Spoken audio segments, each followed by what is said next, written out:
Here you are. A process of elimination.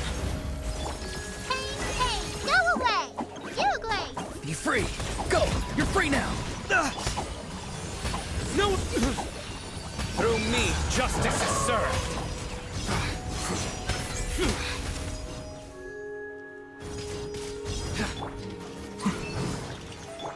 Farewell! Tell me what you see! Don't be scared! Surrender! Your sins weigh upon your soul. You stand condemned. Ready, go! Defract!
Yeah.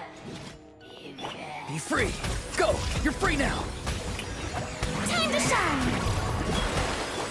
Hey, go away! Silence! Be sanctified.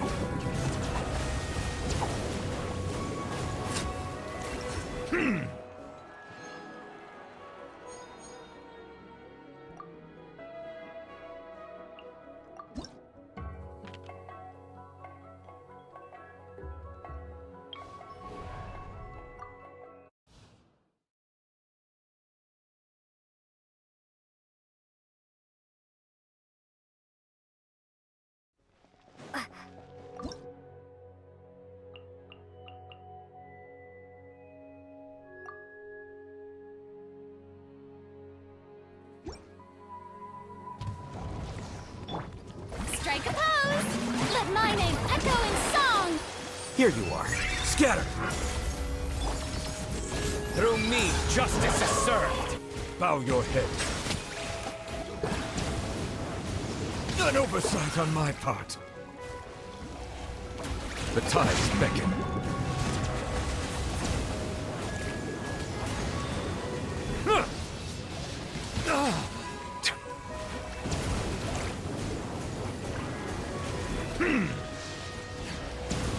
An oversight on my... Time to shine!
Now for a little rest after breakfast.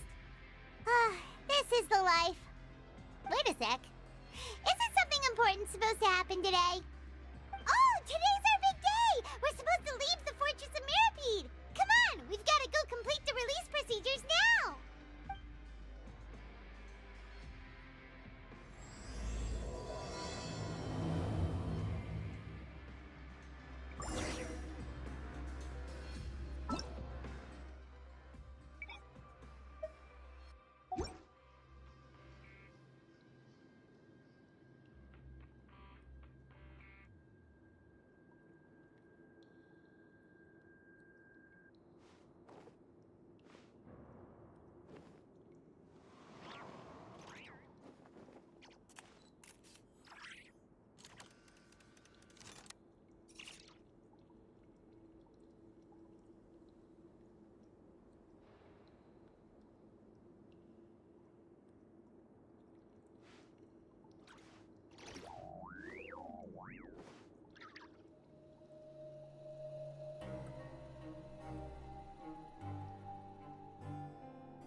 It's time to move on.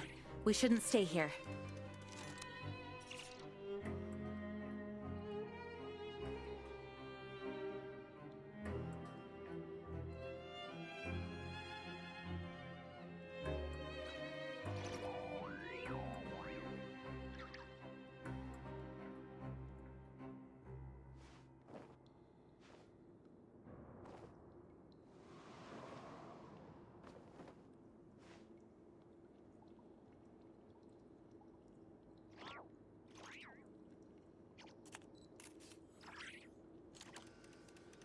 Onwards. We have work to do.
Please, sign here. This document will be effective immediately upon signing, and you two may exit the Fortress of Meripede via the regular channels. It's been so long since we've been to the surface. Let's hurry up and... Huh? What's happening?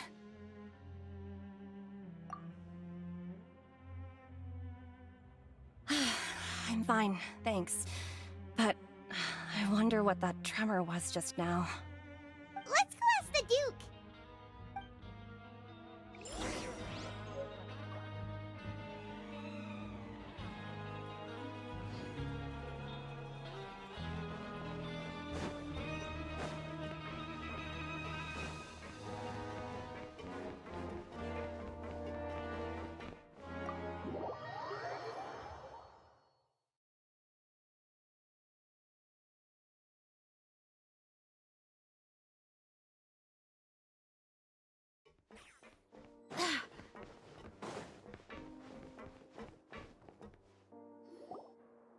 Your Grace? Ah, good to see you two. Is there something you wish to see me about? Yeah, what was with that earthquake just now? Ah, that. The tremor didn't originate from the seafloor. In fact, it seems it came from the surface. Over the years of serving as the warden here, I've developed a sense for distinguishing between what occurs on the surface and what occurs underwater. Besides, the seal that Monsieur Neuvillette set in place won't fail so easily. So the fortress is okay? If you recall our last incident, if there really were a problem, there would be crowds of inmates in a panic right now. Huh, you've got a point. Okay, seems we need to get back up to the surface and ask about what happened. By the way, do you know what day it is today? I believe today is this month's pipe cleaning day. Wait, seriously? Ah, yes. Have you completed your release papers? Yep. It's you two. Are you leaving now? That's right! Today is our last day in prison! But now that Paimon says that, it doesn't feel like we were confined here. It's actually been pretty nice. Oh yeah, Paimon feels fond of this place now. Then be sure to come back and visit. I'll miss you. If you've signed the release papers, then you're free to go. The guards will escort you out. You're not going to see us off? I knew you'd ask. All right, sure. Let's go. Well, you actually agreed. No worries, you must be busy. Paimon was just joking. Ah, so you do have a polite side, I see. After being down here for so long, I imagine you must feel like you're lacking companionship. Shall I come along too? Yeah, don't worry, we'll come back to see you. Paimon really likes the cafeteria here. The chefs sure do know how to make good grub. I hope you won't be here as convicts the next time I see you.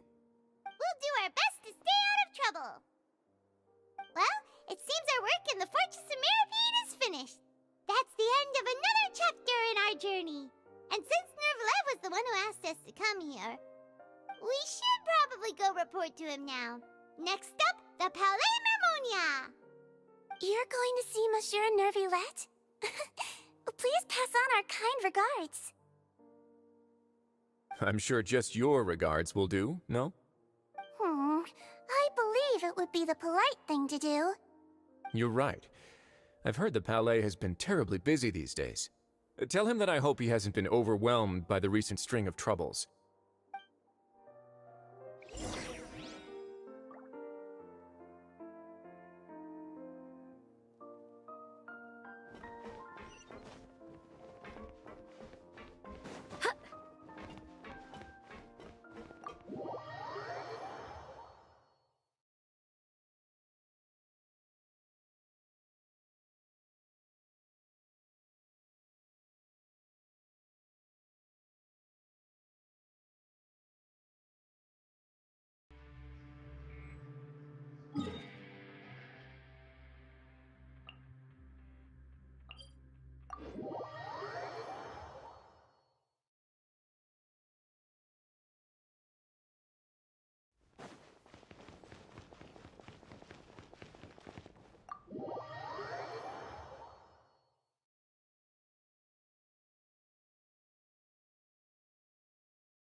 The Palais Mermonia sure is buzzing with activity today. Halt! Huh? Oh, it's you two. Apologies. Monsieur Nervillette did say you'd be welcome at any time. Excuse me, would you mind helping me take a look at this report? I'll be right there. Sorry, I've got my hands full here. You can see yourselves in. Everyone's so busy. Seems a lot has been happening.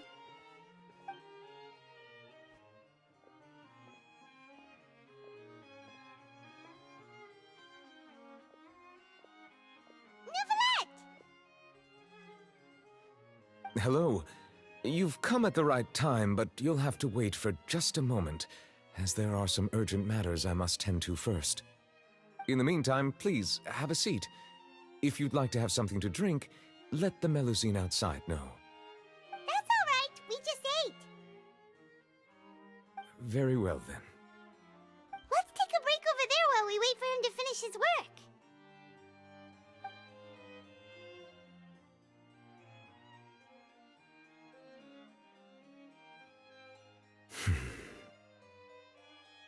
All right.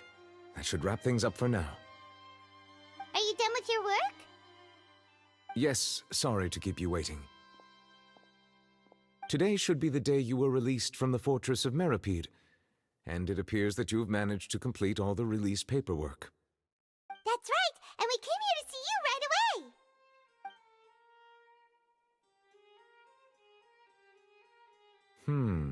A massive whale. Do you have any idea what that might be? Judging from your description, that cannot have occurred in any ordinary waters, but rather something like the primordial sea. A whale of that size and shape cannot usually be found in the waters of Tevat. Therefore, we can only assume that Child is presently immersed in primordial seawater. Immersed in primordial seawater? But how? And is he okay? Most people wouldn't be capable of entering in the first place. I'm not completely sure how he could have gotten there myself. Yes? What is it? Ah, right! Paimon felt it too! We asked the Duke and he said it wasn't from underwater, so we figured you might know something about it. It turns out that I have just received a report about this particular matter. In fact, that's exactly what I was busy with a moment ago. The source of the tremor was here on the surface near Poisson. After the shaking stopped, the water levels in the Poisson area rose at an alarming rate. The water levels rose? Oh no! What about all the people there? Fortunately, the water levels only rose for a short period of time and have already returned to normal now. However, I still have a bad feeling about the whole phenomenon. If the change in water levels is connected with the leaking primordial seawater, then the situation in Poisson may be much worse than it appears. Navia should be in Poisson, right? We need to go check on her! I would also like to go there as soon as possible, but I'm afraid I can't leave just yet. We must immediately formulate disaster prevention plans for the surrounding coastal areas to avoid potential catastrophes. I'll have to ask you two to go to Poisson first. I'll meet you there to check on the situation once I finish things here. There's no time to lose! Let's get going! Please be careful.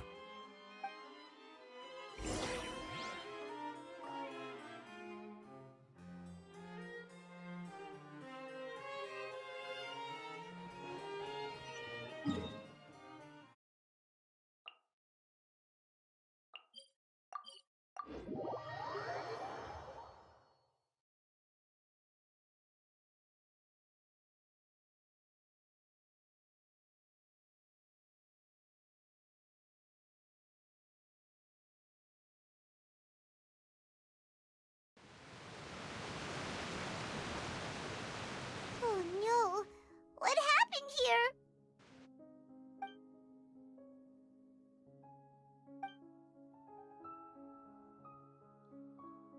Navia should be around here, right? We need to make sure she's still... Paimon means we need to check on her.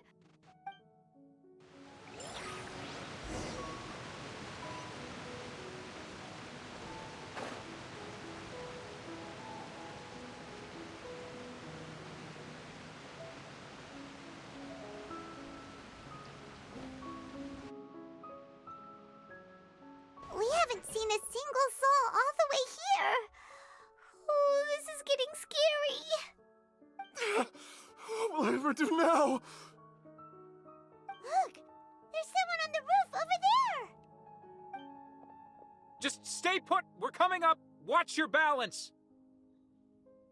All right, just hurry!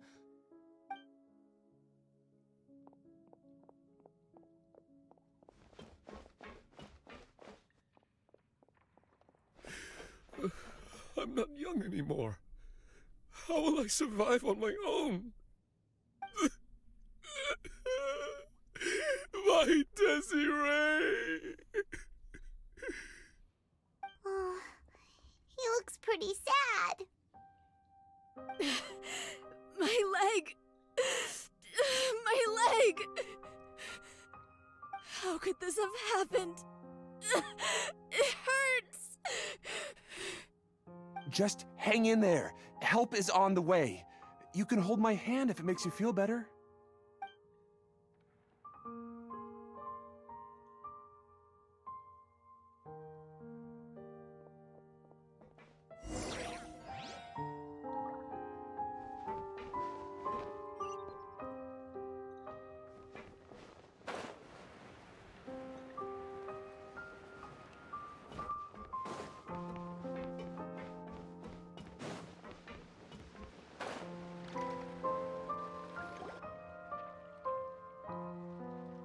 Oh, it's Navia. She's over there.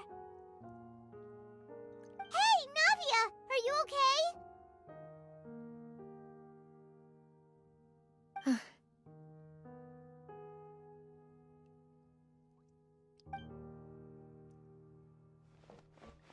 You're here. We heard there was a situation in Poisson, so we came as quickly as we could. Yes. As you can see, the water level suddenly rose. It caused quite the disturbance, in fact.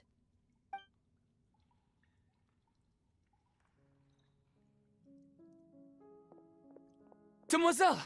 There was a wounded resident next to a building southeast of here. We've already transported him to safety, but we've run out of medical supplies. He's wounded?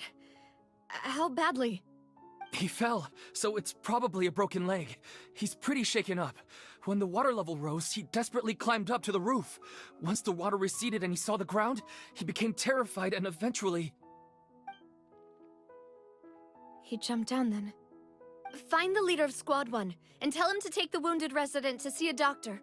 He should know where to go. Understood. I'll take over his search and rescue mission in the meantime. All right, you'll be in charge.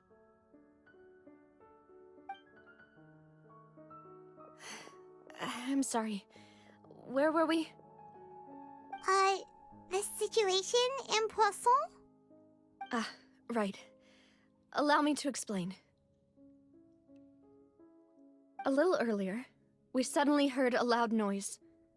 At first, everyone thought that something might have exploded on an aquabus. But before we knew it, water started pouring out from everywhere. The rushing water seemed a little odd, almost like the unique color of primordial seawater.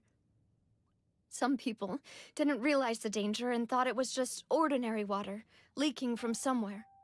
Everyone on the street who happened to be close to the water didn't have a chance to escape. As the water levels rose, they suddenly disappeared. They were all dissolved.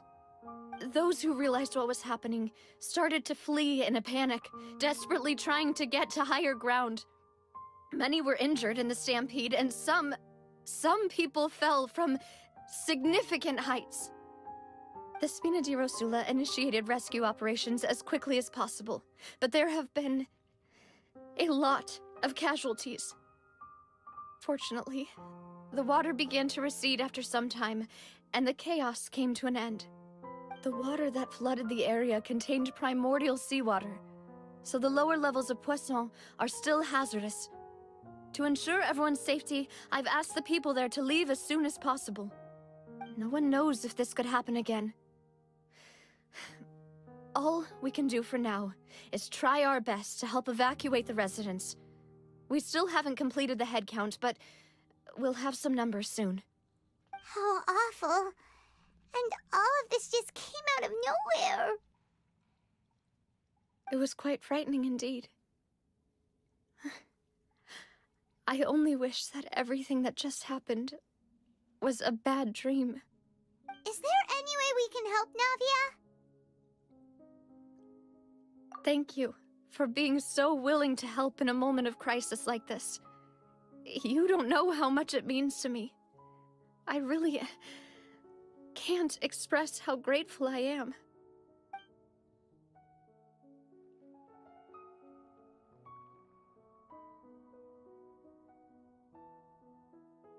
Don't say that, Navia. That's what friends are for.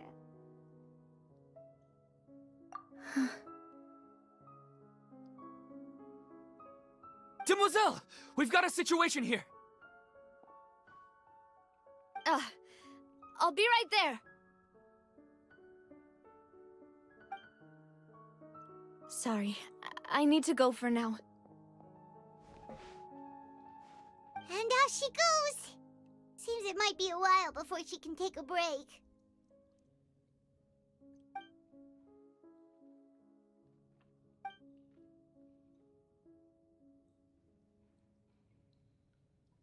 Okay, the wounded are being tended to, and we finished a preliminary head count. More support has just arrived, so I suppose I finally have a moment to focus on my own matters. Of course, we should remain ready for anything, and continue doing our best to rescue others. I'll be sure to have everyone at the Spina di Rosula ready to render assistance. Traveler, Paimon, would you two accompany me to my father's grave for a moment? Huh? Right now? Thank you.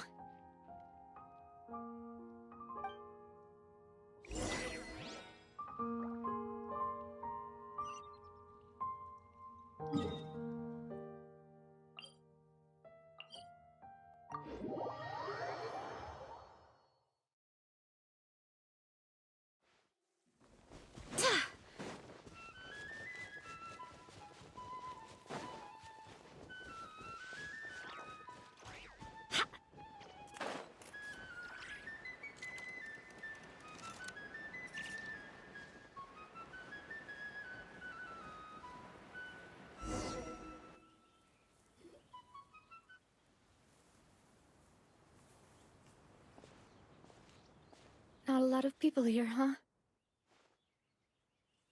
Well, given the time of day and the whole situation in Poisson, Paimon doesn't think there'd be a ton of people here visiting graves. Right. That's how things are now. The living are so exhausted that they've no strength to spare any words for the dead. Navia?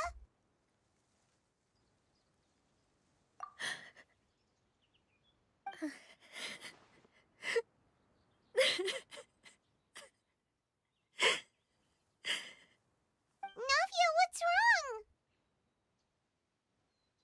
Sorry. I just... Malus and Silver. They won't ever come back here again. What should I do, Papa? Huh? What happened to them? Everyone agreed on the rescue plan, but still, I was the one who initiated it. They were helping evacuate the residents, but they couldn't leave in time. And they were caught in the seawater.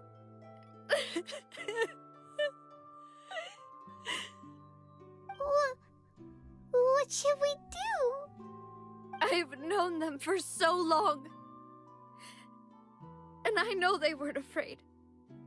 But I could at least hold a funeral for my father. And I know where he rests. But as for Malus and Silver, they're just... gone. I just can't...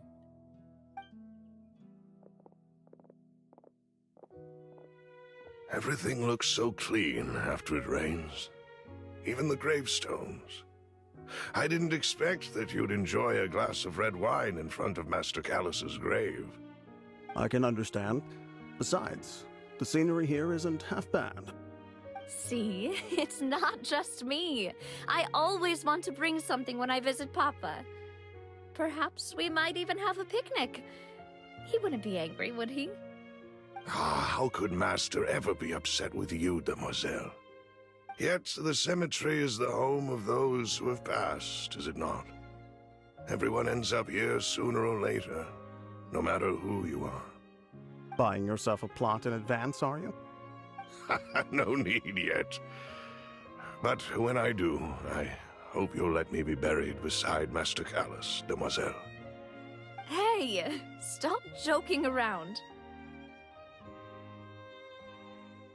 I'm quite serious. That way, it'll save us both the trip to see each other whenever you visit your father's grave.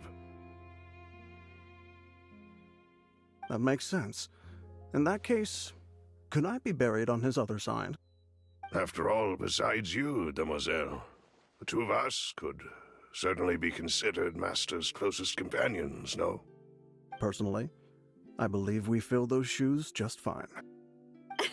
Why are you bringing this up all of a sudden? Seriously. All right. I'll remember your requests. But I'd really prefer not to talk about this stuff. And what do you mean by saving me a trip? I'd make the journey even if I had to visit you two somewhere else. I'd promised to let them rest in peace here. But here I am breaking that promise. I'm sorry for letting you see me in a mess like this. I don't usually cry, really. Paimon doesn't know how to help you feel better. But, well, she understands how you feel. I had always thought I could make my wishes come true. But now that I think about it, that never solely relied on me. Many things can only be accomplished with someone else's help. Malus and Silver have helped me so much. But by contrast, I could do nothing for them. I'm so sorry. You can spend as much time as you need here, Navia.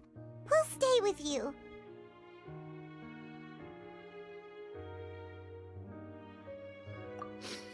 Thank you.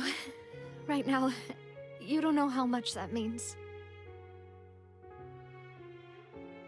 By the way, you can have a look at this. It's a list of victims from the incident that took place here.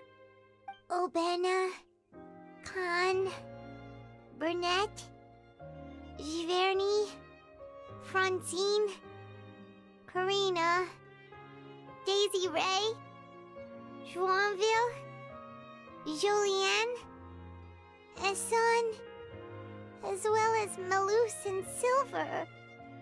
So, everyone else is safe. But still... It's okay. I know what you're thinking. And you're right. We lost Malus and Silver. But we were able to save more than we anticipated. The overall outcome indicates that the cost was worth it.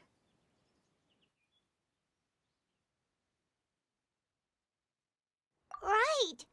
Don't think that way, Navia. One person might be saved at the expense of another, sure, but that isn't something we should ever consider a trade. Malus and Silver were not the price for saving anyone. They're heroes. You're right. Thank you, Paimon. What you said just now was pretty amazing, actually. I'll remember your words. Oh, really? Seems you've become more eloquent in the time since we last met. The knave? What are you doing here? Is everything going well on your side? Yes, my people are carrying out the mission according to your request. All the residents of Poisson have been evacuated, and we're preparing to relocate them to higher ground. As for these supplies, we have everything taken care of. There is no need to worry. Thank you very much. Wait, do you two know each other? We just met recently. Right, Miss Navia? Usually, I would call this a coincidental encounter. But that doesn't quite fit this time. Besides, it never even crossed my mind that a Fatui Harbinger would come looking for me. Thanks to the Knave, Spina di Rosula received generous support from the Fatui, which allowed us to complete the rescue and evacuation work so quickly. Mutual aid is essential to fostering positive developments. We were already in the area, in any case, so it was nothing. That said, I must say that you're a lot sharper than you let on. I'm sure you understand what I mean. I apologize for all the ways in which I tested you previously. We've never worked with a Fatui before, and it's extremely important for us to know who we're working with. My subordinates have reported that Fatui soldiers have been observing water levels and taking head counts in various locations. I hear that they've also prepared a large amount of emergency supplies. I'm quite surprised. This is nothing to brag about, nor do I intend to. It is simply the way of powerful organizations to act forcefully, whether they are doing good or ill. You've witnessed that firsthand, in any case. As I've told this traveler before, I know of the prophecy, and I intend to prevent the impending disaster. Lending your organization a hand was a natural first step in accomplishing that. As such, do not be troubled by this token of our sincerity. Perhaps one day, you'll also be able to help me in the same way. Without your help, there would have been many more casualties. I won't forget your kindness. Furthermore, I sincerely regret what happened to Malus and Silver. I only wish that my people could have arrived a little earlier to prevent this from happening. Don't say that. You and your subordinates did everything you could. As Paimon said, Malus and Silver didn't choose to sacrifice themselves for any specific person, and they weren't the price paid for other salvation. They chose to become heroes themselves. I've never liked hearing people put it that way. It's like trying to relieve pain by saying some noble-sounding words. But right now, there's nothing more suitable. They really did become heroes. You're right. I'm sorry for your loss, Miss Navia. Water is life to Fontaine's people, and it also spells disaster. It's no wonder that people always say that prophecies represent fate. Fortunately, I've never been one for such opinions. So, you're one who will try to change fate then? Of course. That is why I'm going to Hotel Bouffe de Thé. I still have some things to take care of, and the children need my attention. By the way, Traveler, Paimon, one more thing. Alright, then we'll just... Huh? This isn't right. Paimon thought you would ask us to walk with you for a moment so you could tell us something in private. That is a clever and useful conversation technique, which I do like to use when necessary. But there's no need today. It would not hurt to have Miss Navia listening in. Traveler, I'm sure you remember that I said we could work together when we had the chance. You and I both know that there may be issues with the Primordial Sea. Previously, it was the Fortress of Meripede's sluice gate, and this time it was the water levels in Poisson. These are both signals. Indeed. Allow me to share the latest intel I've received from the House of the Hearth's intelligence network with you. During some recent investigations, a child claimed to have discovered some ruins near Poisson. The ruins date back to ancient times, and seem to be worth investigating in many ways. Judging by the dating of the ruins, they may be related to the prophecy and the coming crisis. The situation is becoming more urgent, so any pertinent information will prove extremely precious. My people initially came to prepare for ruin exploration. Unexpectedly, this disaster struck, and at present, we're all busy prioritizing the rescue effort. So that's why the Fatui were already in Poisson. I wanted to take the children along, but unfortunately, Linny, Lynette, and Fremine have all been dispatched to higher ground to assist affected residents. Linny told me that outside of the house, the person they trust most is you. Which is why I want to give you this task. The House of the Hearth's members see each other as family, but Linny, Lynette, and Fremine said that they also see you as such, even though you are not from the house. I'm sure you already understand how earnest they consider their friendship with you to be. Oh, that somehow makes Paimon feel kinda happy. The intel I just shared about the ruins could fetch a high price. But since the children consider you family, it's only natural that I freely share it with you. Got it! So all we gotta do is go to some ruins, right? We can handle that. Excuse me, but may I tag along? You wish to join, Miss Navia? But are you sure you're up to exploring some ruins? You need to rest. Well, I'm sad, yes. But I can't just go back and plop myself into a chair by the roadside and do nothing. There's no point in being depressed while we still have a disaster on our hands. As my father's successor, I must live up to the hopes he had in me. Besides, I'm also doing this for myself. I need something, a distraction, to keep my mind off Malus and Silver.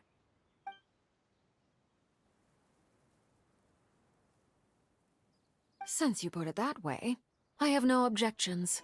What do you say, Traveler?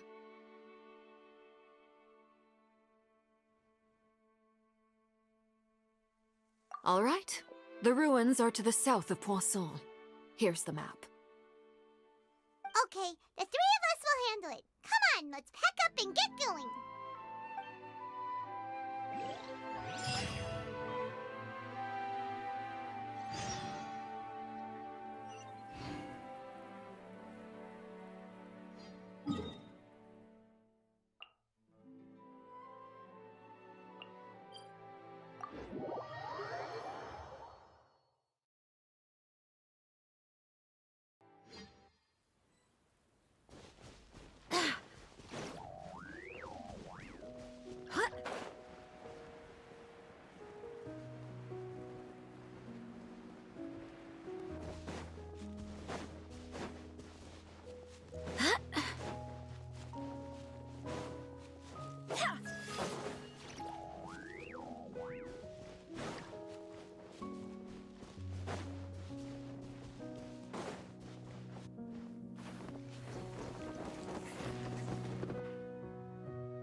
Are these the ruins the knave was talking about? Whoa, talk about old. They seem to be pretty ancient, all right. Let's go in and have a look. Just be careful.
Let the show begin.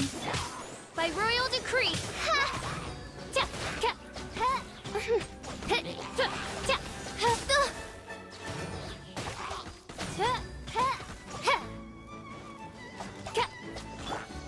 Go as one.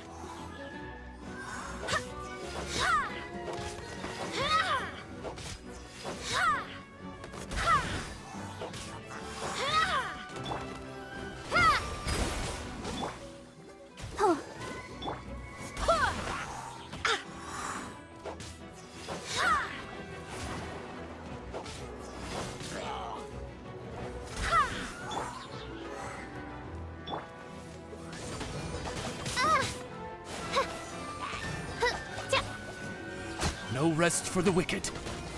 Go as one. Wind, hear me. Go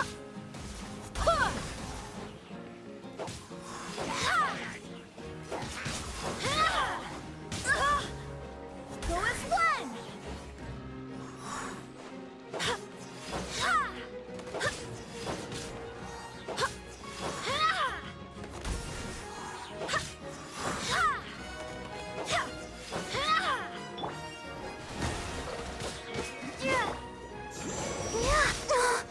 Let's dance.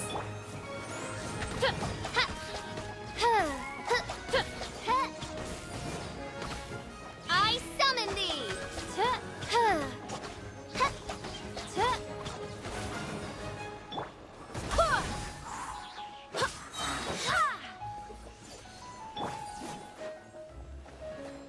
Go! Nada Kondala.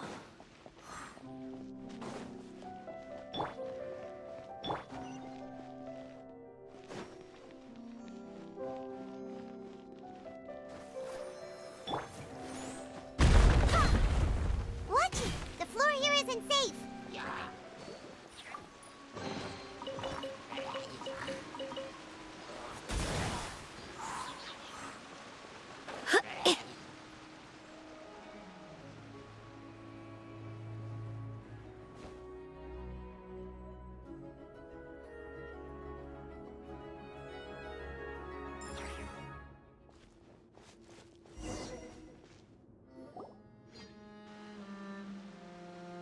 This place has also been contaminated by primordial seawater. Yeah. And a lot of it, too. A Fontainian would most likely dissolve the moment they fell in. Right! You can't go down if there's primordial seawater. It's too dangerous, and it won't be any help for you to just stay here. Don't get Paimon wrong. We're not saying you're useless. It's just that... No, you're right. I can't do anything in this situation. I'll leave this to you.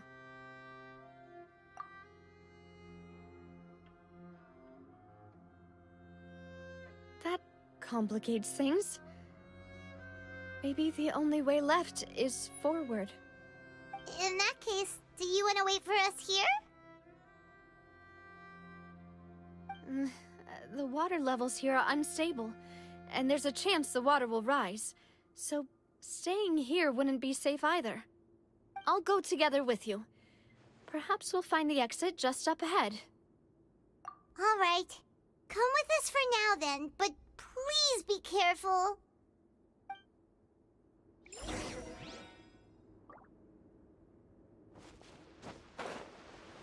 Oh no, it's a dead end! Let's try climbing over from the side.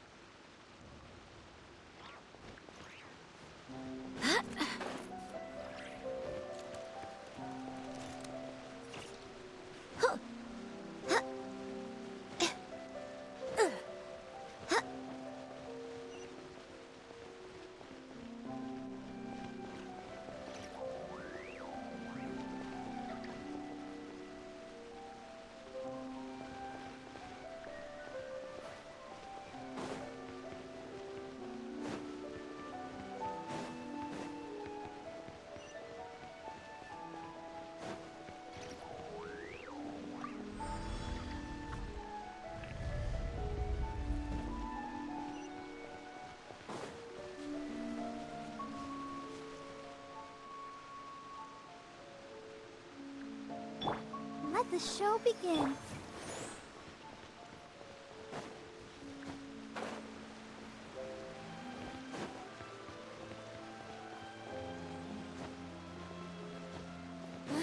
Wait, there's something wrong with this bridge!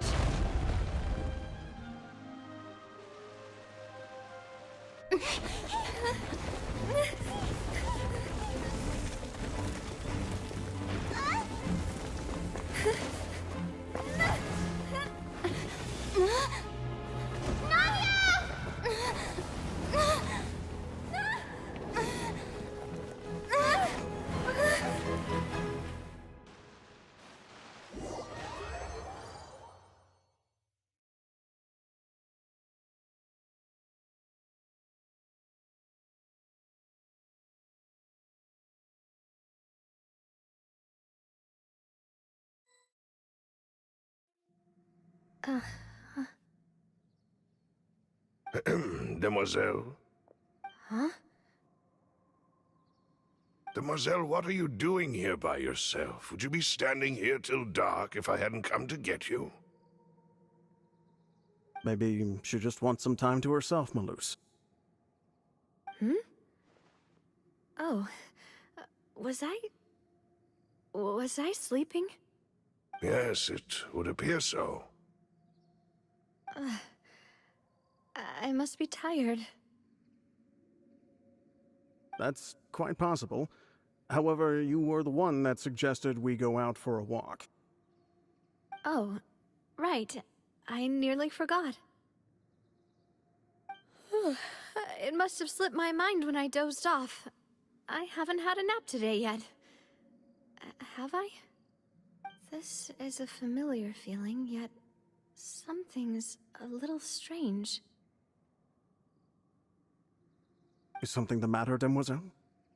Oh, no. No, I'm fine. I was just trying to recall why we came out for a walk.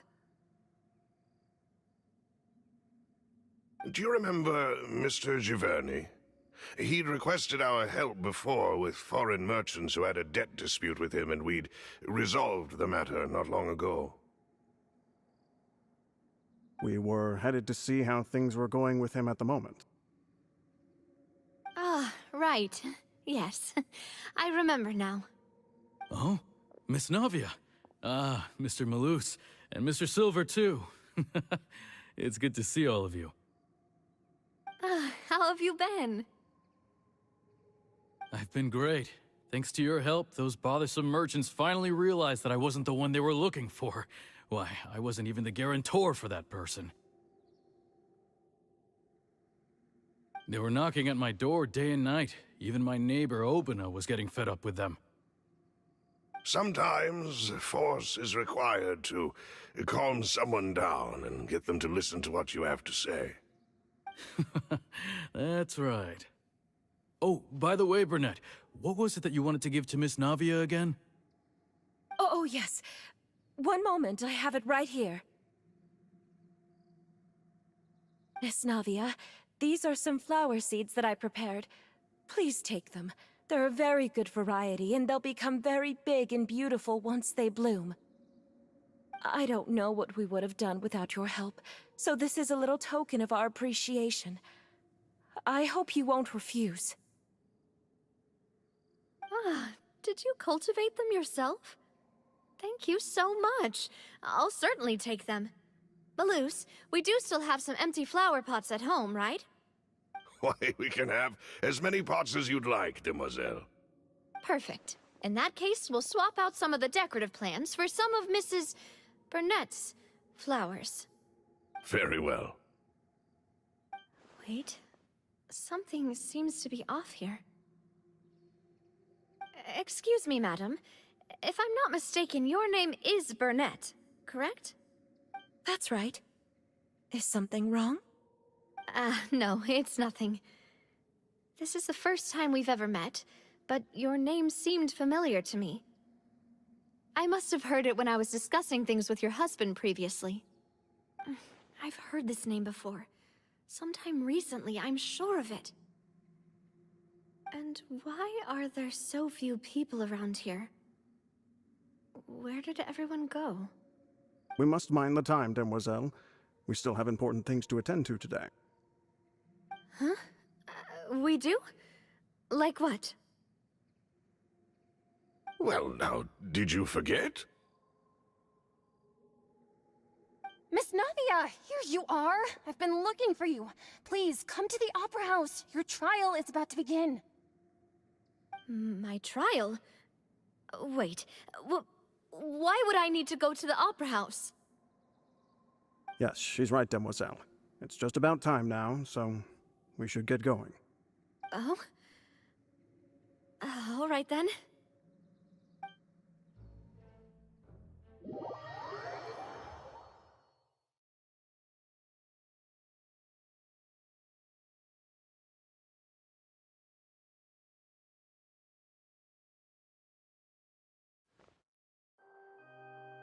Look, it's Navia!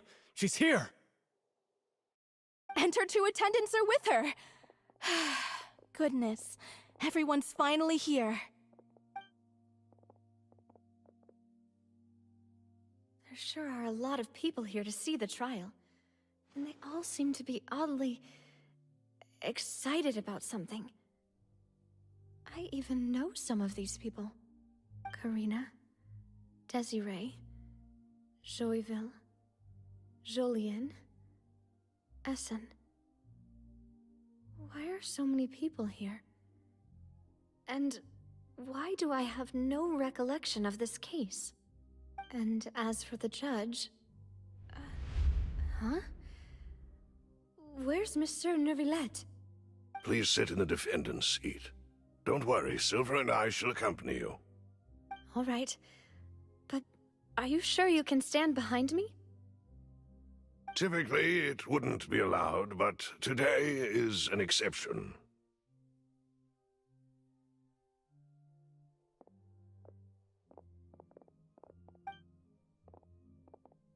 Hey, what kind of place do they think this is? Come on, do they have any idea what they're doing? Seriously. Enough with the whispering! Could someone please tell me where Monsieur Neuvillette is? And why I'm standing trial? My dear Miss Navia, have you not yet realized what you've done? In that case, allow me to explain. As all here know, you are Master Callus's successor, the head of the Spina di Rosula, someone held in high regard by every soul in Poisson. After you took over the Spina, you treated all of us just like the late Master Callus had. If anyone in need reached out to you for help, you responded. Not only you, but your butler, your subordinates, nearly everyone in the Spina di Rosula fought for the well-being of those in Poisson. Wait a moment. Aren't you just proving that I'm a good person? Yes, correct. Absolutely right. And that is why you stand accused. You have helped so many people get through so many difficulties. You are one with us.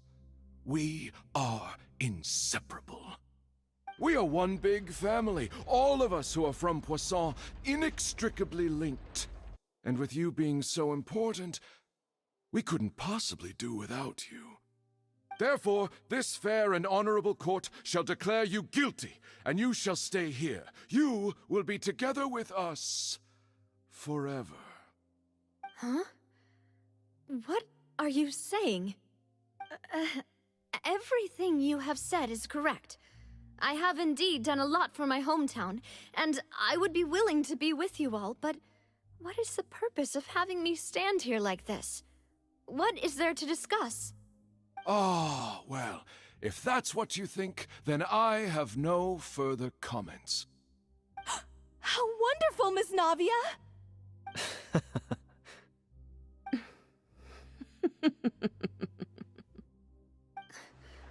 I know all these people. Why are they laughing? I seem to remember now. Yes, I get it. This trial is... Wait just a moment. This isn't right! Malus? What was that, Mr. Malus? Our conclusion is very clear and unanimous. Let the court judge her now. She's guilty! Stay here, Navia! You're one of us! Demoiselle, don't admit guilt. This trial means to keep you here forever. I wish to exercise my right to defend Our Lady. Mr. Joinville, you only know of Navia's goodness, but nothing of her utterly independent mind. She was born a free and independent spirit. She has never been tied down by anything. Indeed, even the death of Master Callus couldn't stop her. Her actions cannot serve as proof that she identifies herself as part of any group. She merely acted as an individual, extending her hand to help others. Please do not mistake her actions as being otherwise. Really? As an individual, you say?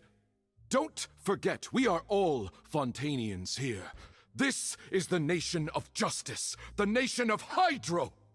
Even if Miss Navia only voluntarily rendered her assistance, that doesn't change the fact that her beautiful soul must return to everyone. Water accepts all, blends with all. It will surely accept her kindness. Everything is measured here in the nation of Hydro, and in the end, everyone shall meld together. Thus, when a unanimous opinion emerges, that opinion represents justice. Now I speak for everyone. Our opinion is consistent. Navia should stay. We and Navia are one. And you would call this justice?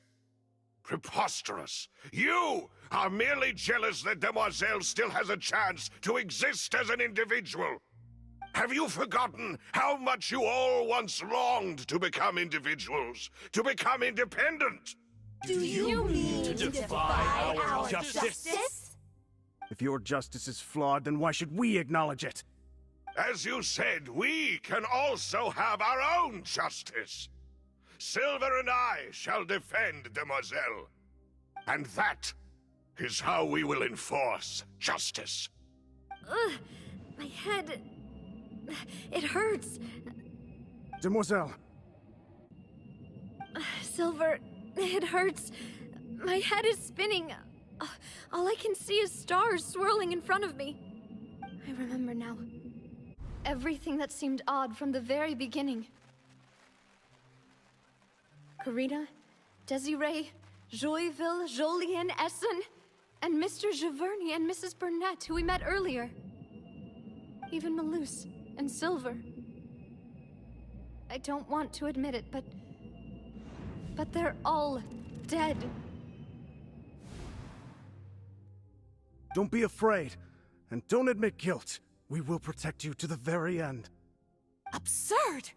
Who are you to say that she cannot be judged? We are the majority, and in the nation of trials, the majority is absolute justice. We are the will of all. Don't let them escape! We shall keep Navia here with us! Mr. Malus and Mr. Silver, must you be so stubborn? How could the two of you possibly hope to stand against the collective? Do not resist. This judgment is fair and just. Navia belongs to us. After all that happened, she should not be left alone in Poisson. What are you saying? No more excuses! He says we're jealous. Jealous? How could she possibly be an independent individual? What's with these people? Who's jealous of her? She belongs to us! Miss Navia, she... Silence! That's...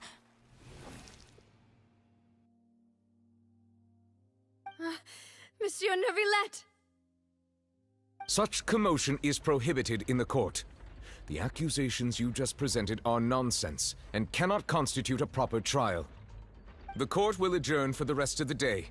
In this, I shall hear no objections from any unauthorized party. Our thanks, Monsieur Neuvillette. Please leave with me, Miss Navia, while there is still time. But...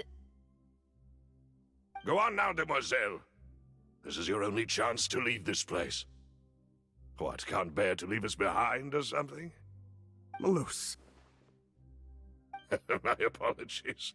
I couldn't resist making one little joke once I realized that this shall be our last goodbye. Malus... Silver... Quickly, you must come now! Goodbye, demoiselle. Farewell.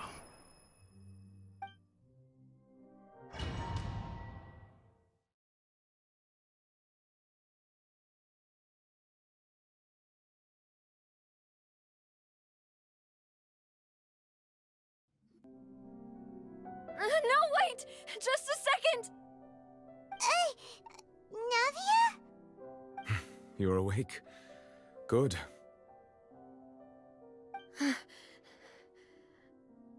I must have been dreaming.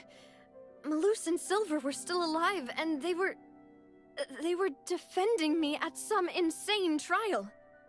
It looks like you're all right. Did all the sad feelings cause you to have a nightmare? Paimon could give you a hug.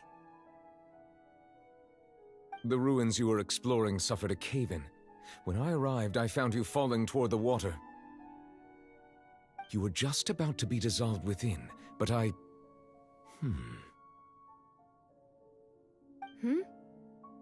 What is it?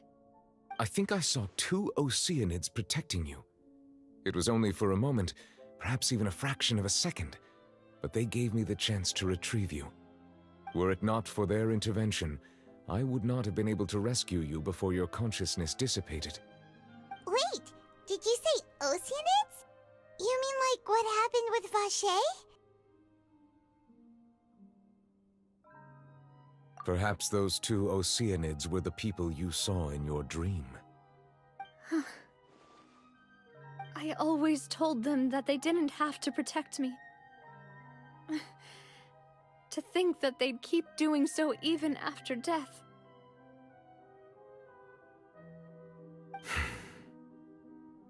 Please come with me.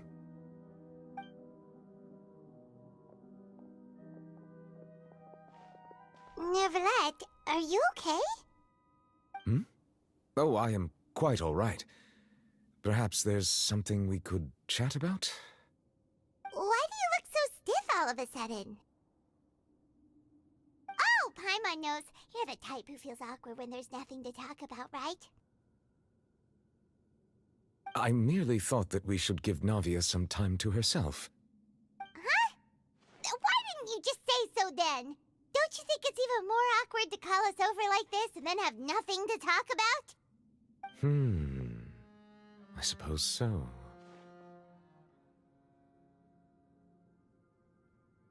Ah, Sigewinne. I hope all is well with her these days. Her work in the Fortress of Meropide has not been too much for her, has it? No way, don't worry. She's doing fine down there. She's an amazing head nurse. I see. Well, that is good. I have always worried that Sigewinne would need a lot of time to understand the world of humanity, just as I have. Oh, and the Duke also says hi. Even though Sigewinne made him do that.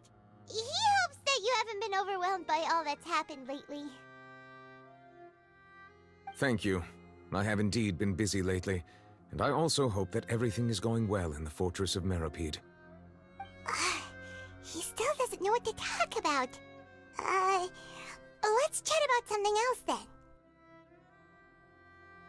So, Neuvillette, you're probably quite the swimmer, huh? Mm-hmm. Yes, of course. This isn't going anywhere. Let's try something else. How did you find these ruins? Did the knave tell you? Yes, in fact. I had arranged to meet you in Poisson, but when I arrived, I discovered that the Fatui were helping the residents evacuate. They had even transported a large quantity of supplies to the area. Amid my astonishment, I ran into the knave, and we had a chat. She informed me that she had asked you to investigate the ancient ruins here. Yeah, we originally planned to meet up with you, but we thought you might still be busy with all those official documents. We didn't think exploring the ruins would take very long, and who would have thought you'd wrap things up so quickly?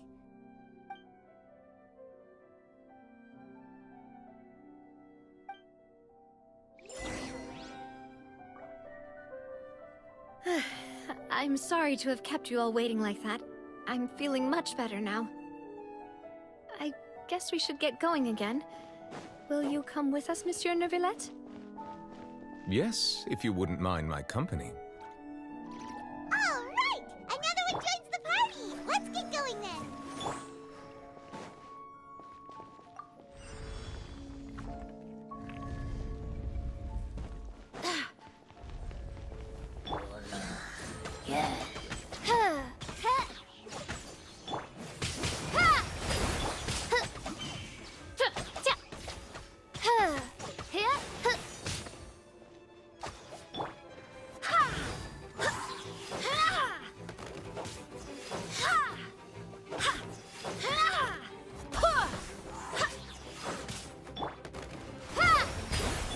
Let's dance. Oz, reveal thyself. Dost thou wish to witness my true power?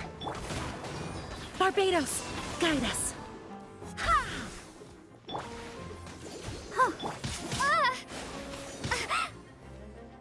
Go! Go as one!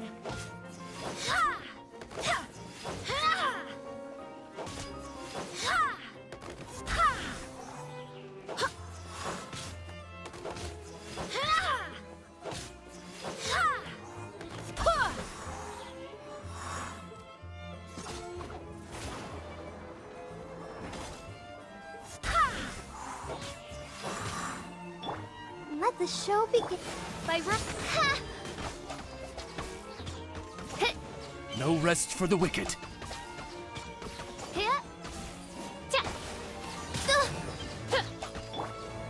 Water jet! Go!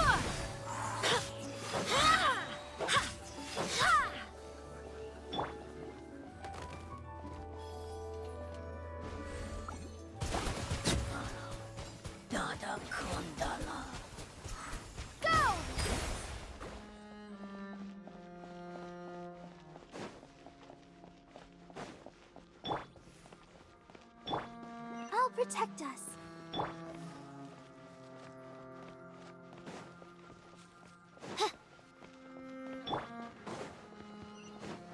Oh no, another unstable path. Watch your step.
Transformation!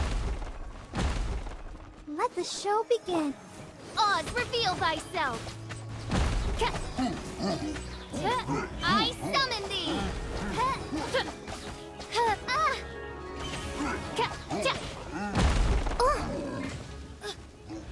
Doth thou wish? Barely a scrap! I swear by my sword!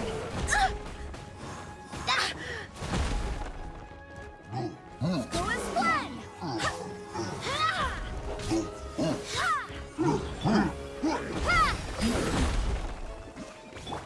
I'll protect us. By royal decree! Insubordination!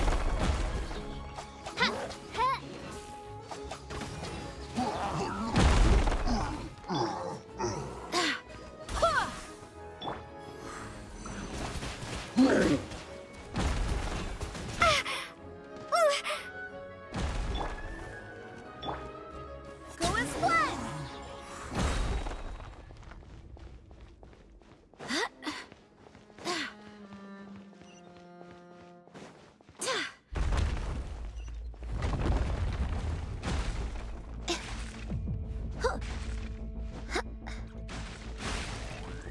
It seems we're almost at the top.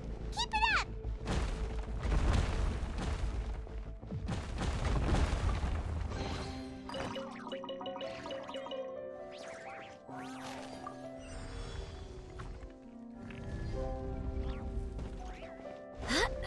Yeah.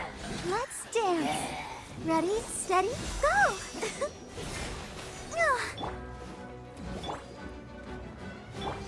Oz, reveal thyself!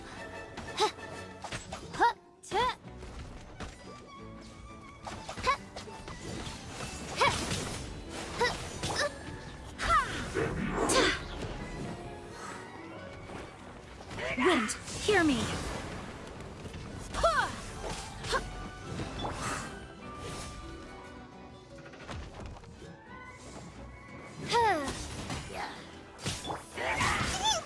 I'll protect us. By royal decree!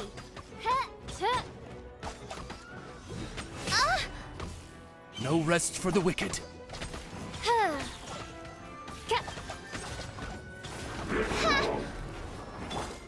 Go as one!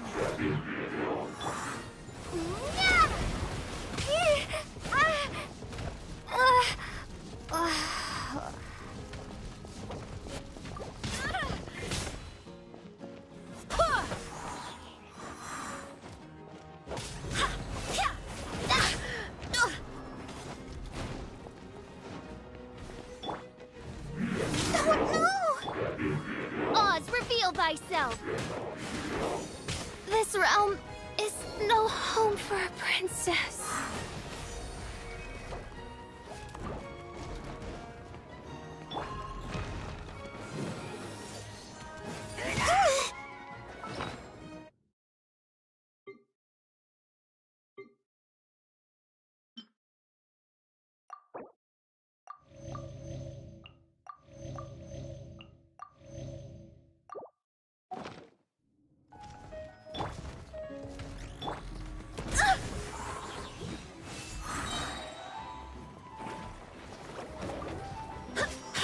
Go as one!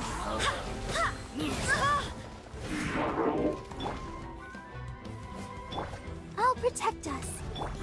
By royal decree! Insubordination! Barbados, guide us. I summon thee! Mein Fräulein.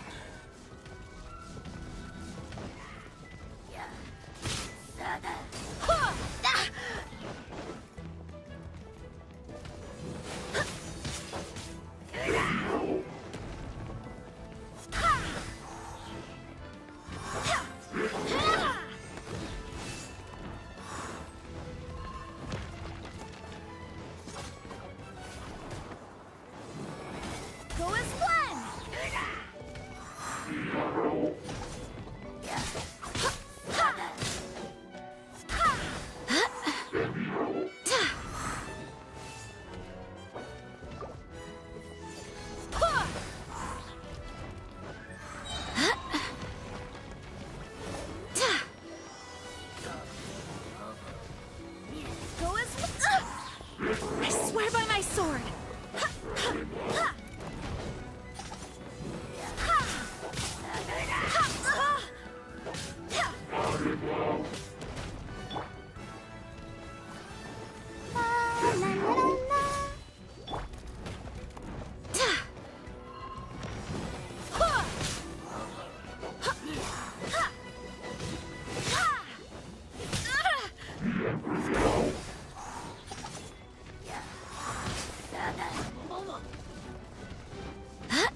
Wind, hear me!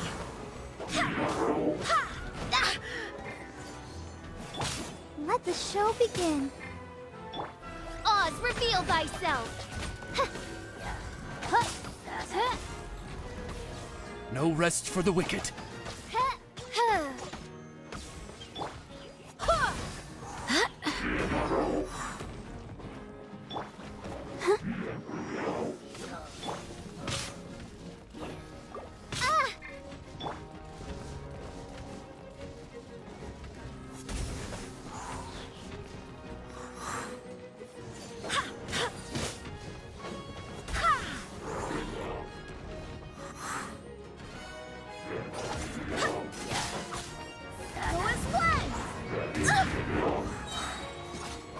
Barbados, guide us.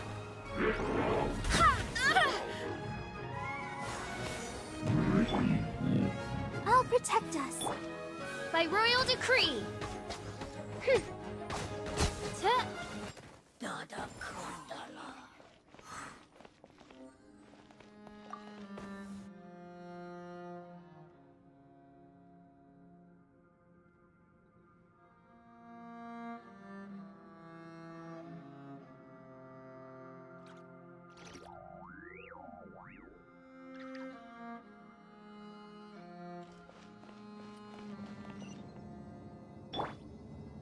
Let the show begin.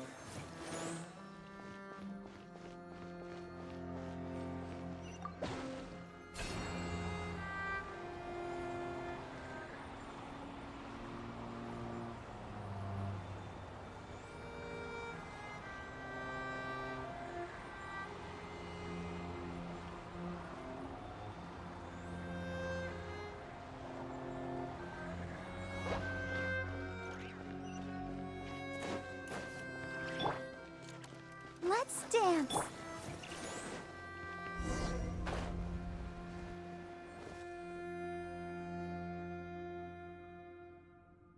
Looks like we've reached the end. This is the place. There should not be any other hidden spaces in the vicinity. The path sure had some twists and turns, but it turns out that this place isn't actually that big.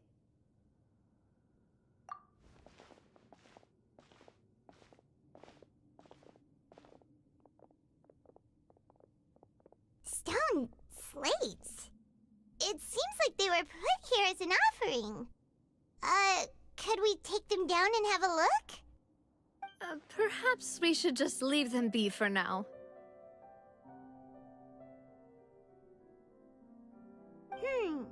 There are 4 locations in total, but only 3 stone slates.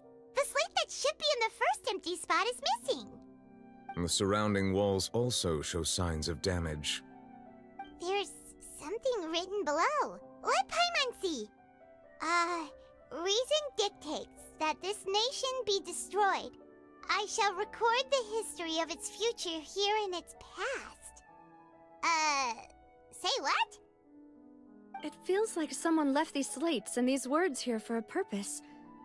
But does he mean that Fontaine should be destroyed? That would fit the circumstances dictated by the prophecy, yes. Indeed, the slate's contents correspond to it. Take the second slate, for example. There's a person kneeling here. She seems so dedicated. And there's a whole bunch of other people behind her doing the same. She's facing this... what is this? Some kind of island in the sky? And is that Lady Farina in the third image? Did the Hydro Archon fall into the water? And is that a ring of people around her? Paimon doesn't quite get it. Are they all in the water? The fourth image. I know this one. This exactly matches the content of the prophecy. The people will all be dissolved into the waters, and only the Hydro Archon will remain, weeping on her throne.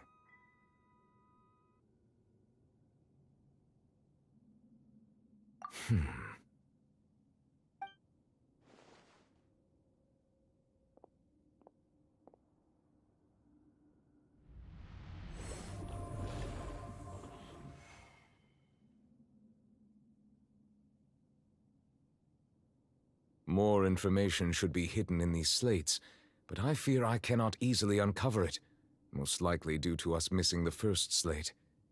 I am very sorry. Don't blame yourself, Monsieur Neuvillette. Deciphering ancient stone slates isn't one of your duties. Ooh, the Paimon's getting the chills just looking at these slates. This says that it's the history of the future, right? That means the prophecy's sure to come true. I really hope it doesn't mean that. Still, Paimon feels like these images are kind of weird when you look at them together.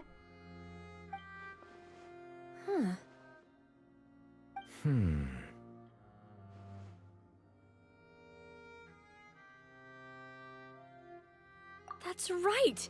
If the images are in chronological order, shouldn't the fourth, the waters drowning Fontaine, come before the third, where the Hydro Archon herself falls into the water? And yet the order is reversed here. If we go by timing, Lady Farina only emerges in the third image. That means that the person in the second image might be the previous Hydro Archon. Egeria, then. I had never met her, but her appearance here does match the records. The previous Archon kneeling before the floating island in the skies, as if confessing a sin. Did she herself commit that sin? And if not, why would she be in such a posture? Also, I'm still wondering why these ancient stone slates are here at all. Judging from their contents, could this place be the origin of the prophecy? Does that mean that someone, or some people, once saw these slates? But who would have created these slates and left these words here?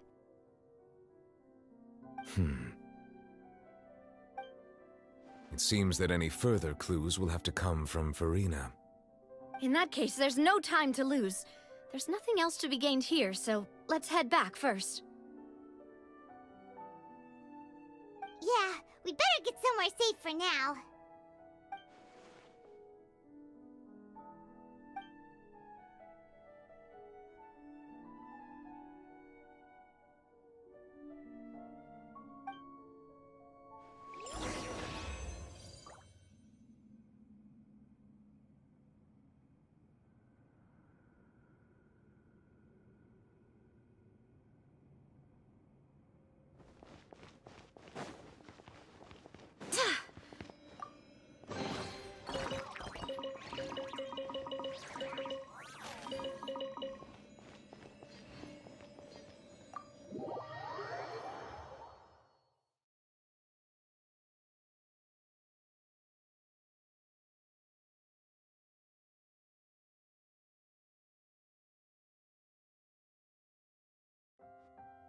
Let's split up here.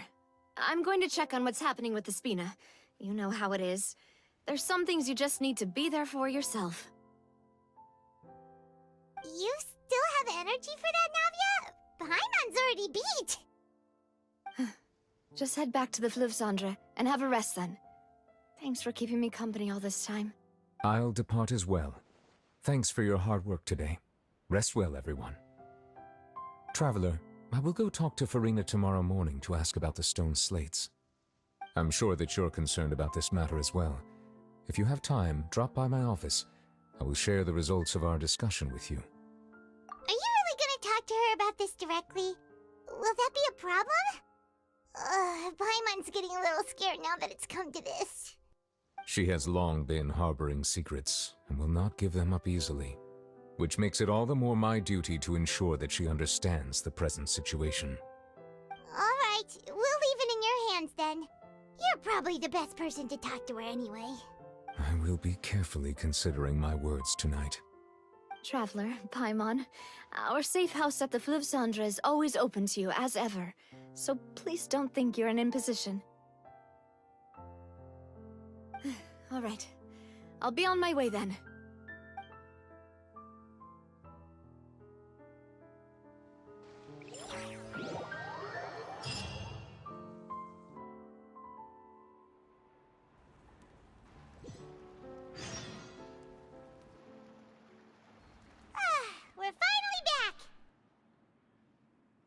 Welcome back.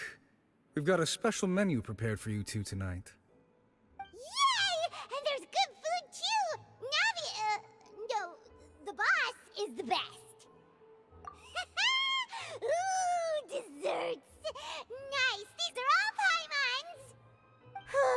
Paimon's already starting to forget what happened today. Oh, that voice. Is that who I think it is? Huh? It's you two. What are you doing in Fontaine?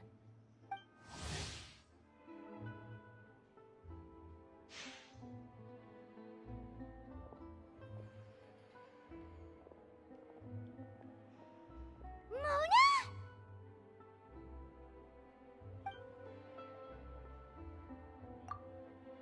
Seriously, nobody just uses a scry glass whenever they've got time to just see who they'll meet on the road. Still, we didn't expect to see you here. Wait, you're not a Fontainian, are you, Mona? Well, I have some business to attend to here, so I booked a hotel in the city. I was just out for a stroll when I bumped into you. Quite unexpectedly, if I might add. Why did you think I was from Fontaine, though? Is that because Magistus doesn't sound much like a Mondstadter surname? Yeah, let's go with that. Well, I used to have my own surname, which was, well, some other thing. Either way, the old hag told me when she took me as her disciple that the first step to being a great astrologist's pupil was to change that name. There was nothing for it, really. She really is amazing at astrology, so I changed my name to what it is now according to her wishes. To my surprise, however, Magistus is not the name of some ancient house or clan. It isn't? Nope. Although it is used by us in place of surnames, it generally just means great. Wow! Imagine including a boast in your name. Wait, are you gonna have to put that into your genealogy as well? I reckon so. In any case, I'd give my disciple a name like this as well, if I were to take one. Astromancer Barbeloth Trismegistus. Whoa, that's a long one. Does it also mean great or something? My name means Mona the Great Astrologist. As for the old hag, hers is, in plain speech, the thrice-as-great Scholar of the Stars. Just take it as a title specific to astrologists. Thrice as great? That's so petty. I know, right? That's just how she is. She used to call herself Magistus, actually, but when she took me in, she changed her name to Trismegistus. Talk about excessive. Magistus is thus the calling card of our school, so to speak, which makes it about the same as a surname. It's all right if you don't get it. You can look into it further should you need to study astrology more deeply. That sounds terrible! But anyway, you're not Fontainian, are you, Mona? You're from Mondstadt, right? Well, I was born in Mondstadt, yes. My parents migrated to Dornman Port, and I traveled with the old hag for a while, after which I settled down in Mondstadt City. Oh, that's a good thing then.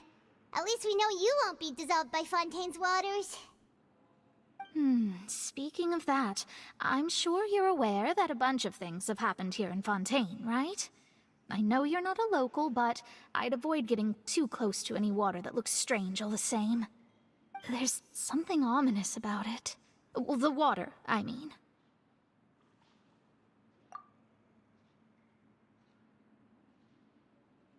That was the main reason, yes. Just a while back, the Steambird invited me to take part in a panel and speak about the circulation of the prophecy as an astrologist. The invitation was sent quite early on. I don't think anyone expected Fontaine to be in this much trouble. What do you make of that prophecy, Mona? Just tell us what you think as an astrologist. Your word would go a long way to make things more certain and less scary. What I can tell you is that I'm an astrologist, and that this prophecy concerns the fate of Fontaine, even that of Altivat. Ascertaining this is akin to reading the fortune of the whole world. I'm afraid that this is not something that just anyone can do. If I could do it, you would no longer call me an astrologist, but a visionary. But on the flip side, the prophecy is so huge and powerful that it must surely come from a powerful visionary.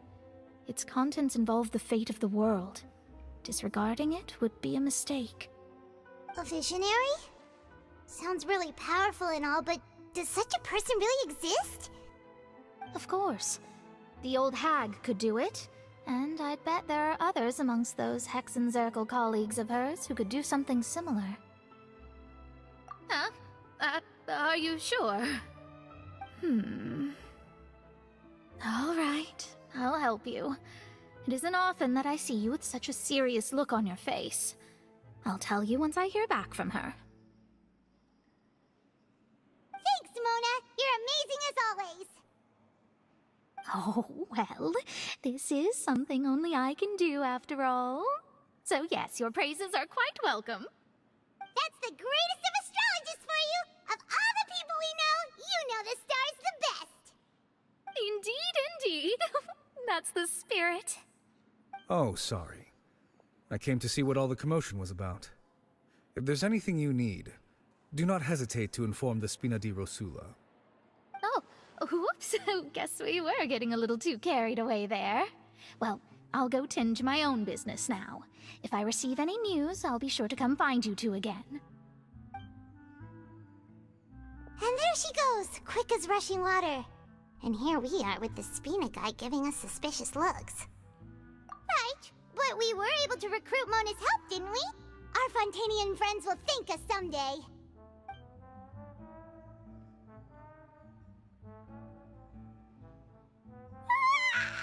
Good morning. To be honest, I'm still feeling kind of sleepy. But it's time to get up, Traveler. We agreed to go see Neuvillette, so let's pack it up and get going.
You're here!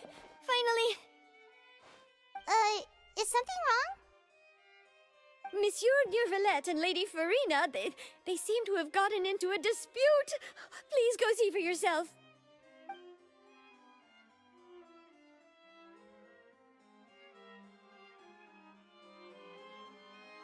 Like I said, I've already explained everything. And yet the problem has not been properly solved. There is little space for excuses between us.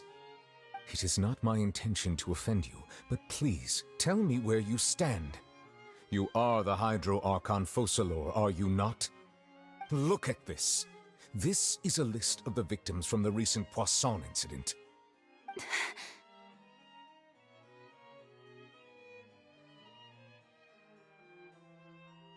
You mean... they're all... We did not arrive in time to avert this disaster, and I will not have it happen again. I will say this once more. You must tell me everything you know. Yesterday, I found 3 stone slates in some ancient ruins near Poisson. Do you know anything about those? Seriously? You're questioning me like this is a court case now. I don't know anything about that. But you found them in some ancient ruins, you say? That's correct, which is why I came to ask you some questions. There should have been 4 slates, but one of them was missing. The other 3 feature different images that seem to correlate to the prophecy. The prophecy? The second of these slates depicts the previous Hydro Archon Egeria kneeling before a floating island in the sky, as if confessing something. Do you know nothing of this either? I don't. I've never seen such slates. I'll ask you again. Do you really have no information regarding the previous Archon? My deciphering of the slates indicates that the Hydro Archon Egeria once had to confess to, or apologize for, a certain sin. If anyone would know about it, it should be you. All gods don't have the same secrets, you know. She was herself and I'm me. Is it really so strange that I know nothing? I understand your concerns, but I'm sorry. I just don't have anything to tell you. Forgive me for saying this now, Lady Farina, but I have long known of your various secret investigations into certain matters. There are several indications that you have been investigating the prophecy on the sly. This is not strange in itself, considering that you are the Hydro Archon. But it is strange that you should also claim to not know any of Egeria's secrets, as well as do nothing following your inquiries. You have never been as superficial as you have presented yourself to be, nor are you a fool. And yet, your behavior is very inconsistent.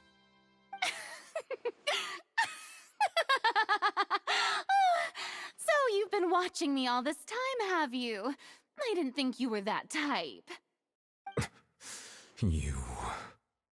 Well, since you know about my secret investigations, then you should know I'm actually working to take care of it.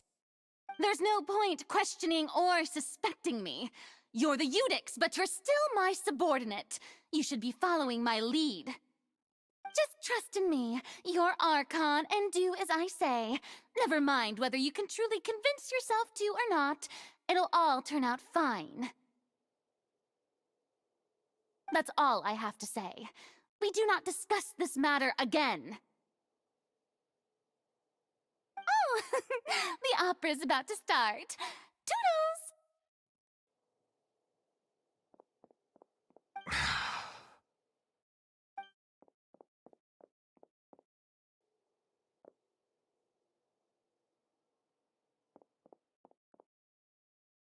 Did Farina not notice us standing by the door? Wonder what's up with her. She was smiling. She didn't seem in the mood to care if we were listening in or not. I assume you've been outside for a while now? Oh! You noticed! Seems Farina didn't even realize we were here. She was in a great panic, though I cannot discern the reason. Our discussion reached impasses time and again, a state of affairs that we cannot allow to continue. Still, I do not understand. Dialogue is the basis for understanding, so why did she keep refusing to engage?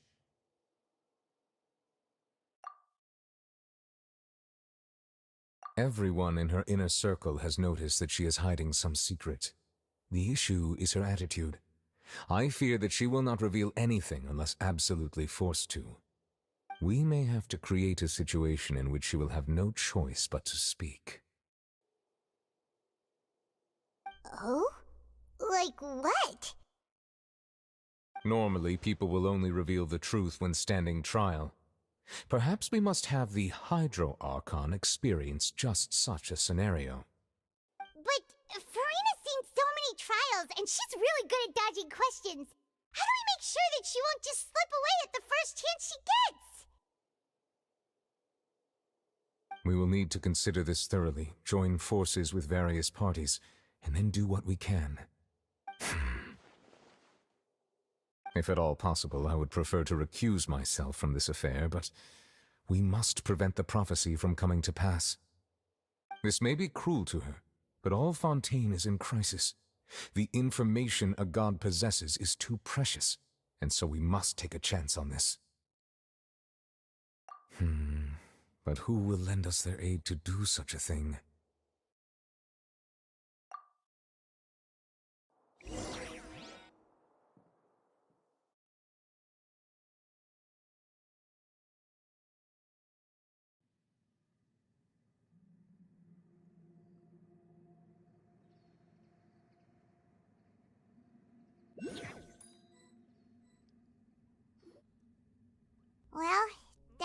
going, huh?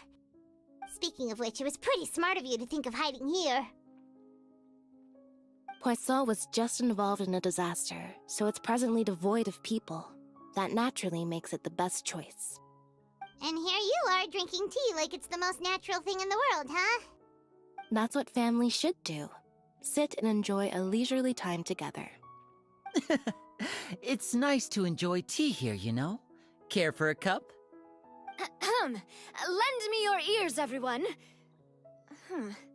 Or perhaps one of you might like to start us off. How about you, friend? Me? No, I don't think I can. Then, how about you, good sir? I fear that I will cause the mood on this boat to become as somber as it is in court. Well then, I guess we're lucky we've got a local like me to organize things. Wonderful, the spotlight at last. I guess I'll be facilitating things from here. That was a little long-winded, don't you think? Oh, you might be right. Anyway, to cut to the chase, our friend here, the Traveler, has brought us together to discuss something. As for what that is, well, let's start by saying that we'll be pooling our efforts together to create a series of traps. Oh, how intriguing. Well, it's just an expression, really. One that I just learned from Chlorand, and used on the spot. So, let's invite her to explain in detail. A round of applause, please. Huh? Didn't you say that you would be facilitating this? Oh, come now. Your work doesn't involve much public speaking, right? This is a good chance to practice. You might even pick up some fancy oratory tricks to impress your boss with in the future. I see. And what does my boss say? He is glad that you consider him your boss. Do go on.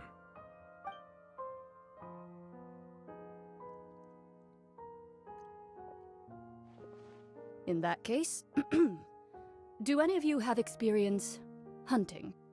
Not that I recall. Fremine and I once used a wooden stick in a basket to catch wild rabbits when we were younger. As for Lynette, oh, right. You were sick that day, weren't you? I've also gone diving to catch some fish before. Does that count? I'm afraid not. You may or may not have heard, but Fontaine once played host to a group known as the Marechaussee Hunters. Though that was their name, they did not hunt animals, but rather various monsters left behind by the ancient dynasty of King Remus. Today, Fontaine's monster population has already thinned greatly, so the hunters have blended back into society, taking up arms in other lines of work.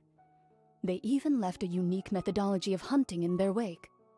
A trap comprises of the following components: bait, a trigger, and a containment device. Sometimes a lethal implement will also be necessary to deal with the prey. So, if we were to build a trap together, right now, what would you choose to build it with? For me, I would prefer something basket-shaped. Pigeons and rabbits will see the bait and naturally enter the snare. Our line of work requires a deft hand, and we're some of the best in the industry, so you can count on our techniques. You used some of those techniques while moving the people of Poisson, didn't you? My subordinates mentioned that you even performed some magic for the bawling children. Yes, and I even managed to gather some intelligence in the meantime. I'm quite the multitasker if I do say so myself. I'm afraid I can't claim that as my strong suit. I prefer more stable methods, like placing bait in the water and waiting for the fish to come within reach.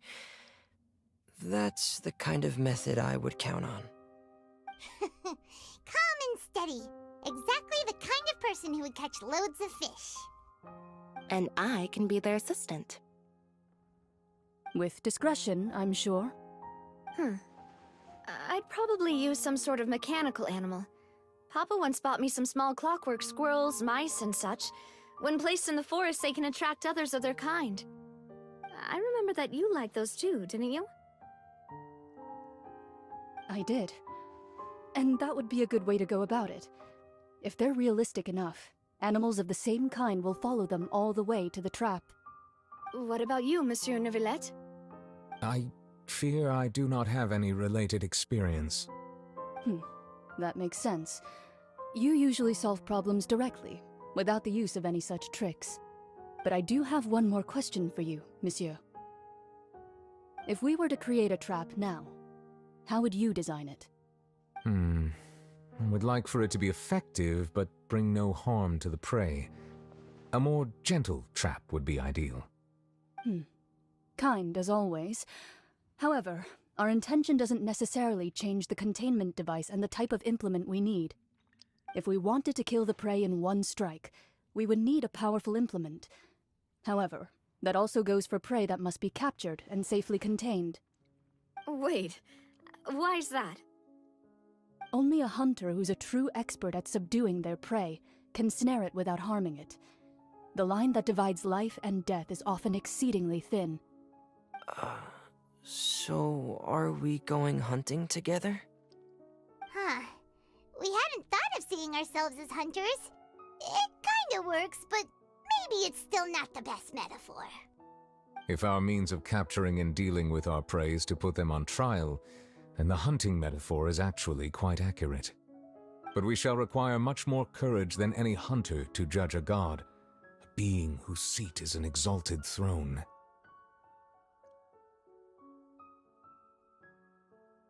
Oh, so that's what's going on.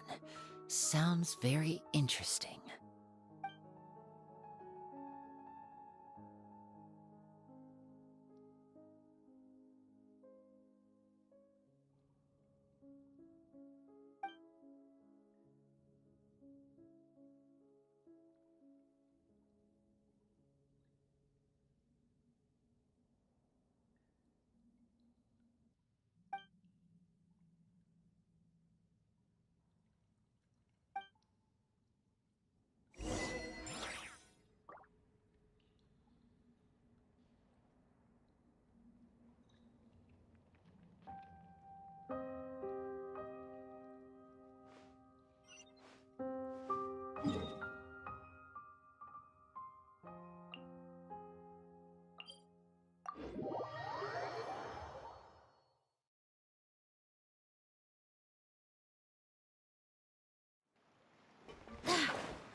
It's been a tough few days, hasn't it? So much has been happening.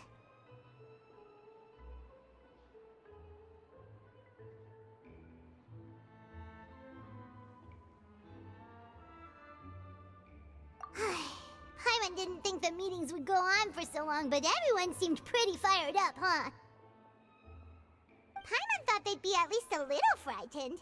Well, Fremine was, now that Paimon thinks about it, but everyone else just looked a little surprised. Well... It's hard to say. Paimon doesn't have any experience with this sort of thing. But with you around, Paimon sure will do great. After all, you're the most reliable person in the world, aren't you? Huh?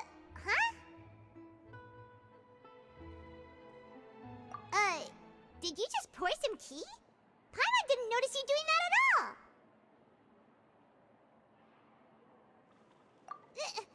Then what's that? Paimon's never seen that cup before. Don't be frightened. I'm just joining you two for tea. I merely refrained from saying anything till now. Who's that voice? But there's no one here. What a strange conclusion. But also such an interesting one. You two make such a fascinating combo. And yet, even you feel confused. As such, I couldn't resist but come by for some tea and a chat. Consider me a passerby, just accepting a commission from my friend's disciple on a whim.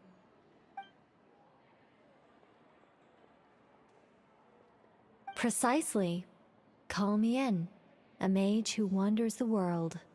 At least, that's how my friends have suggested I introduce myself. The prophecy. Yes, what has been prophesied will be fulfilled. You may view such things as the history of the future. What? Then is there any way we can stop it? People call such things fate, and it is written in the stars. It cannot so easily be altered.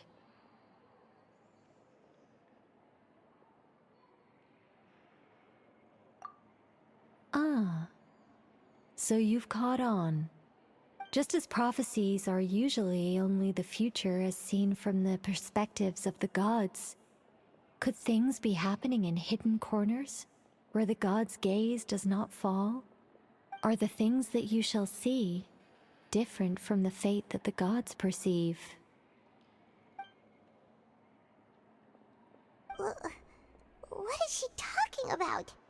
It all sounds really impressive and important and stuff, but it also sounds kinda scary.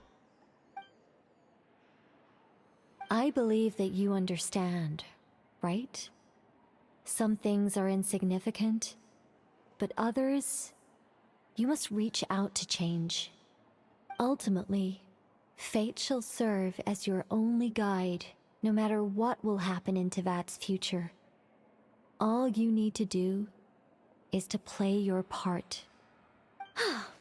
This was good tea, by the way. Thank you for your hospitality. Well, that'll be all for today. The voice. It's gone.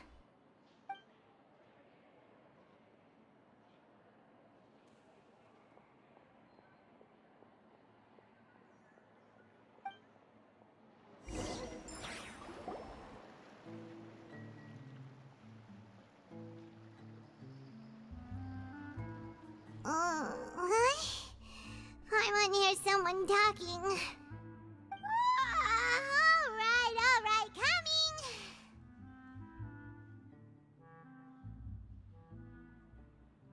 Hey, it's you who's getting lazy, okay? Well, I see I've walked in on some lively banter. Luna!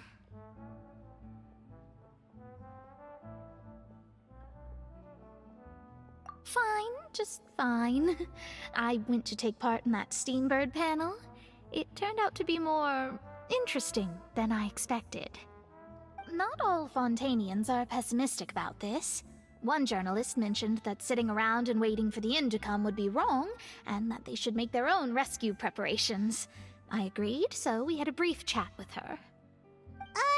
Did she have pink hair by any chance? Why, yes, it was Charlotte. I assume you've heard of her, no? That daredevil journalist? I'm in full support of her view. Prophecies are very important, but how can people allow their lives to be commandeered by just a few words? That's right! Paimon's glad to hear something sensible for once. Ah, yes. About what we had discussed before. I did try, but I'm afraid I couldn't reach the old hag. I'll try again tonight, but I wouldn't get your hopes up. Huh?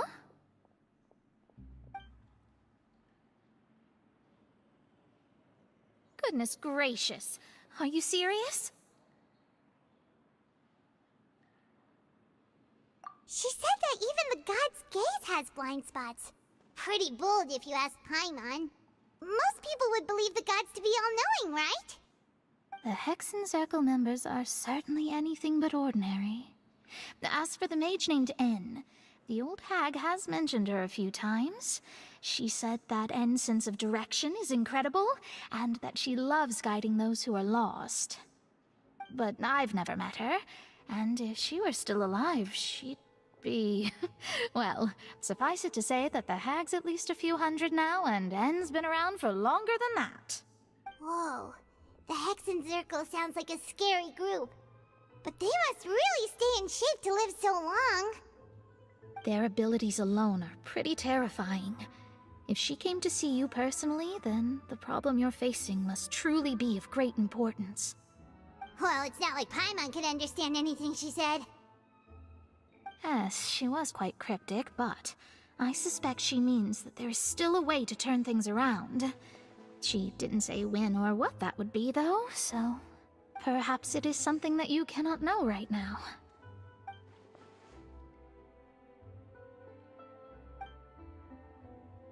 Traveler, Paimon, are you two all right? Oh, we're fine. We're just a little down right now. It kind of feels like the end is coming, you know? I see. I feel that same sense of desperation, too. I guess you could consider me someone who has often witnessed fate. So far as I have seen, it cannot be swayed. But even so, I still hope for, and believe in, miracles. Astrology is eternal and rational, but fate may not be. It is cruel, but it can also be beautiful.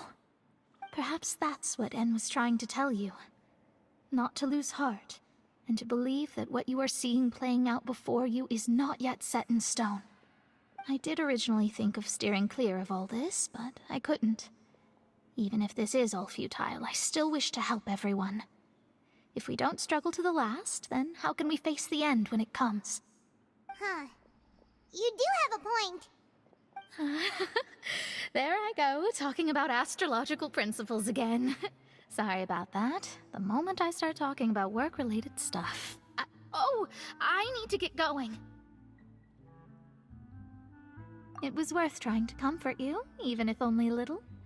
I believe that you'll help those who are struggling in the same way I did. I suppose that might be why we always seem to meet by coincidence. Paimon feels kinda moved by what Mona said. But also kinda sad, too. Hey, Traveler. Paimon suddenly feels like going outside for a walk. Let's go. Let's walk around the city, shall we? There's a few spots we always like to walk by.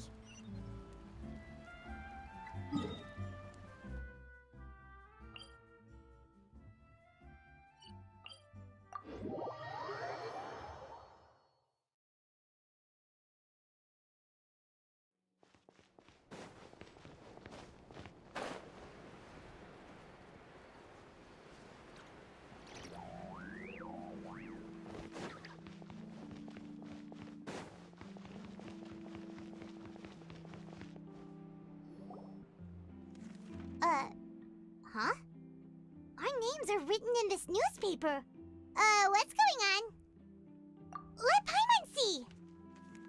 The underwater stronghold, the Fortress of Meripede, has continued in its noble autonomy, but that does not mean that others cannot interact with it. My recent attempts to enter the fortress bore little fruit. Huh. Guess Charlotte still hasn't given up on that. Thus, did an Outlander friend become the focus of this report, a blonde adventurer with their white fairy legends trailing in their wake. It is said that this mysterious traveler once visited the underwater fortress. So while the fortress's interior remains a mystery behind closed doors, do not fear, for the tales of the traveler contain surprises in spades. Journalist Charlotte's biggest scoop yet, the Traveler's Trail, World Walker. Huh. Charlotte took so many awesome photos of us and we never even noticed her! She hasn't been able to get a hold of anything at the fortress, so since we're easier to find, she's using us as the subject matter instead? Ugh, seriously? Well, fine. Those headlines and photos do look cool, so Paimon will forgive her this time.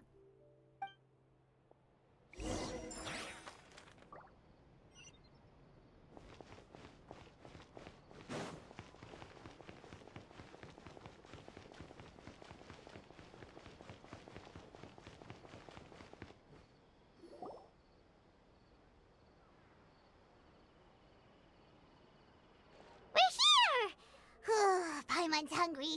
Should we go in and get something to eat?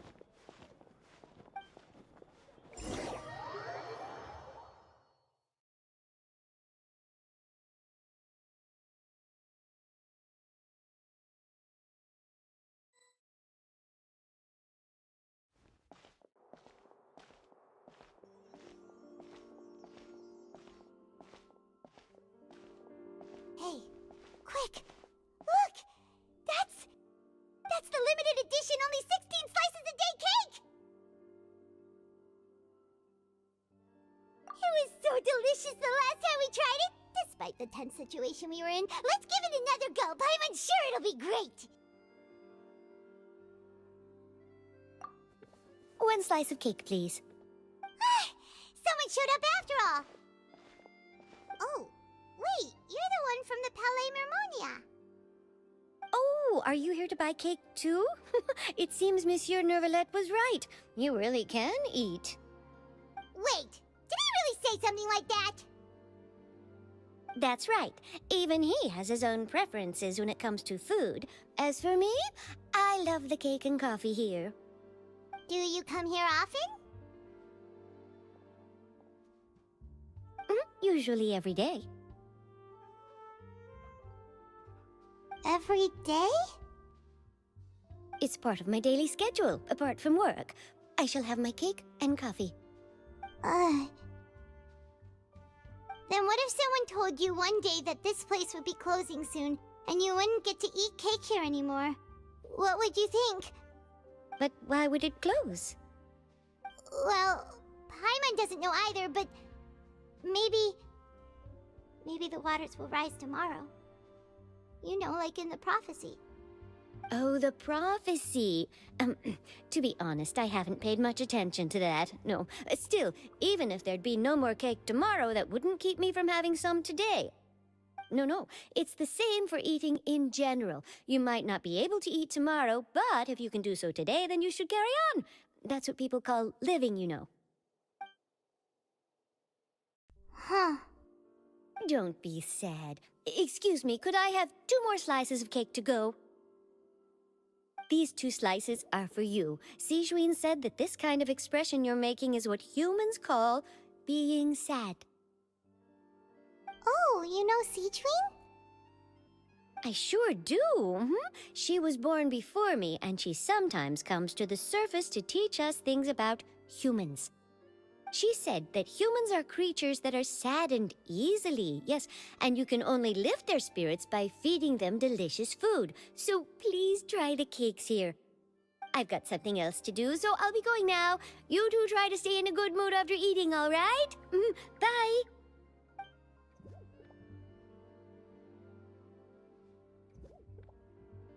And there she goes. All right, let's dig in.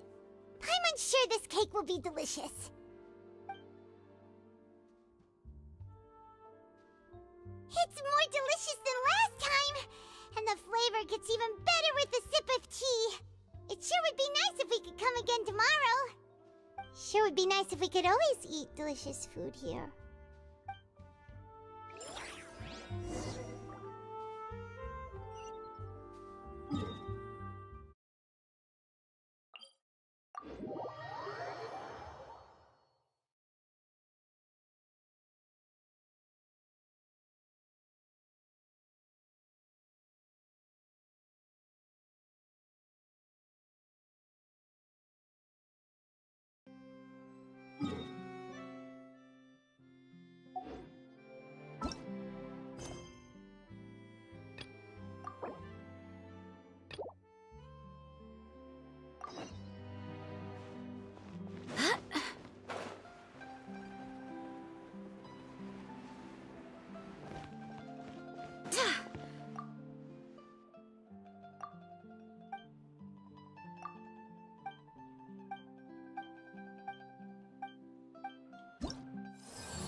Wow! If it isn't the Traveler and Paimon! Oh, have you seen the article I wrote about you? Ha! You've got some nerve! You just used us to make some quick mora! Oh, you needn't worry about that. I heard that you were in Poisson some time back, so I sent you a letter to discuss just that. It appears you didn't receive it, though. It's all right, though. I've set aside the amount intended for you. I've even set the table with some food.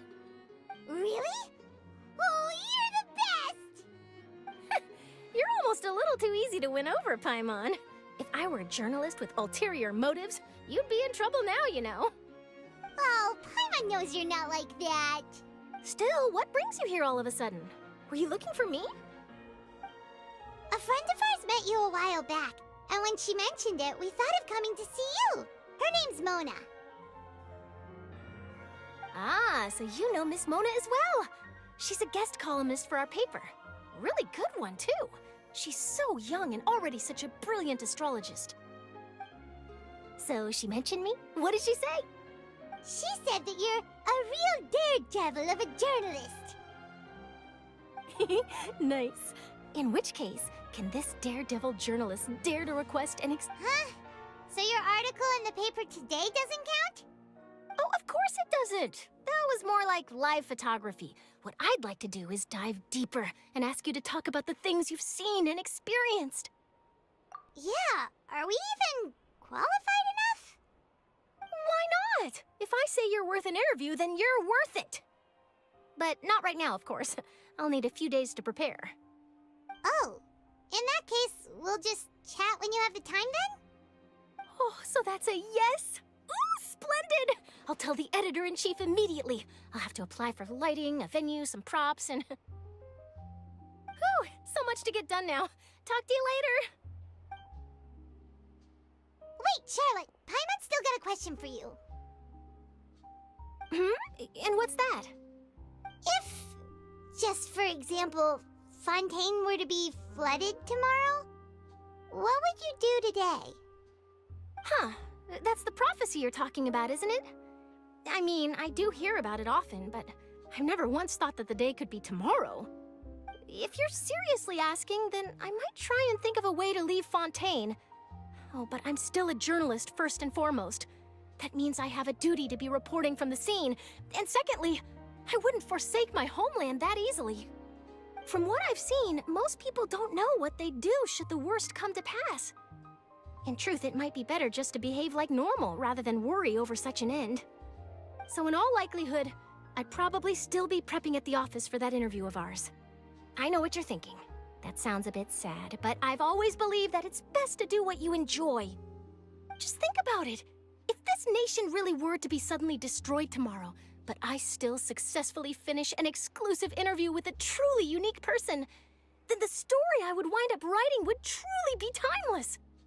And then do you know what I'd do? Well, I'd write that story, send it for printing, and use messenger pigeons to get copies out to the various nations as soon as possible. I'm not a dreamer, nor am I a workaholic, but I do love my job, and I'd be proud of leaving such an article behind. I guess you could say that I was born to be a journalist. But anyway, that's my answer. And on that note, I'll get back to my preparations.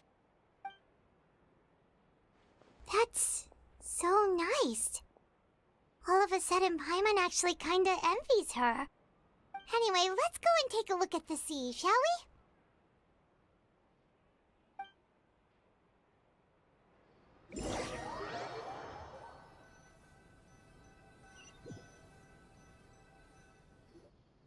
The sea breeze and scenery can be a pretty soothing combo, huh? Paimon's been thinking. If it wasn't Fontaine, but all of Tevat that would be destroyed tomorrow, where would we go and what would we do? No, Paimon should ask, if you could choose, what would you like to do?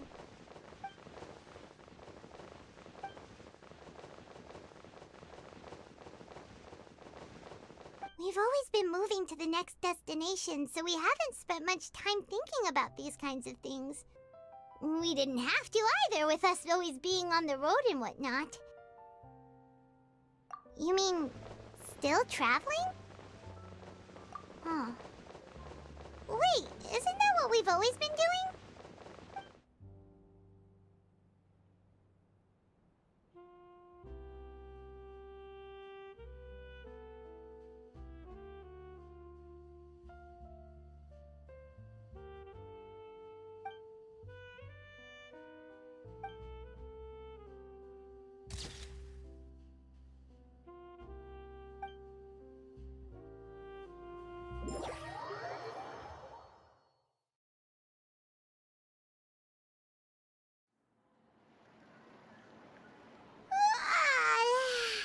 Feels like you'll grow mold if you stay here long enough. But it's still better than the Fortress of Meropide, that's for sure. It's not only damp there, but salty too. Ah, so the two of you are still here. Wonderful. Oh, you're from the Palais Mermonia, aren't you? Yes, I'm Isadora. Monsieur Nervillet sent me to look for you two before. I heard that afterward you went to the Fortress of Meropide. Not at all. I'm well aware that you're friends of his. Actually, I'm here to pass along a message from him. Yes, inside the Opera House. The Maréchaussée Phantom has declared the incident a small-scale riot. A riot? Well, that said, I don't personally think it was that serious. Lady Farina was watching a performance at the Opera House, and while she was resting during an intermission, some other audience members suddenly started harassing her, loudly accusing her of doing nothing about the prophecy crisis. And before she could respond, others started to join in. The crowd continued to grow, and protests against the Hydro Archon started to break out. So people have started to put the blame on Farina. Guess they finally found an outlet for the pressure they've been under due to the prophecy. I agree. People will naturally rely on gods, as is customary. But the moment people feel threatened, gods are also the first to be blamed. So what happened after that? Is Farina okay? Seeing that the situation was spiraling out of control and that further argument was pointless, she claimed that she'd gotten tired of this and left in a hurry. The Maréchaussée Phantom had their hands full maintaining order and did not catch where Lady Farina had gone. Only when things had stabilized did we realize that she had gone missing. So, you mean she's still missing? That's right. The Maréchaussée has dispatched many people to search for her, but we don't have any leads yet. That said, I don't think there's much to worry about. She is a god after all. Even if she were to fall into the hands of rioters, what could ordinary people do to her? Good. Monsieur Nervillet sent me to tell you about the situation, but he didn't say anything else. Don't worry, this is more than enough to go on. Thanks for keeping us informed. Ah, is that so? Well, alright then. In that case, you two take care. I'll be heading back to the Palais now.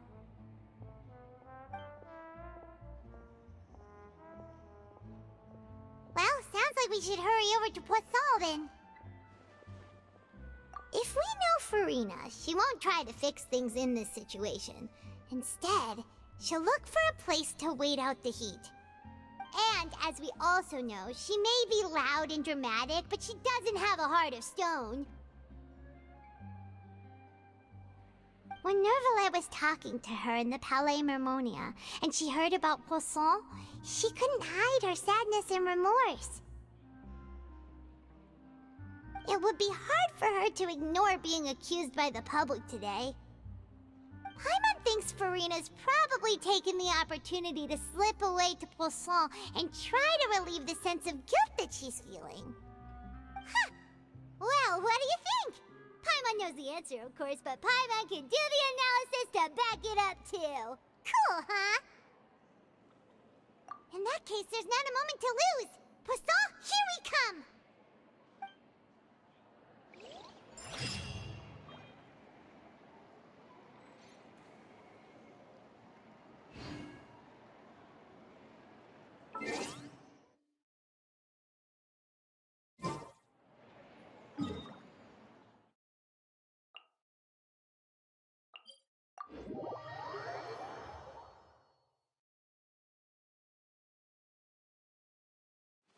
This place looks deserted. Guess all the survivors must have evacuated already. All that's left here are signs of devastation. Could Farina really be here? Let's try to find her as soon as possible.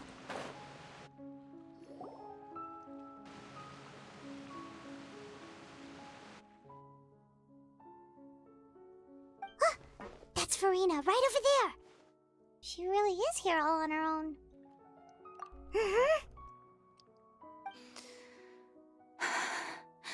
Should I just give up? This is all meaningless. What was meant to happen did happen after all. Everyone's dead. I'm sorry. I am so sorry. Give up, Farina. There's no point in holding out. I'm sorry. But what can I even do other than to repeat meaningless apologies over and over? Who's that? Don't worry, Farina. It's just us.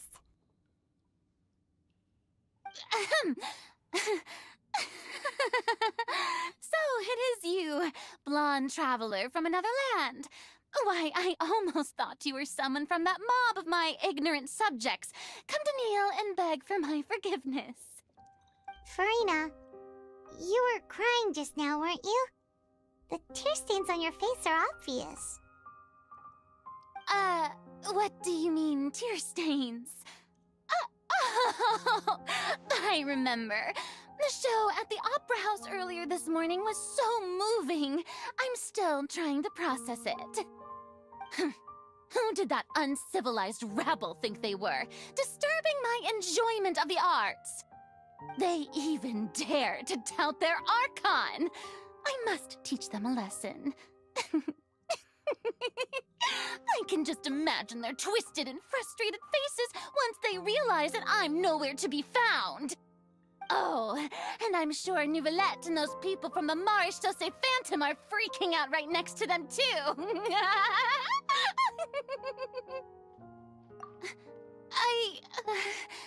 Of course not.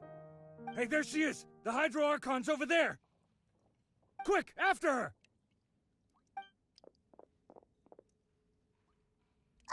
Farina, those people seem to be after you. They are? They're just some rabid fans who want to cut the line because they haven't been able to meet me in person, aren't they? That's against the rules. I can't let them get their way. Farina just ran off! Quick, we have to catch up with her!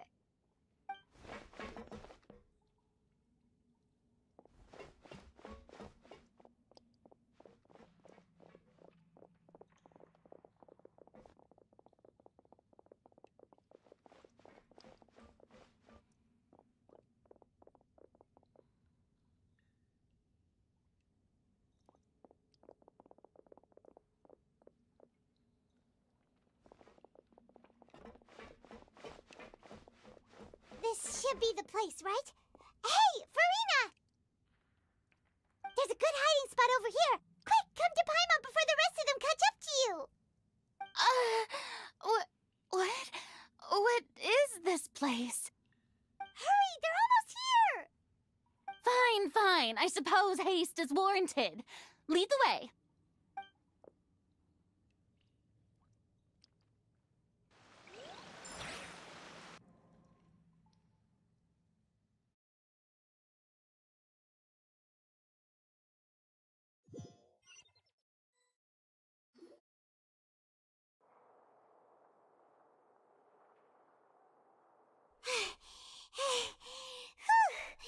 Paimon's exhausted.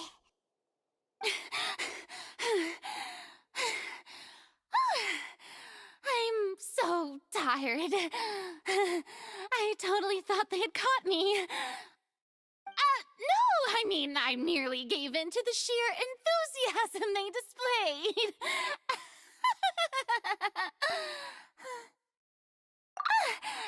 You're right. Yep, that's a good girl.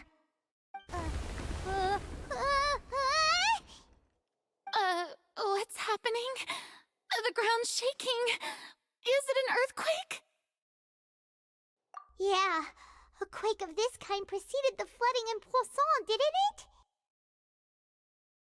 It can't be. It's happening again. Well, there's no need to worry too much about that. Novelette's made some emergency plans, so the evacuation should go a lot smoother this time. Yeah, I hope you're right. But the people of Poisson, they've already...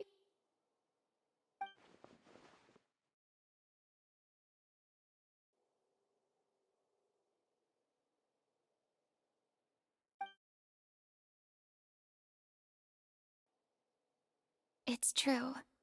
I've been investigating the prophecy for hundreds of years. I once had informants all over Tevat, searching for clues and feeding information back to me. I've tried all kinds of ways, too, to hold back the sea. Anything to keep the coastline from advancing. But all my efforts proved to be futile in the end. Really, the truth has been clear to me for a very long time. We cannot make an enemy of the divine. No matter what we do, the will of the heavenly principles will have its way, and the prophecy shall be fulfilled. Give up. I do love the sound of that phrase. It would mean finally coming to terms with fate, but also for me to finally be free.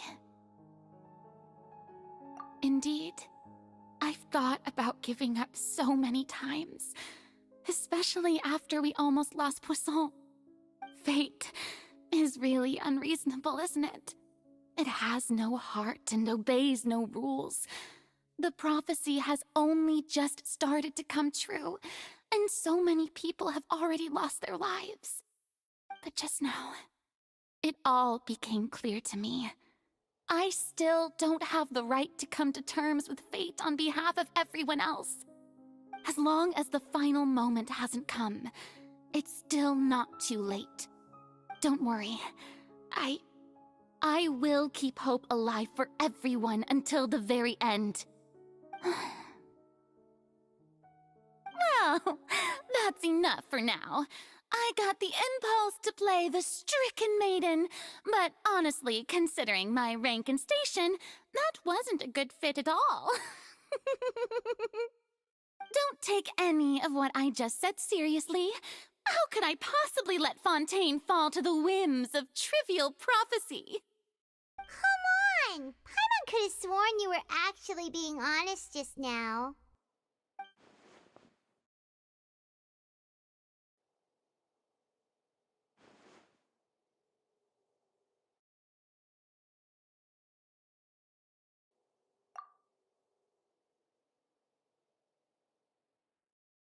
Share my burden. That's impossible. It was fated right from the start that this would be my duty alone.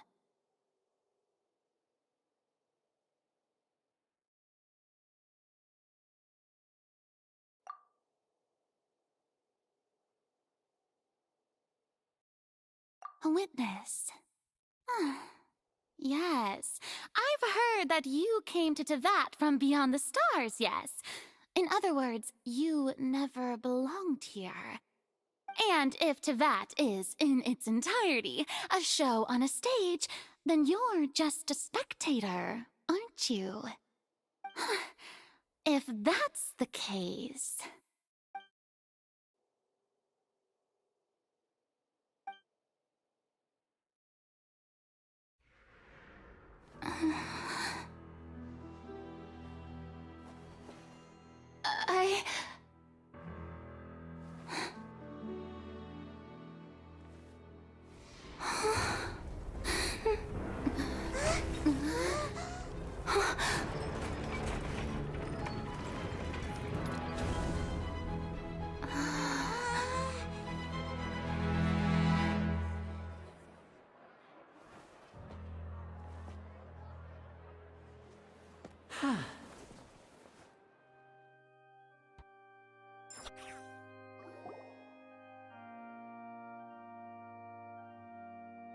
Ladies and gentlemen, this concludes my opening performance. Now, without further ado, we may proceed to the trial of our god. So this is what it is. Yes, you deserve praise for the effort you took to raise the dramatic stakes. Do not forget, however, that I am Focalor, the god of justice, the embodiment of justice itself. Does it not strike you as even the least bit absurd to bring the very concept of justice to trial? May I interpret these words as your refusal to stand trial? In that case, you will have the opportunity to defend your honor through a duel. You would draw your blade against a god?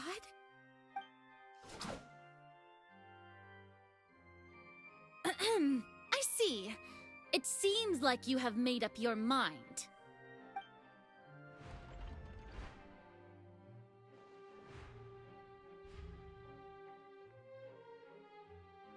Paimon can't believe it. She just surrendered. What the heck is going on?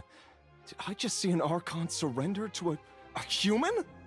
Wow, how utterly humiliating. Lady Farina, what is the meaning of this? Shh! It would seem that there has been a misunderstanding. To be clear, the raising of both hands is not always an indication of surrender. Looking for excuses again, huh? I raised my hands just now to indicate my acceptance of the trial. No duel shall be necessary. I will admit that I've been running away for a long time. I'm sorry, everyone. I was unable to protect the people of Poisson. It is my duty to stand trial for my crimes. You are not the only ones to be disappointed in me. I, too, am exceedingly disappointed in myself. But now, it is time for the Hydro Archon to show you her courage and resolve. I, Farina, will use this trial to show the world the true meaning of justice! This time, I will protect you. Applaud and rejoice! One of the most outrageous and fantastical arcs known to the opera epiclese is now unfolding before your eyes. Mark my words, this shall be one of the most exhilarating and brilliant shows ever to grace the stage of Fontaine! The trial of the Hydro Archon, Focalor, will now begin! Woohoo! Oh, now we're making history! Why does it feel like Farina just took over the whole thing? Like, come on! Didn't she just get forced to stand trial for her crimes? Also, even though she's still acting super dramatic, she is taking this seriously this time, right? All right, then. Who will be my opponent in this trial? The court asks the prosecutor to please take the stand.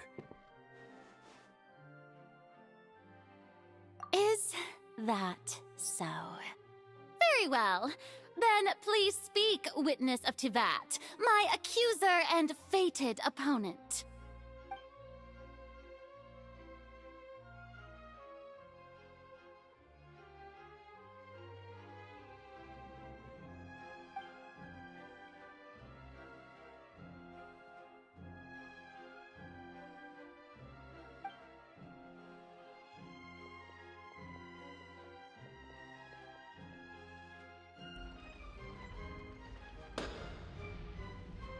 Also, please allow me to ask, as a final question before the trial begins. Just how much work did you do to force me onto this stage? Well, we did do a lot of prep after the meeting that day. I can go over the tasks assigned to the Spina di Rosula, since they were rather straightforward and easy. Navia, the president of the Spina di Rosula. Most of the people who participated in the disturbance this morning were my subordinates. They changed into plain clothes and came to the Opera House as regular audience members, waiting for the perfect opportunity to incite insurrection against you. The people's resentment against their Archon has been building as more and more of the prophecy is fulfilled. A spark was all we needed to turn smoldering anger into a flame. Moreover, according to our understanding and analysis of you, when something like that occurred, you would likely flee the scene and head to Poisson by yourself. So, we arranged for a second group to lie in wait there. So, you mean... the ones who scoured the settlement for me were also from the Spina? And their goal was to force you to step into the giant magic box so you may personally participate in the greatest magic performance in all of Fontainian history. That's right. That house was a magic box, rather than someone's residence. As the super ultimate version of the setup that I used when I first performed at the Opera Epiclese, the volume of the box was increased by a whole order of magnitude, and the distance it traversed was the entire gap between Poisson and Aranias. Its cargo, of course, was an Archon instead of a human. My thanks, Farina. Without your help, we could never have pulled off such an extraordinary performance. You're welcome? Of course, this performance was only made possible with Father's support. The House of the Hearth spent a massive amount of labor in Mora to pull this off. We had to select a location, construct the giant magic box, dig a tunnel, and open up a path through the water. It was a lot of work for all of us. So, in other words, the earthquake that we felt within the giant magic box was just a normal tremor from the transportation of the whole house? That's right. It wasn't a sign of another disaster to come.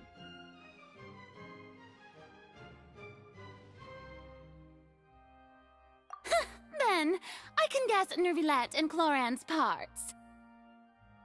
You gathered a crowd, prepared a stage, and made sure that the champion duelist would be immediately ready for a fight.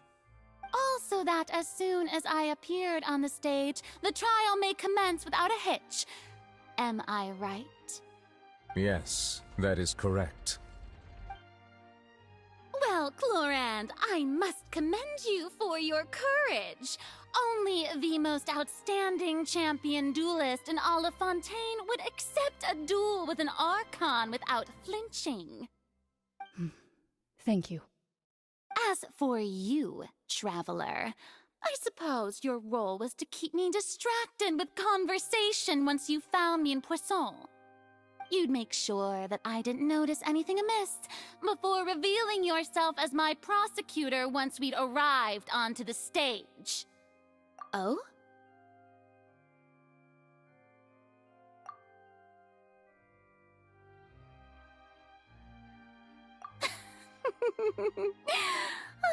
Is that so? Then I suppose I must have missed my final chance. It's fine. It matters not. What's done is done. The stage is already set, so there's no reason to disappoint the audience. Let's see this trial through to the very end.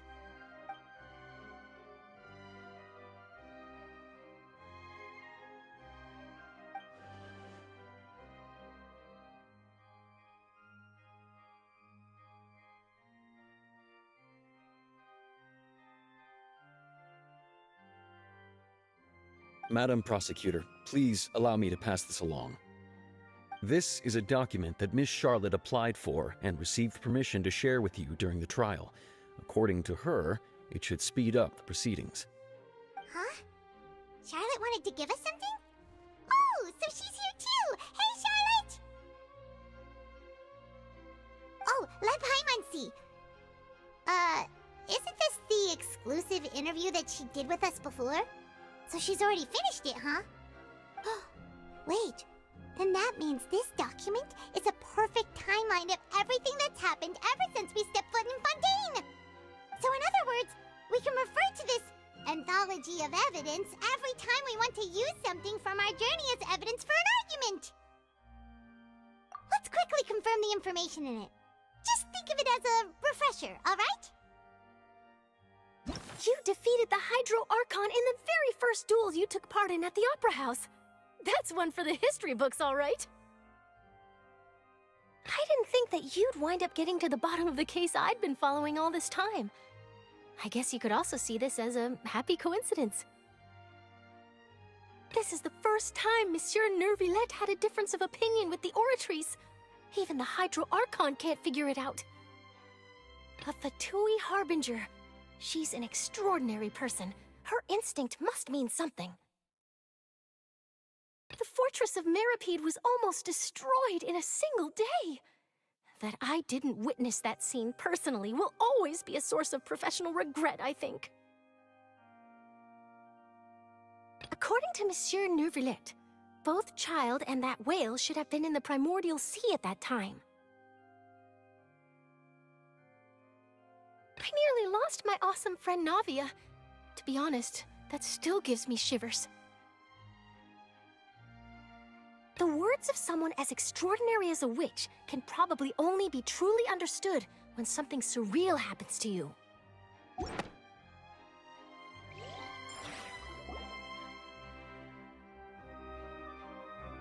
The prosecution and the defense are both in position. The trial shall now begin.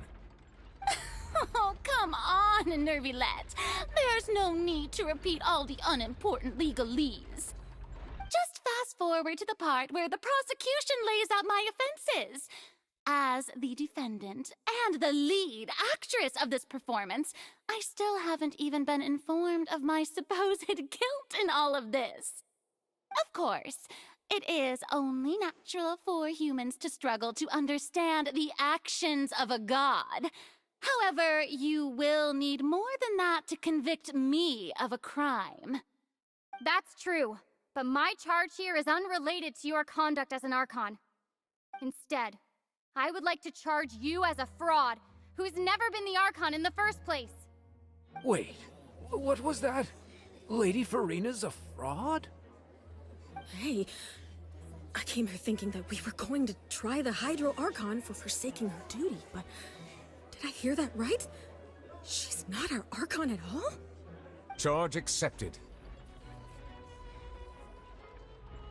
Lady Farina, do you plead guilty to the charge?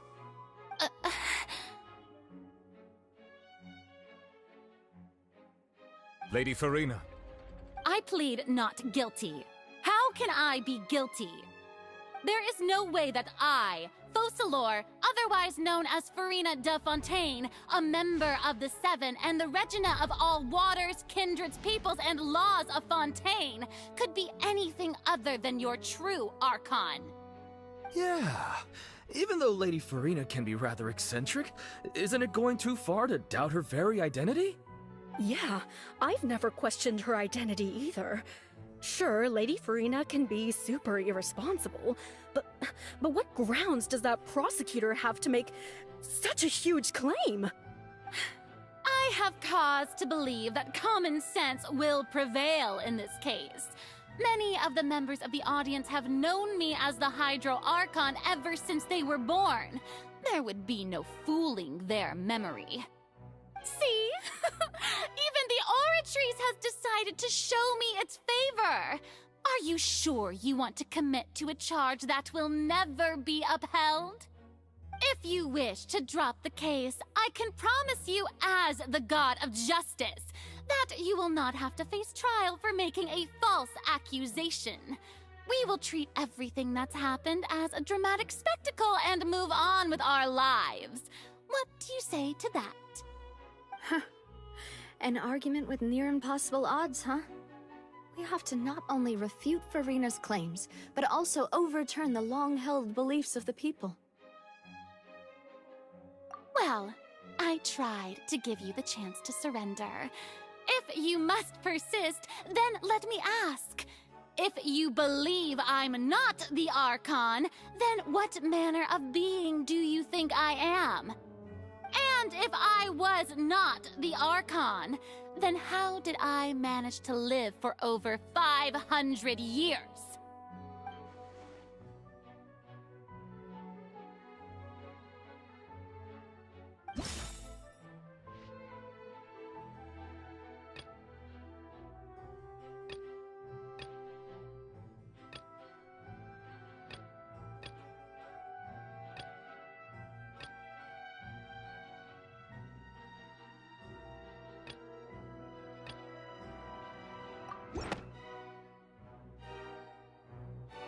First of all, you may be a member of another long-lived race, which would allow you to naturally possess an extended lifespan.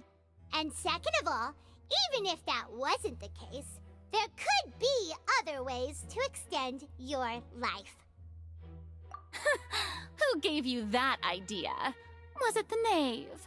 You'd sink so low as to use a harbinger's words against me. A curse? I once thought it possible that the aura of an Archon might naturally resemble a type of curse. But in light of this claim, perhaps what I sensed was not your divinity, but a curse after all. Neverlet sensed it too, huh? Lady Farina is actually a human? Well, it is true that it's extremely difficult to tell humans and gods apart just by looking at them. It's not impossible.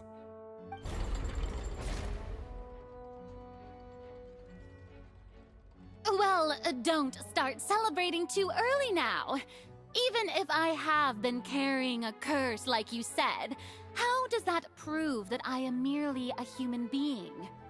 Besides, everyone knows that the main difference between a human and a god is the possession of authority. Gods can do what humans cannot. That's why they're worshipped as gods. For centuries, manifestations of my authority have served the nation of Fontaine. One need only to turn their eyes towards the Oratrice Mécanique d'Analyse Cardinal in this very opera house, or consider the endemnitium that is used in every aspect of life.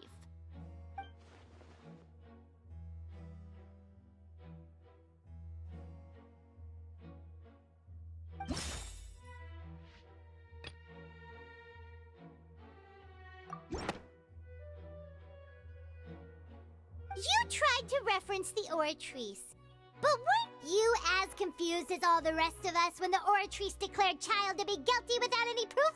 Otherwise, you should have come up with a good explanation for that by now. Didn't I make myself clear at the time? The decisions of the gods are naturally difficult for humans to comprehend.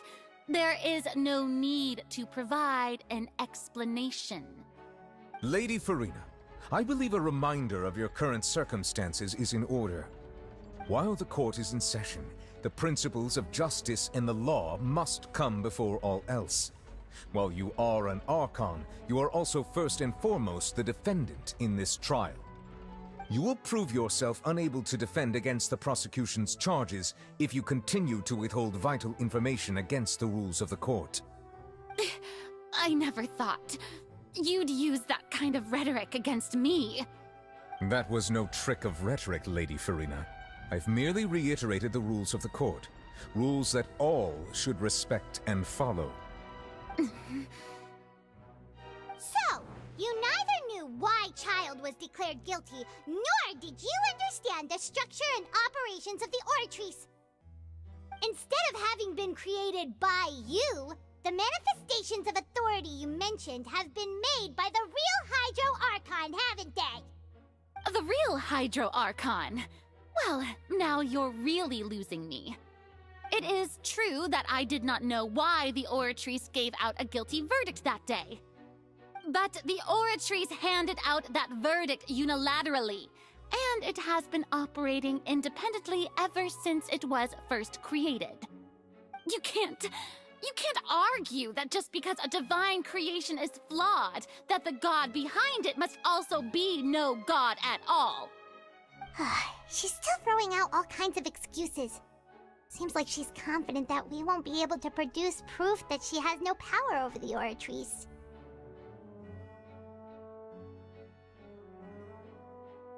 My power as an Archon. There are many ordinary citizens in the audience. How can I just carelessly demonstrate the formidable power of an Archon? If that poses a concern, I'm prepared to extend my protection to the audience. You don't need to go that far.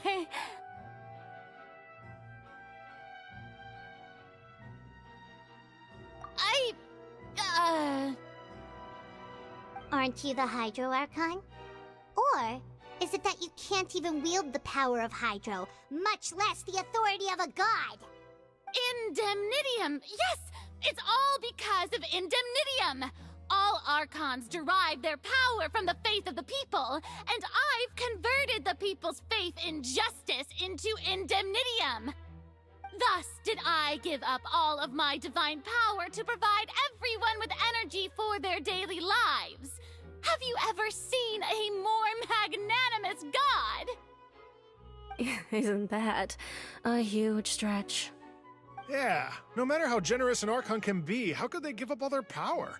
Can a god with no power even still be called a god? It seems like nobody's buying Farina's excuse. Hey, come now, everyone. Please don't stare at me as if I was a liar.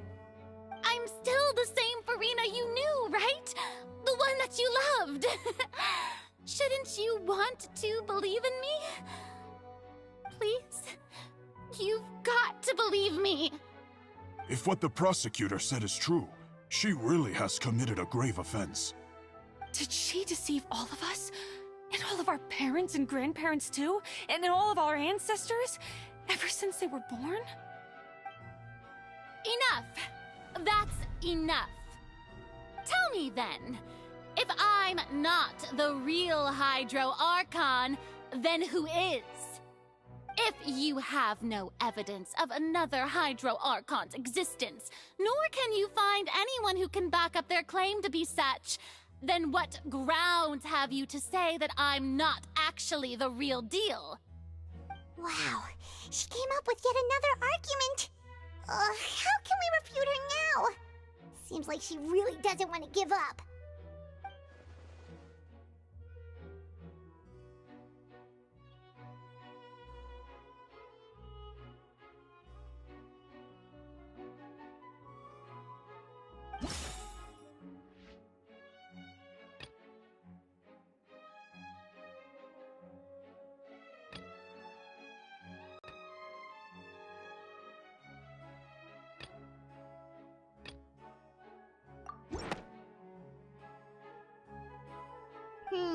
That doesn't sound right. Paimon doesn't think this clue can be used as compelling evidence to build our case.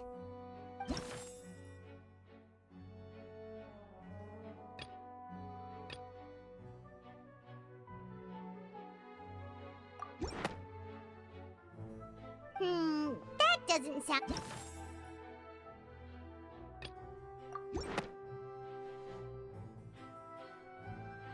It has been established that all Fontainians can dissolve in water from the primordial sea. And that means... Since you insist on claiming to be a god and not a human, then there's a method that you can use right here and now to eliminate all suspicions of you being the latter. Miss Navia, please apply to serve as a temporary attorney for the prosecution before addressing the court. Though you act in partnership with the prosecutor, you must still adhere to proper procedure. Super sorry, Monsieur Chief Justice. I swear this really will be the last time that I'll speak out of turn. Now, I've brought some seawater from Poisson. As everyone knows, a massive flood struck the area not long ago, taking many lives, including those of some of my closest friends. So, Miss Farina, would you dare to touch some of this seawater? If we are to believe that you are indeed the real Hydro Archon, touching the seawater would have no effect on you. All it should do is strengthen your case. But if you don't dare to touch it, then we would have basically proved the reverse. Oh, and I must remind you that after the disaster at Poisson, nobody wants to see any more people dissolve. I do hope you'll act prudently and choose the simpler path of admitting guilt. Navia from the Spina di Rasula. The Spina has governed Poisson for many years. I guess her suggestion is valid. If Lady Farina is indeed just a human, she's probably Fontainian like all the rest of us. Would she really dare to try?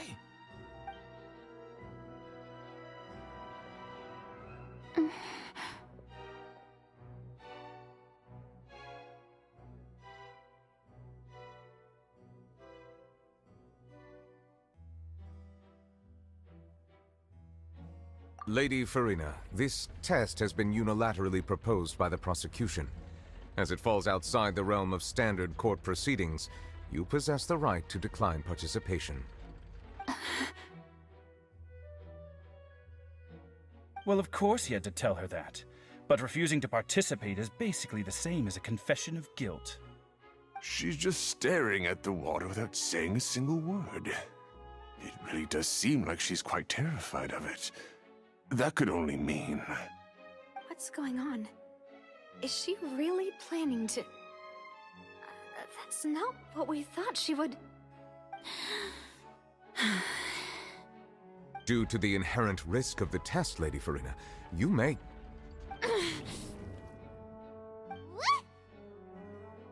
Hey!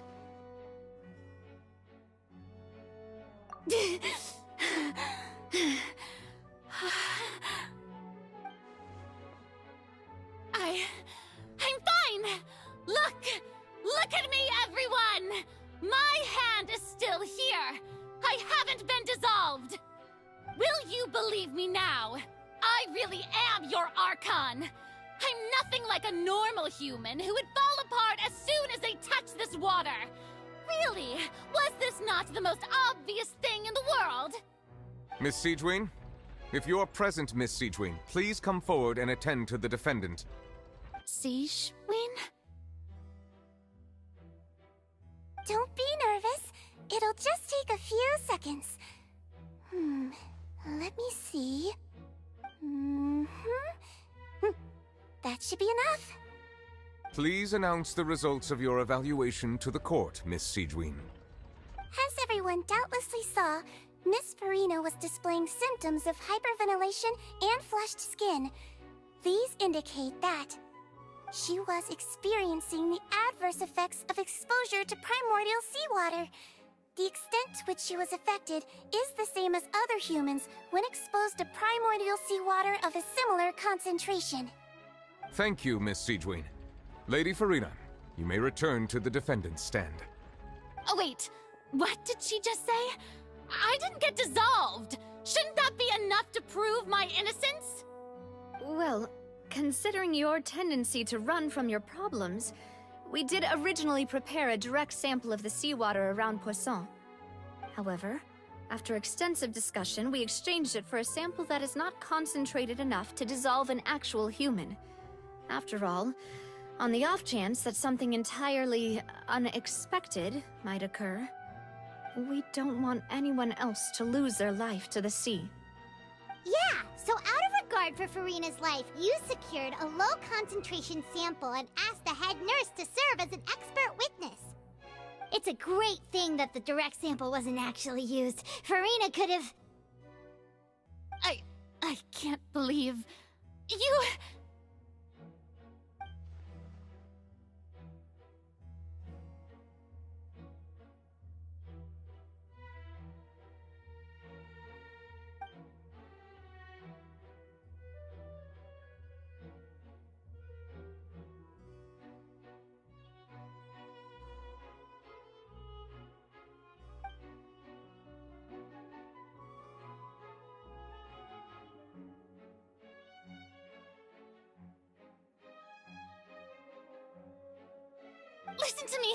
Listen to me, everyone! Please don't give me such cold and disdainful looks! What happened just now didn't prove a single thing!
think about it!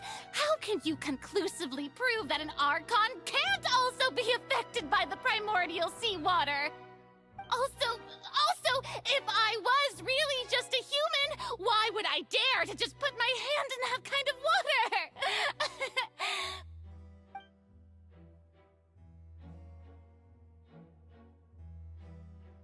Please, anyone, just listen to me! I swear, I really am your Archon!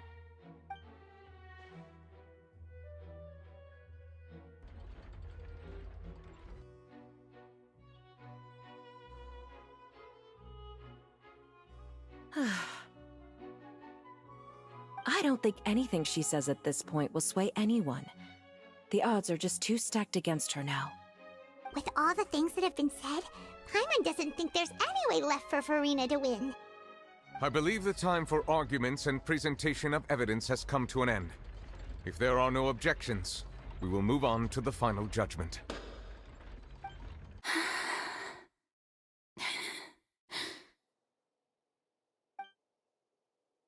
I don't think anything she says at this point will sway anyone. She's too stacked against her now.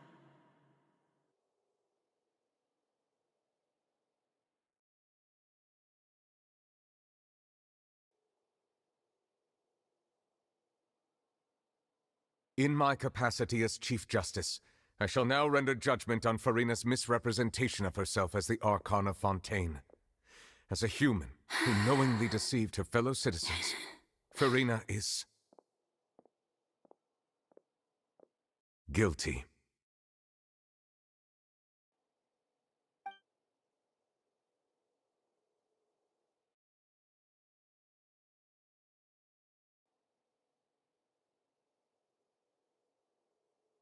We shall now turn to the Oratrice Mécanique d'Analyse Cardinale to render the final verdict on the charges.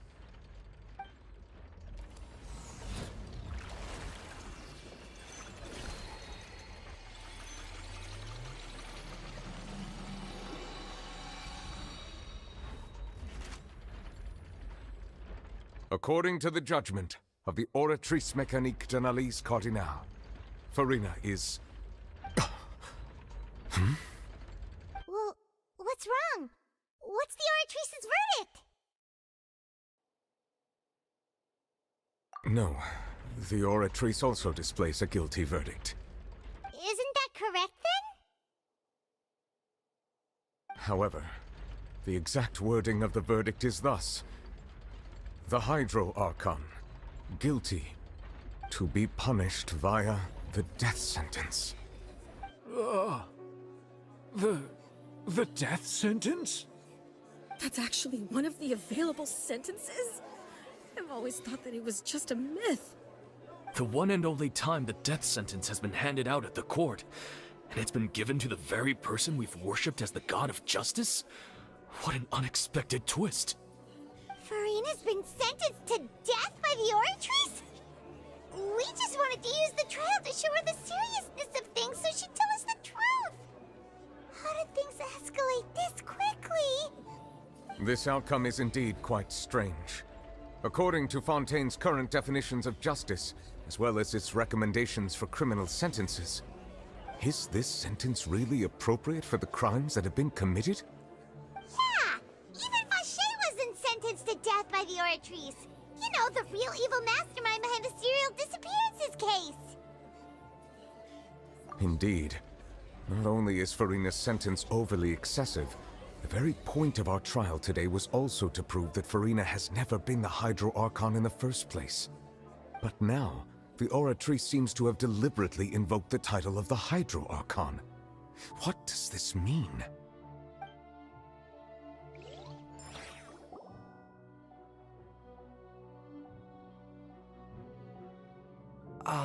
Excuse me, if I may interrupt.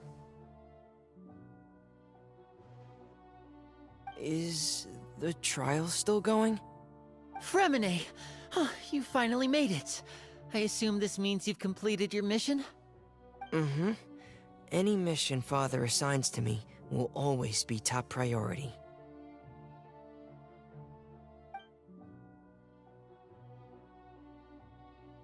Is that the first prophecy slate?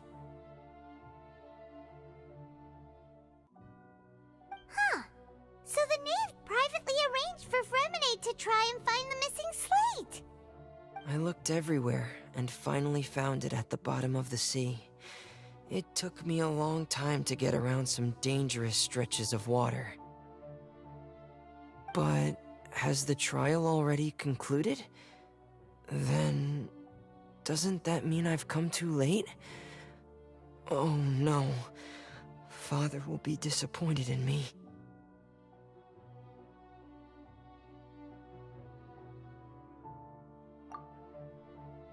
Thank you for your hard work, Mr. Fremine. Please allow me to review the record left on the slate. Traveler, I believe that you have already seen the other existing slates, and would like you to come here and confirm their contents.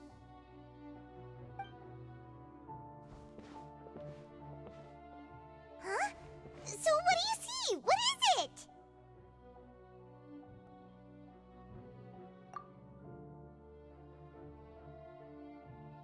I believe I've now made sense of the Hydro Archon's crime.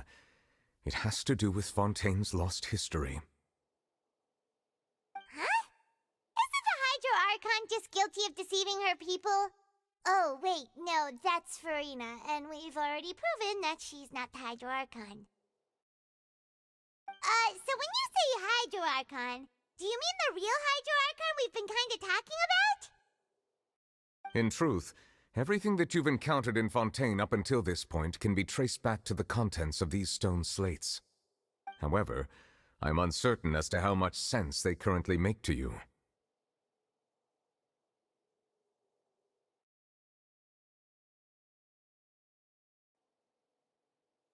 Okay, let's try to recall the contents of the other 3 stone slates.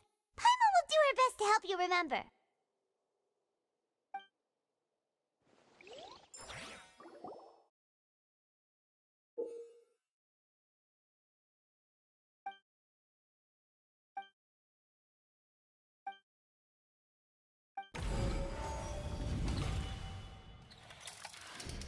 The first stone slate describes what you just said. It seems to show the previous Hydro Archon using her divine power, and then the Oceanids turn into humans. Does that mean that Fontainians are transformed Oceanids? Oh, Paimon wasn't expecting that. But if Oceanids can turn into humans, then perhaps this process can be reversed as well. The second stone slate shows Celestia floating in the sky, and the Hydro Archon and her people worshipping it together.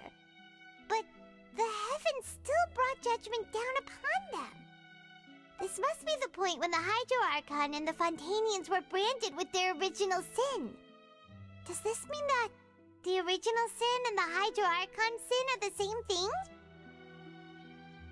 The third slate shows the Hydro Archon sinking into the sea surrounded by many people. That reminds Paimon, didn't we also watch that happen to someone else? Well, the fourth slate is the prophecy the Fontainians have been talking about. People dissolving into the sea, the Hydro Archon crying on her throne, and so on.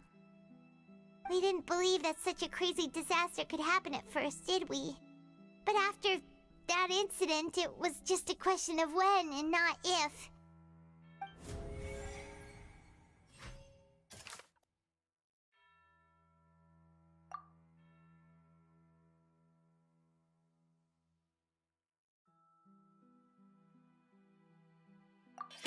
We know from the case of the serial disappearances of young women that Fontainians can be dissolved in primordial seawater. And the first stone slate tells us that long ago the Hydro Archon used her power to turn Oceanids into humans. This might be the reason that Fontainians can dissolve.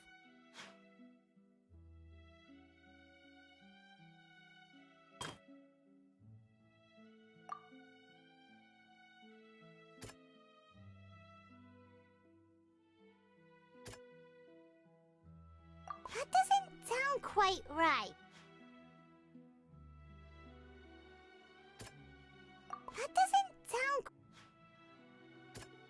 That doesn't sound Perhaps what is about to take place has all happened before. The true sin of the Hydro Archon that Nervilette mentioned, and the original sin cast down on the people of Fontaine by Celestia as recorded on the stone slates.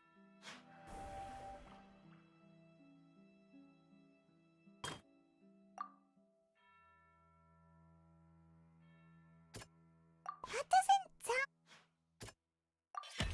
It's not as simple as falling into the sea. When Navia fell into the sea, her consciousness was subjected to judgment. The stone slates show the people gathered around the Hydro Archon in the sea. Could that be alluding to the same thing?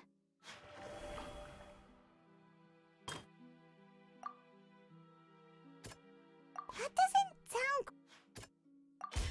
The prophecy from the stone slates found its way into society, but not many people believed it at first. The fortress of Meropide was nearly flooded with primordial seawater, which we know can cause Fontainians to dissolve. It seems increasingly likely that the prophecy may come true. If we hadn't dealt with it in time, things could have gone very badly. They'll dissolve into the primordial sea but won't cease to exist. Their essence will flow in the seawater, converge, and take the form of an oceanid. The Hydro Archon was sentenced to death in court, shocking everyone present. Perhaps this means that her sin was actually Fontaine's original sin. Navia fell into the water inside those ruins, and she nearly dissolved. She was surrounded by the people of Poisson in a court within her consciousness, and was forced to take part in a trial meant to make her stay. The eruption of the primordial sea at the fortress of Meropide was the surest sign that the prophecy was about to come to pass no matter what. The stone slate's content can all be verified by recent events. If we combine what we know together, loads of truth should come to light.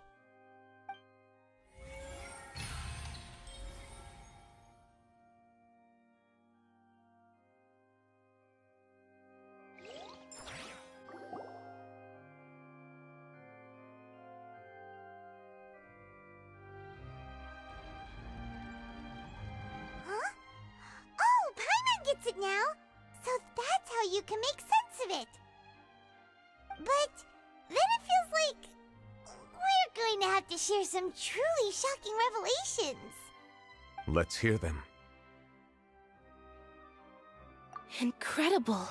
Linny, did you hear that? We're not real humans. All Fontainians were originally created by the late previous Hydro Archon, with oceanids as their basis. The evidence for that can be found in how only Fontainians could dissolve in primordial seawater, and how all the girls Vacher dissolved were also turned into oceanids.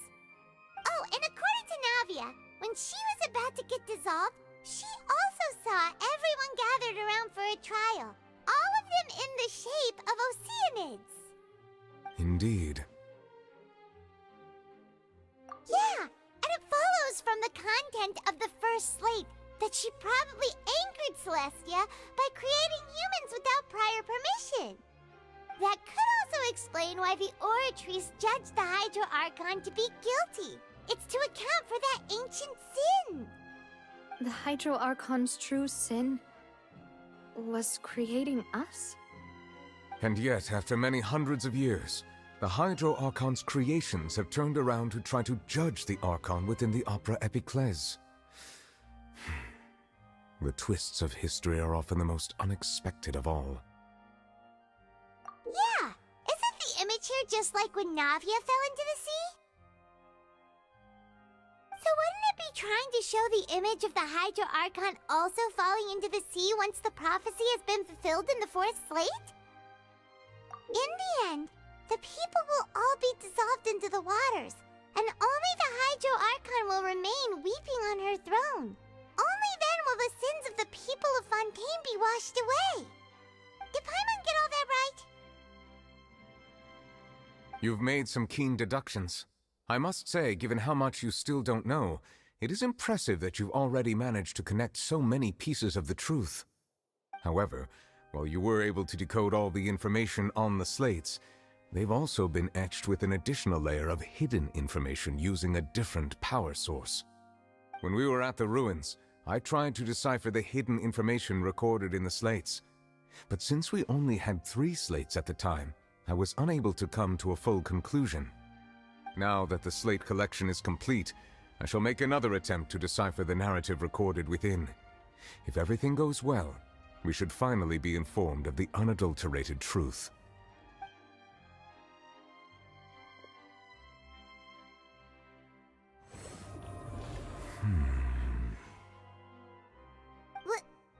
Well? Did you get it? I believe I should share this truth not only with you, but with all the people of Fontaine as well. I will try to briefly summarize it for you.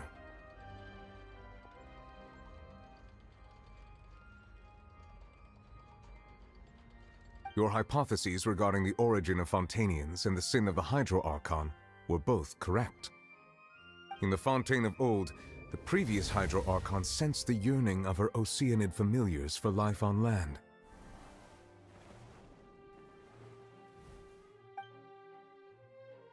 The Oceanids were enamored with the beauty and romanticism of human beings, and wishing to have those experiences for themselves, expressed to the Hydro Archon their desire to become of a similar kind. However, even though water as an element is intricately linked with the power of life, the Hydro Archon, as one of the 7, did not possess the authority to create a new form of human life. Not one to give in, she eventually found a way to create permanent humanoid bodies for her familiars by appropriating the power of this planet's primordial sea. She poured primordial seawater into the Oceanids' blood vessels, creating humanoid mimics in the process. But if Fontainians were to ever come into direct contact with water from the primordial sea, the power within their bodies would escape these artificial restraints and return to the sea. As a result, their forms would collapse, and they would be reverted to their original forms as Oceanids. Of course, the Hydro Archon never received permission from the heavenly principles to create a new human race. And thus, the Hydro Archon and all of her creations came to shoulder the original sin of appropriating the power of the primordial sea. That is the true history of how the people of Fontaine first came into being. So we were all Oceanids before we turned into human beings? That's way too much information for me. I think I'm just going to pretend that I never heard a single thing.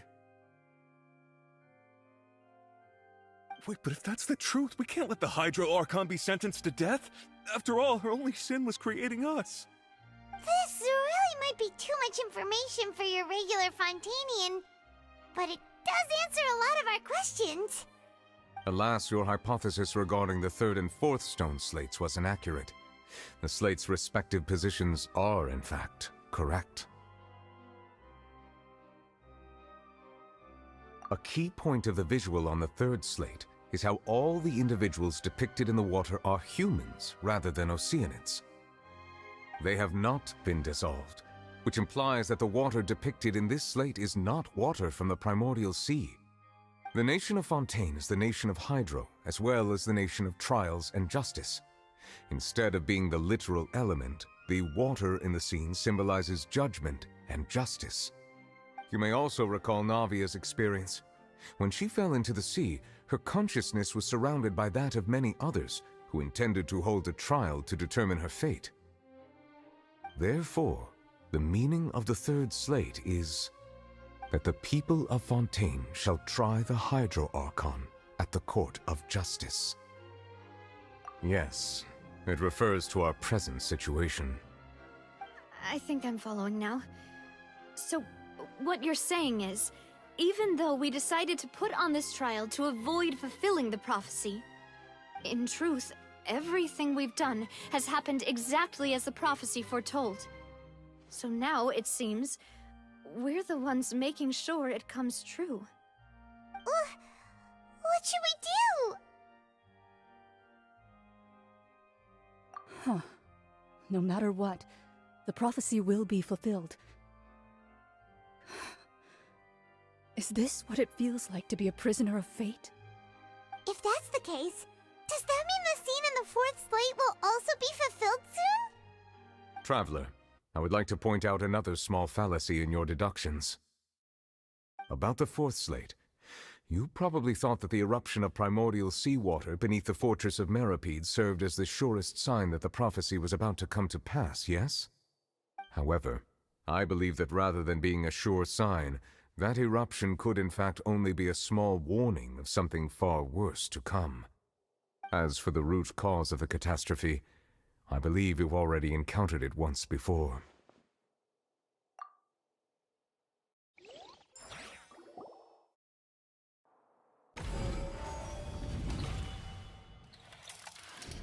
This eruption was just a small warning of the things to come. We must find the root cause of the disaster.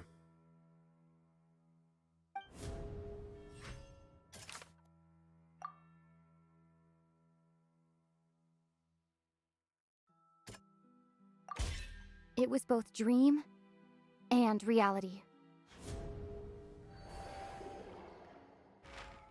If we're talking about a true culprit, that could only be that thing inside the primordial sea, right? The truth, the original sin, the trial, and the root cause of the disaster.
That was way too close! How did that thing just burst into the Opera House? Wait, was that the huge whale you saw in your dream? So we've met it at last. I understand very well why it has chosen to make an appearance here. That whale does not belong to Tevat. It is a monster that has traversed the stars, weeping all the while. It has been greedily consuming the energy from the planet's primordial sea, using it to grow. That is the main cause for the rising sea levels. And once it has finished consuming all of the energy contained within the sea, its next step will be...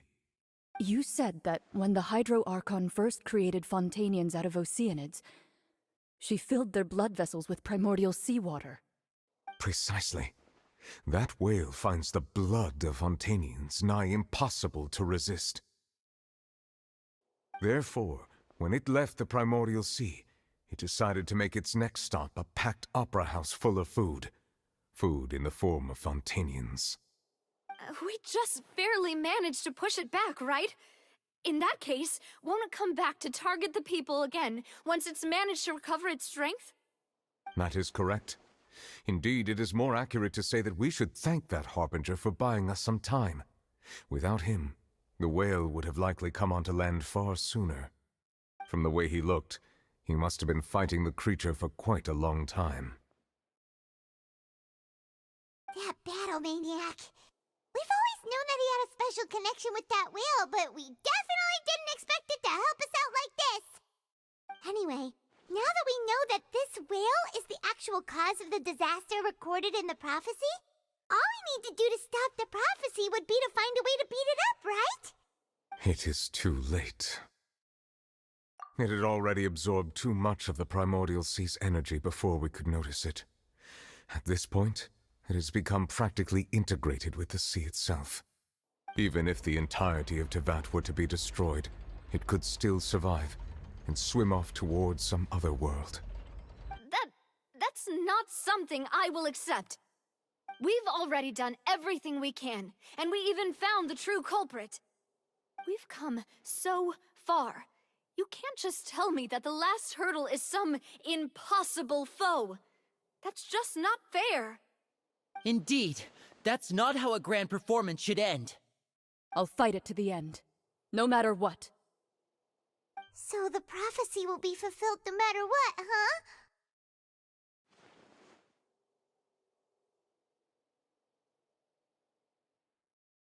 The prophecy.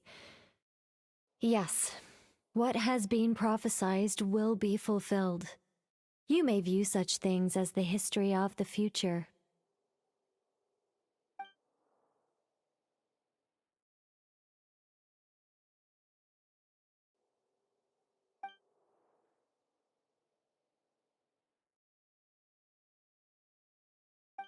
Just as prophecies are usually only the future as seen from the perspectives of the gods, could things be happening in hidden corners, where the gods' gaze does not fall? Ultimately, fate shall serve as your only guide, no matter what will happen in Tevat's future. All you need to do is to play your part.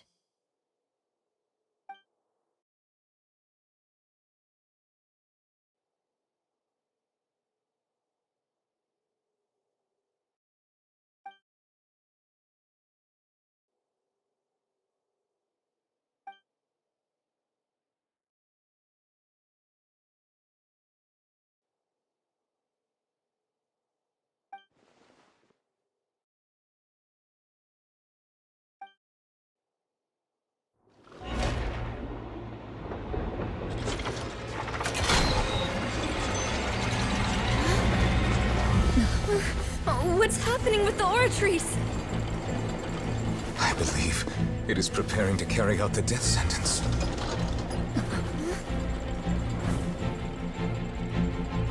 Farina!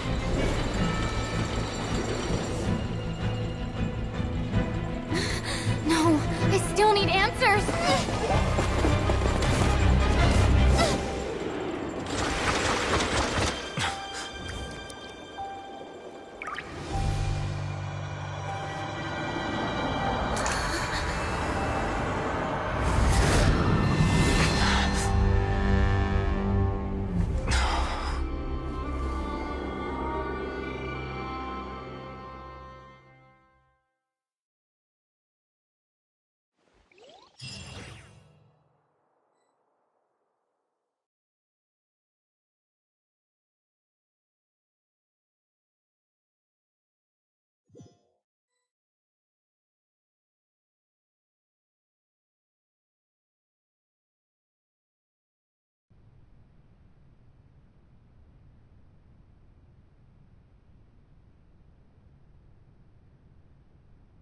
You...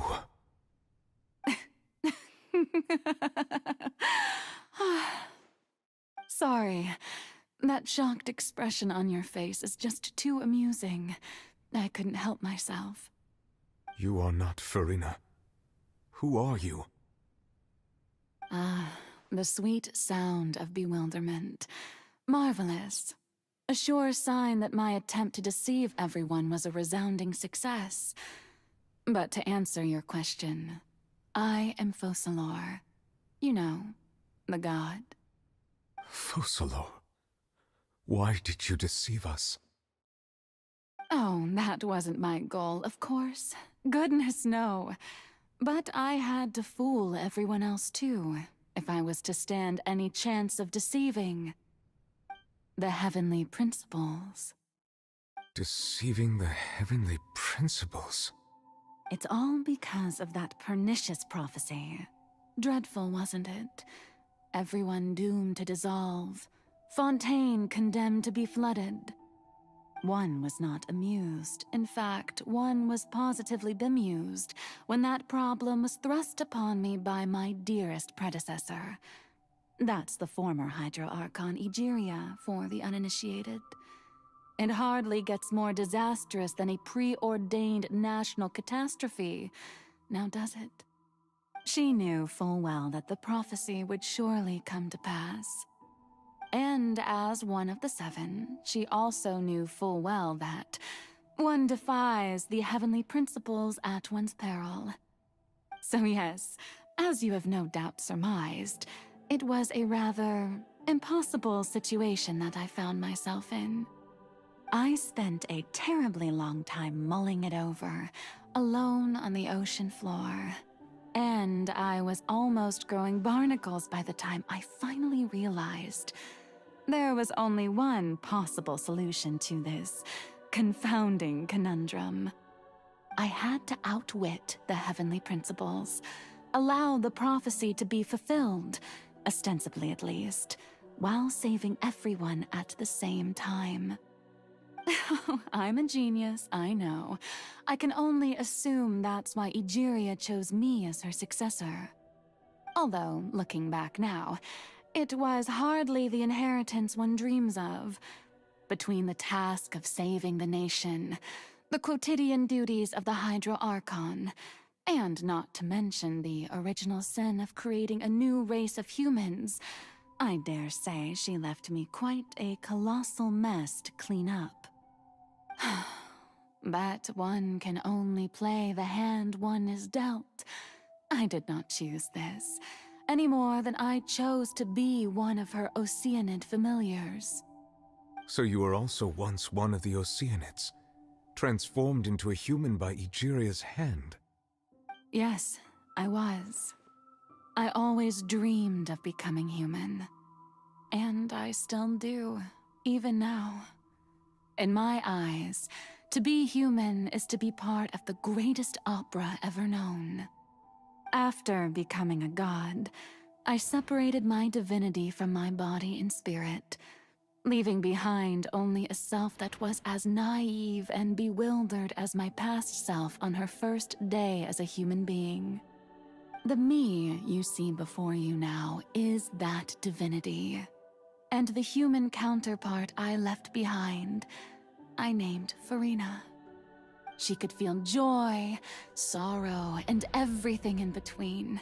She could be as vain and conceited, or as meek and vulnerable as she wished. Her strengths were of a kind only a human could possess, as were her shortcomings. But in my eyes, Farina's humanity was what made her perfect. She was perfectly human in every way. The person I always wanted to be. Anyway, so then I cursed her. All part of the plan, of course. The plan to deceive the heavenly principles. Do you still remember the final scene of the prophecy? The Hydra Archon alone, weeping on her throne. In order that the prophecy might appear fulfilled, I invited Farina to be an actress, to play the part of the Hydro Archon in the prophecy. Under the curse I placed on her, so long as I, Focalor's divinity, continued to exist, she could not die. But nor was she free to live her life in the pursuit of happiness. Instead, she was forced to take the stage in the opera house, to embrace the role of leading lady, to forever play the part of the god from the prophecy, all to create a deceitful appearance of that prophecy coming to pass. I suppose now you probably understand why your court is called the Opera Epiclese. But Farina is only human, isn't she? Even though she has had a long life, her mind is no stronger than that of any other ordinary human being. I cannot begin to fathom what she has had to endure. It must have been torture for her. It has indeed. And although she is, in a sense, me in human form, I most definitely owe her an apology for it. It's been 500 years, and all along, she's been playing her part in the most unimaginably long, unbearably lonely, and agonizingly painful opera of all time.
Oh, who permitted you to come onto the stage?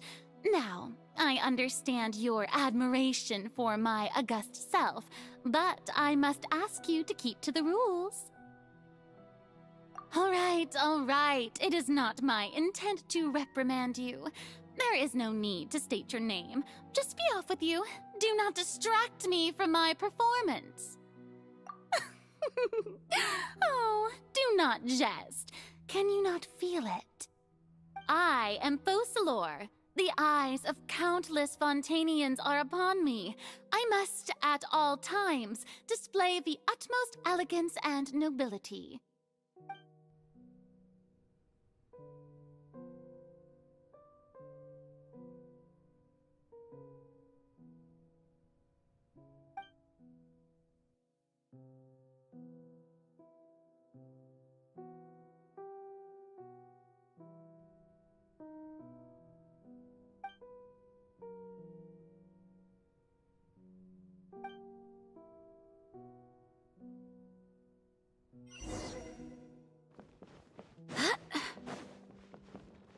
Dear audience, the performance is experiencing a technical difficulty, but worry not. The guards shall resolve it soon enough. Insubordination! I summon thee! Huh. Huh. Huh. Ha. Ha. Ha.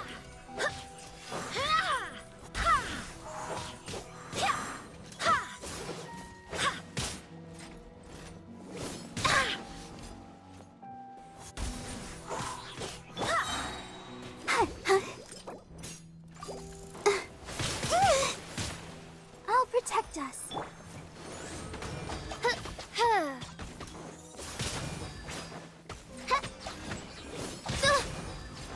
No rest for the wicked.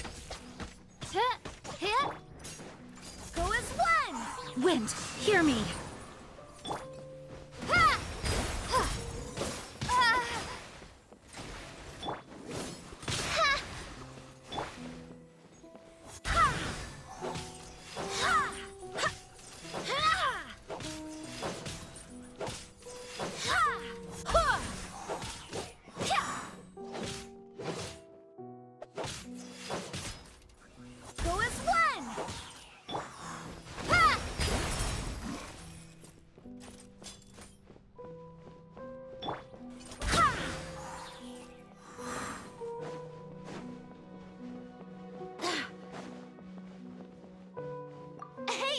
What gives?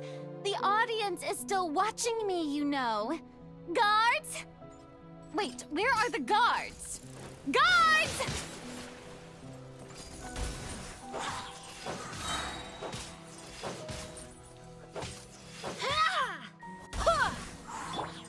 Let the show begin.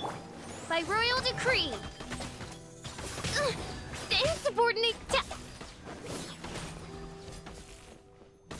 I summon thee. Go.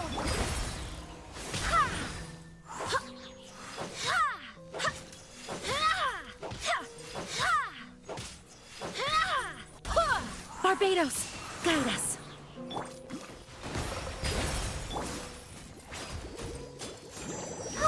Let's dance.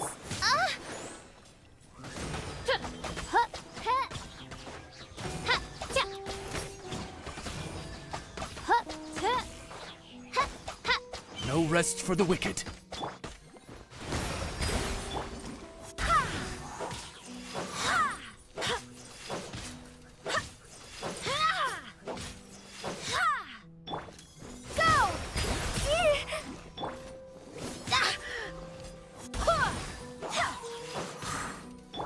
I'll protect us. Oz, reveal thyself.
Farina.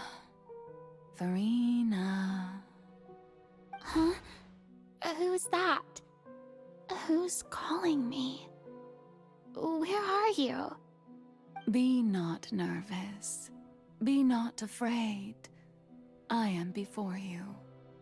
Wait a moment. You're near me? How can this be?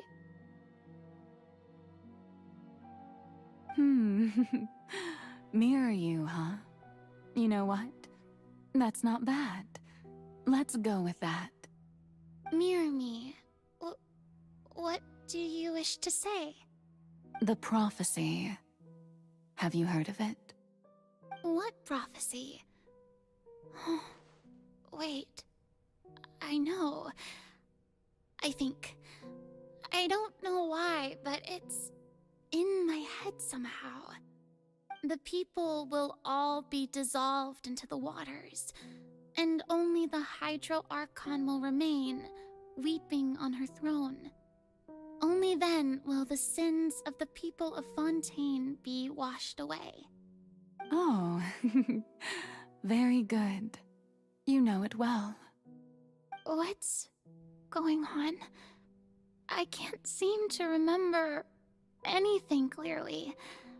The only thing I know for sure is this prophecy. Will it really come to pass? Yes, it will. And that is why I've come to you. Disaster will come to Fontaine sooner or later. Things will develop just as the prophecy declared.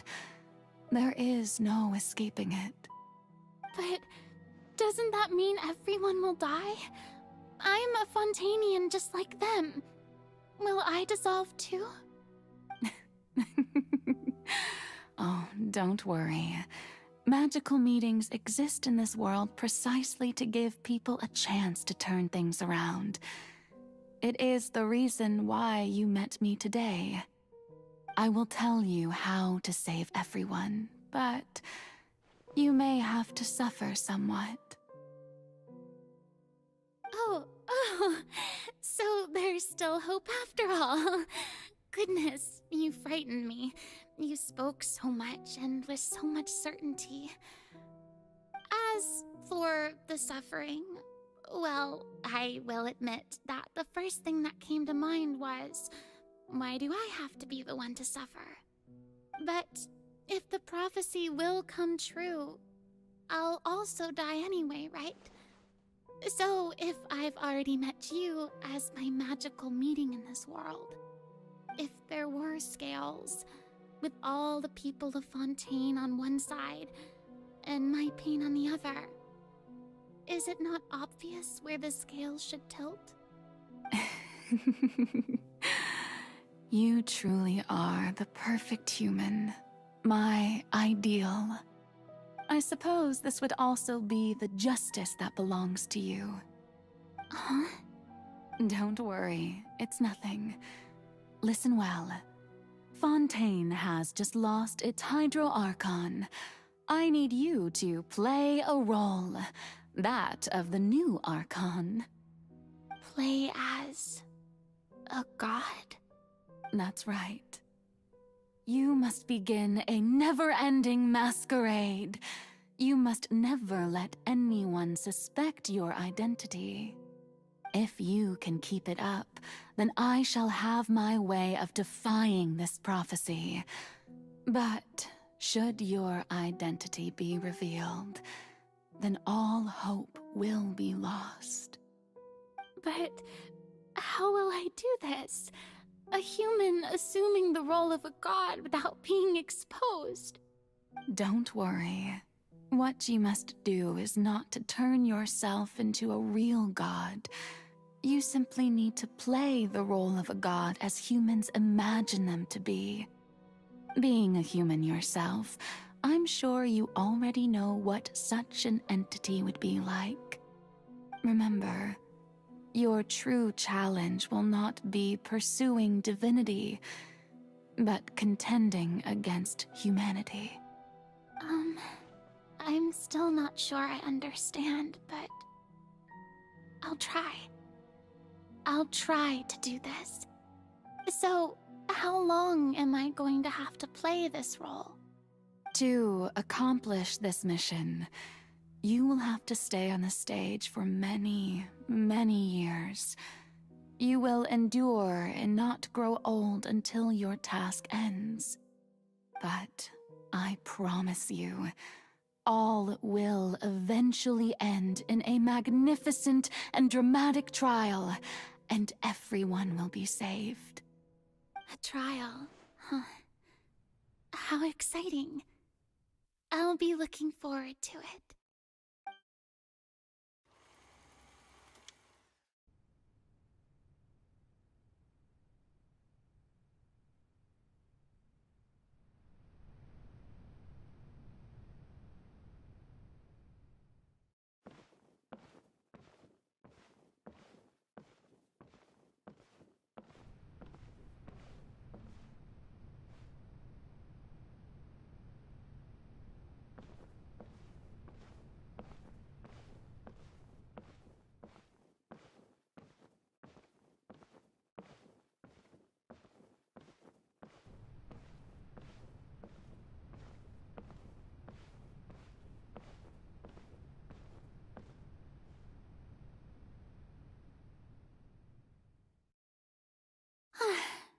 The Maison Cardinalise has announced my accession, but this is my first time facing the people. What should I say to most appear like a god? To be honest, I still don't know. Perhaps I should first try to act natural.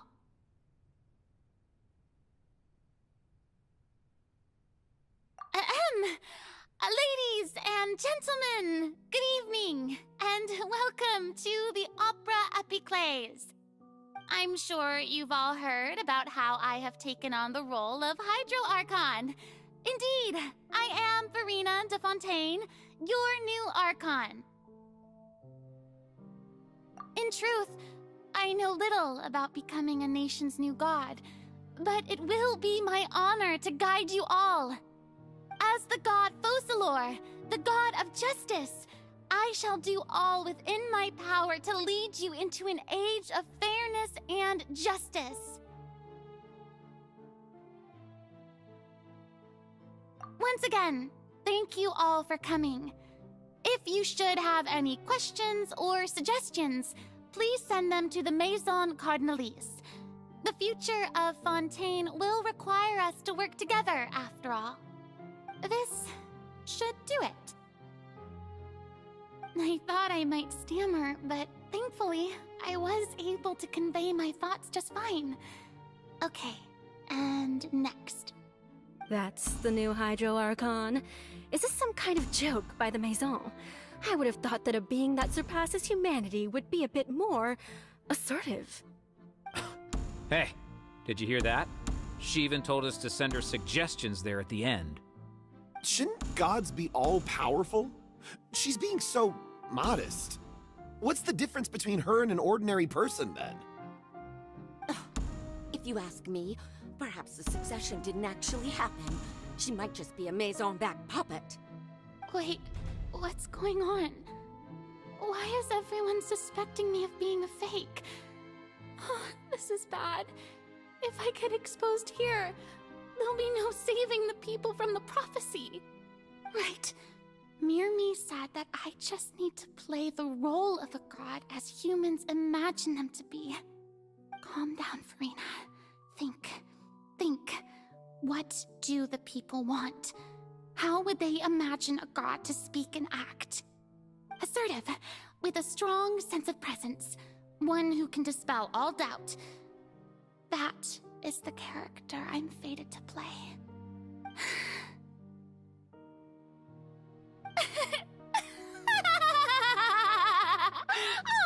Oh, very good, my people.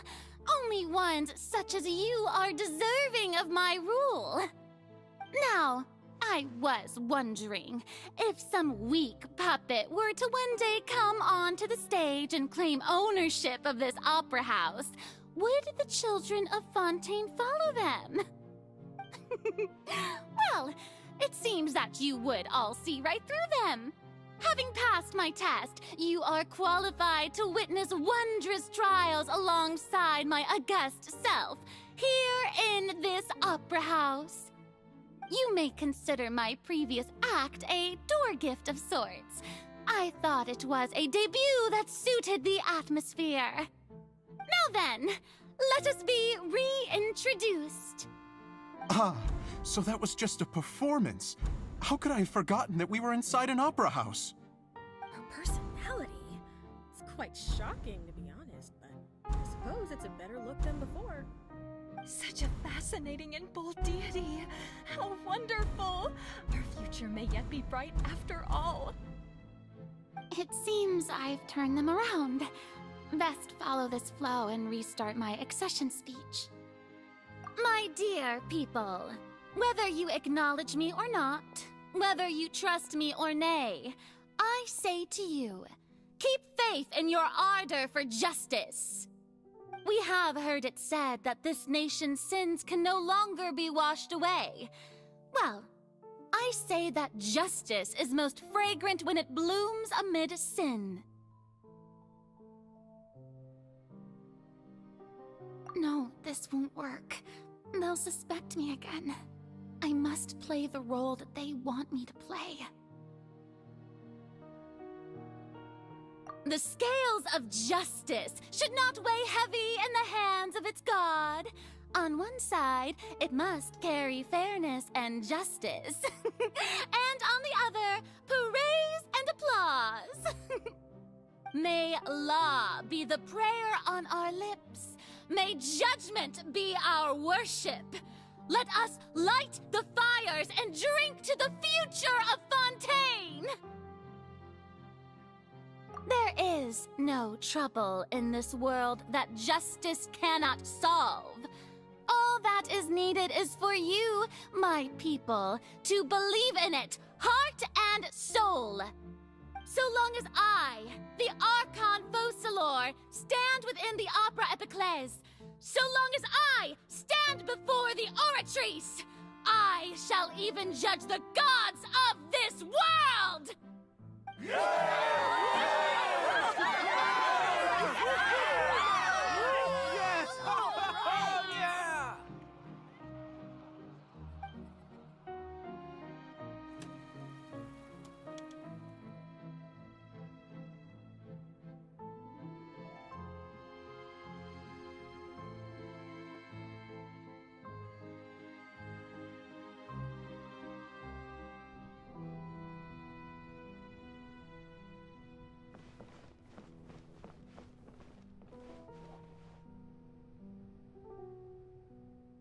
Lady Farina, here are today's case reports, as well as a summary of the follow-up for your perusal.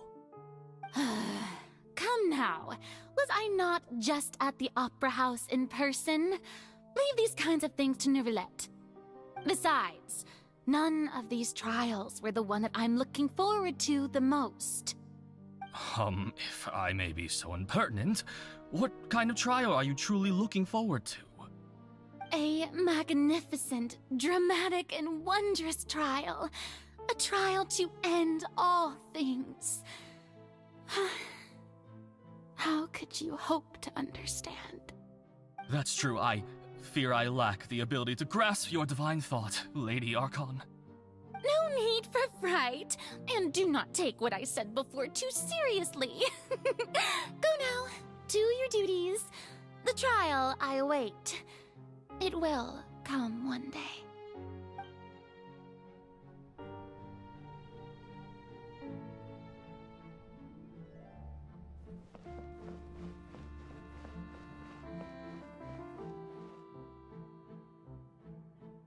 Lady Farina, I don't know what to say. Thank you for agreeing to see me. No need to thank me. Or rather, thank your own sense of perseverance instead. Long have you stood in line to meet me, have you not?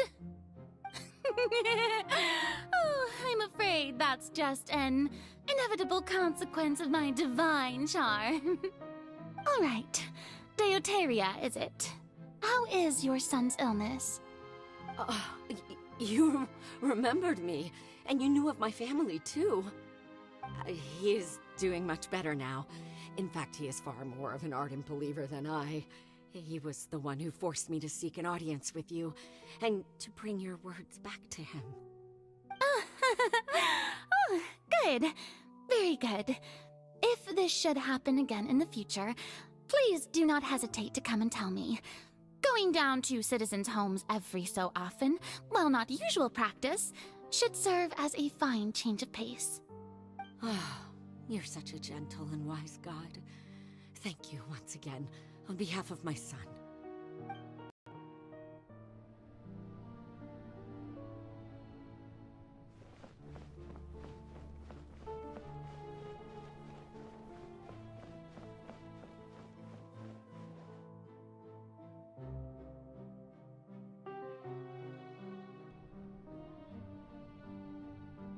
Lady Farina, here are the latest hydrological reports. As for the specific parameters you asked to take note of, I'm afraid things still don't look good. I see. It's as I thought, then. As your god, I did already expect this, but I wanted to see how far your human wisdom would allow you to analyze it. All manner of signs indicate that the prophecy will still come to pass. Forget it. That's not something you need to worry about right now. Well, as I understand it, the Fontaine Research Institute is also trying to find a way to counter the rising water levels. Really? Have they found anything? I'm afraid that they haven't found any effective solution thus far. Oh, is that so? Well, no wonder. This issue has reached the realm of the gods, after all. Still, their spirit is praiseworthy.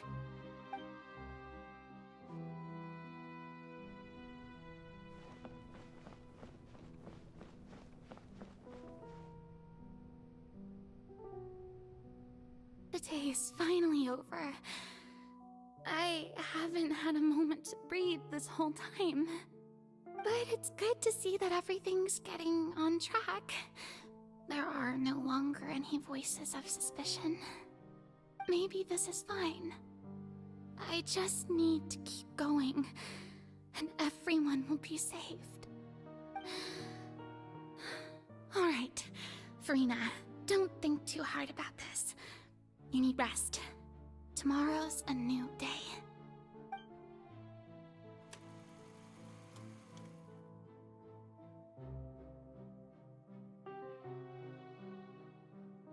Lady Farina, here are the new trial reports for the latest cases, as well as a summary of the follow-up. There'll be no need for that. I've seen them already. There's no need to go back over scenes I've witnessed in person before. Lady Farina, I've waited so long for this chance to see you in this manner. Indeed, my dear, loyal citizen. This joyous moment is an honor for us both.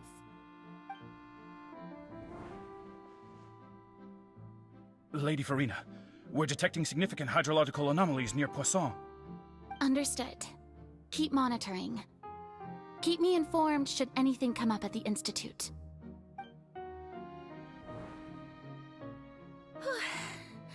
I don't think I let anything slip today. I must show the people that there is nothing to worry about. I just don't know when these days will end. I feel utterly exhausted. Best to rest early today, too.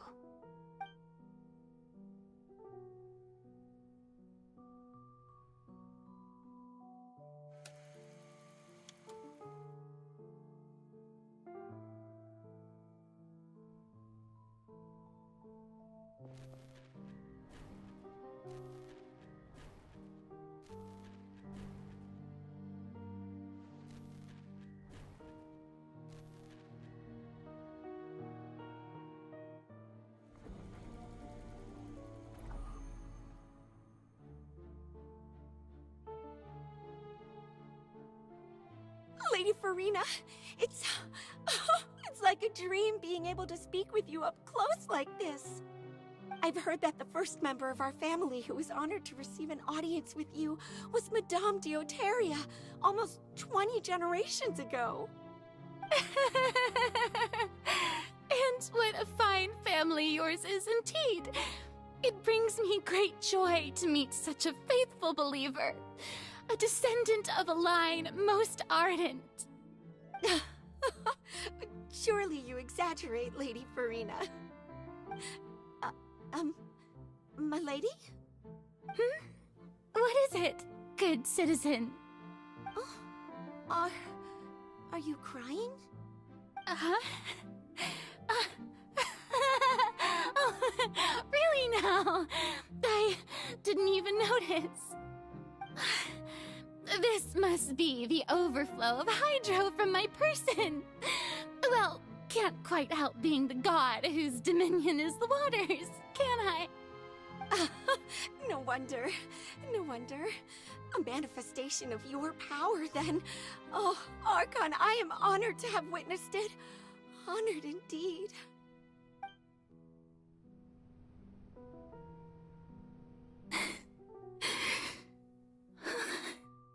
So interminable.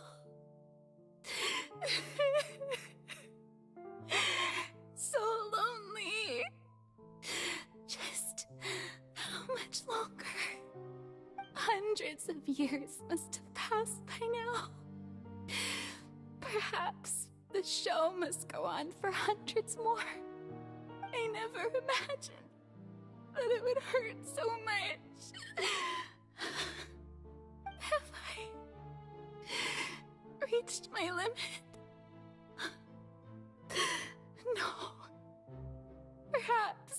reached it long ago.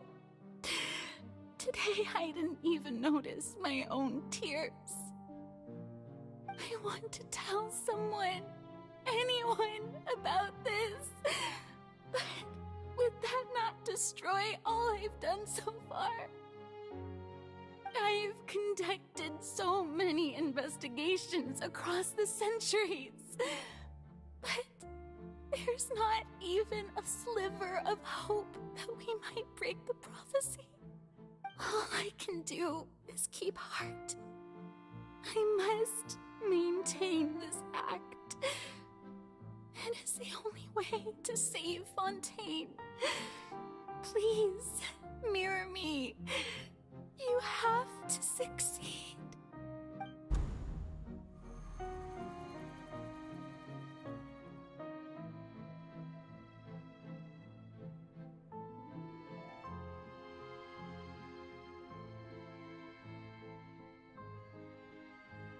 Farina, you don't have to shoulder this burden alone.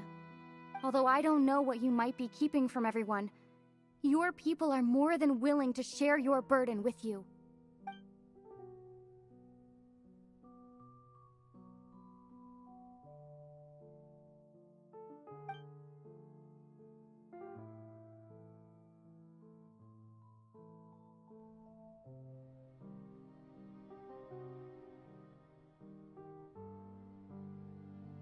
Share my burden.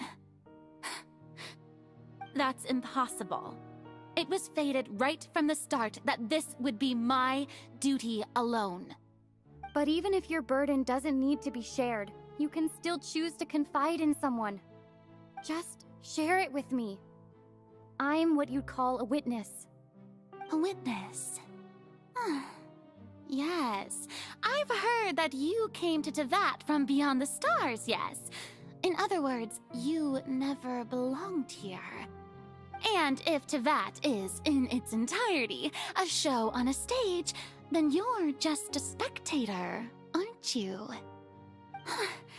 If that's the case... She's right. I could confide in her, couldn't I? But if things don't play out as expected, the people of Fontaine will be the ones to pay the price. No, Farina, you shouldn't be selfish. But what if it's really all right? Farina, you've worked so hard for so long. Surely it would be okay to put yourself first for once. Just this once. Is it such an outrageous thing to do anyway? To find someone in whom you can confide your frustrations and sorrows? Surely it could not hurt. If you let this opportunity slip through your fingers, it might never come by again. Think about it long and hard.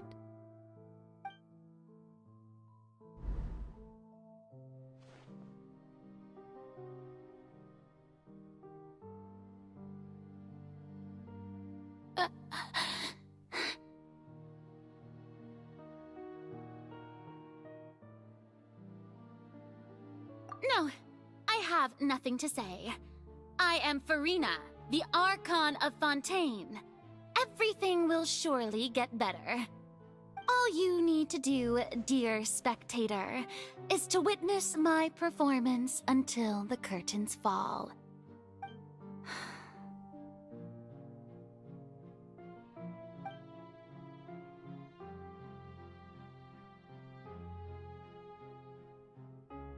Fine.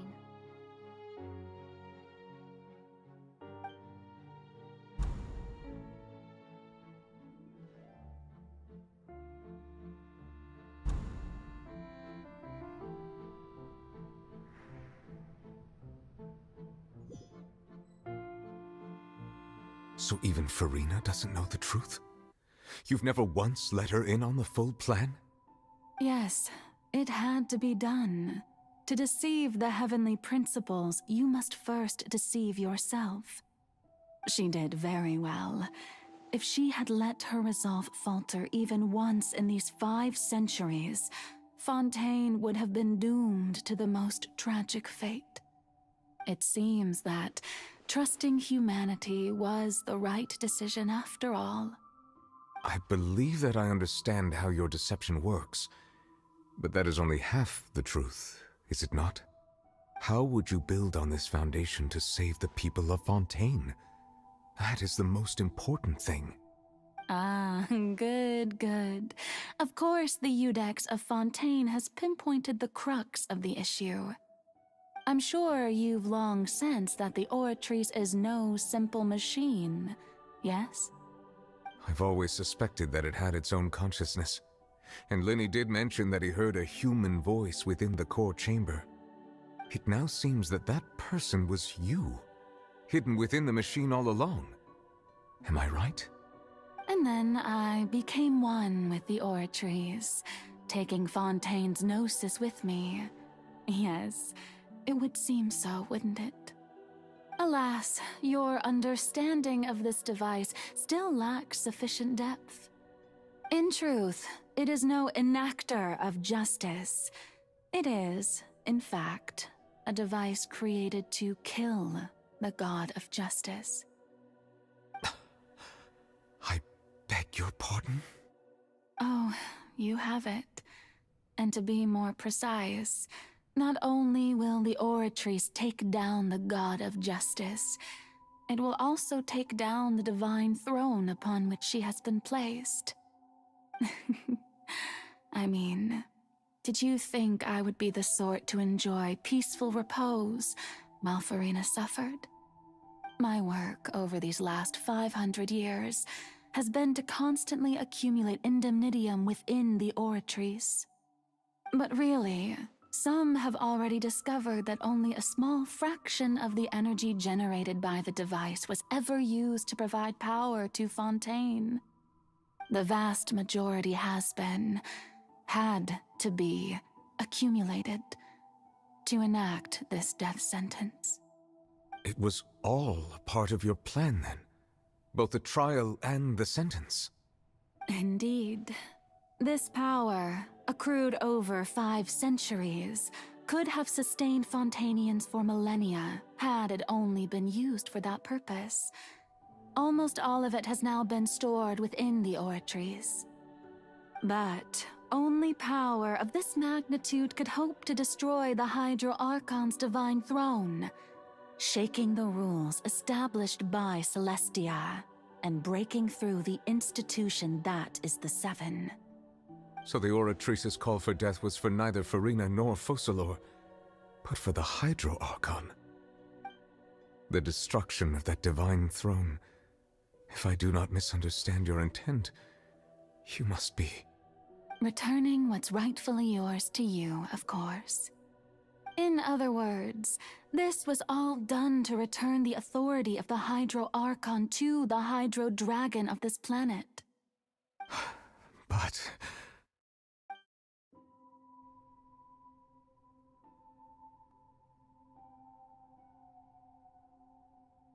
Oh, what? Getting sad again, are we? The authority of the ancient dragons shall soon be yours once more, O Hydro Dragon Sovereign. And this is the face you make. all you've done throughout the years is just so you can sacrifice yourself at the very end. I've never quite seen it that way, you know. Even now, I'm quite pleased at how well my deception worked.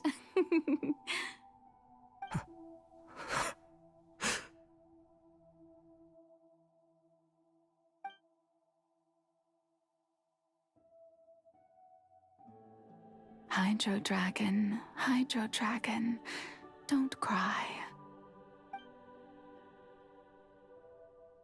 I must say, had it been within my rights, I would have loved to judge the heavenly principles themselves.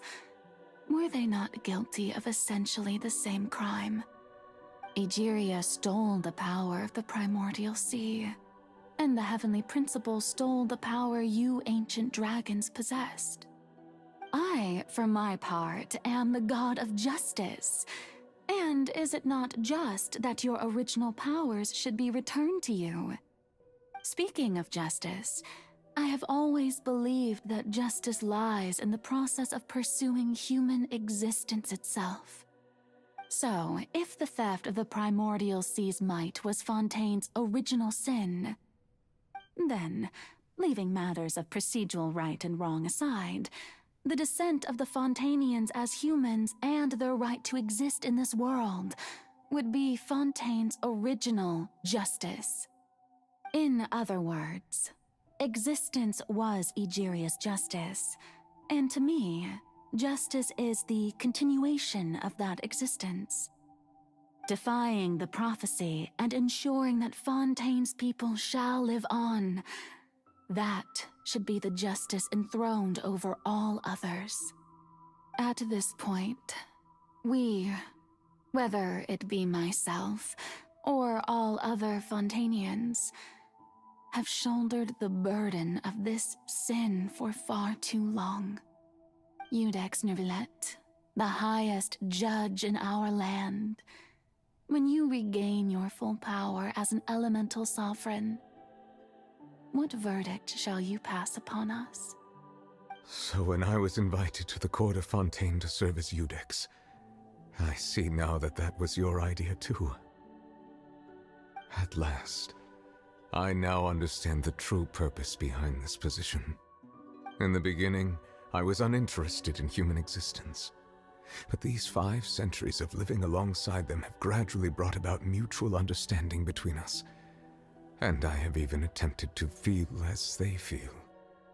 You are a devious one, Focalors. Things being as they are, surely you know that I could never declare them to be guilty.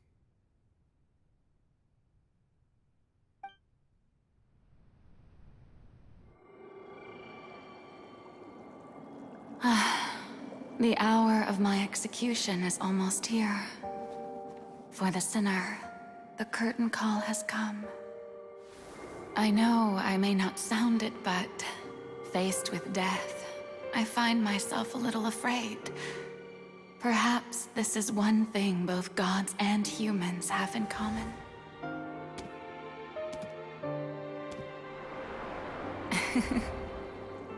Farewell, Neuvillette. I hope you've enjoyed the part you played these 500 years.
Iudex Neuvillette, hereby declare,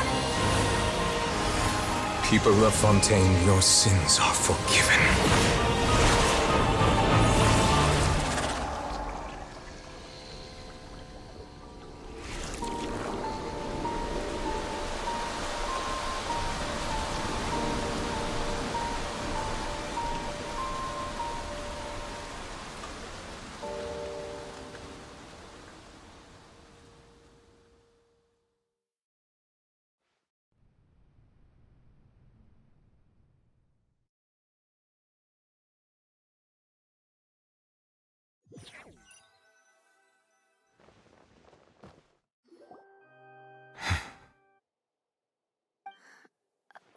What just happened?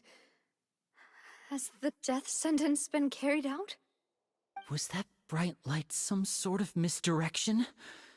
I have a feeling that something huge just happened. But since we're all still alive and haven't been dissolved, I assume whatever happened was good for us. It's time to end this. We must mete out punishment to that beast. Didn't you say just a moment ago that it can't be defeated? I have gained the strength sufficient to deal with it. Through certain means, I now have the ability to separate the power of the Primordial Sea from that creature. We should seize the opportunity to pursue our quarry. Traveler, now that the oratories can no longer function, I require an executor to help me mete out justice. The root of the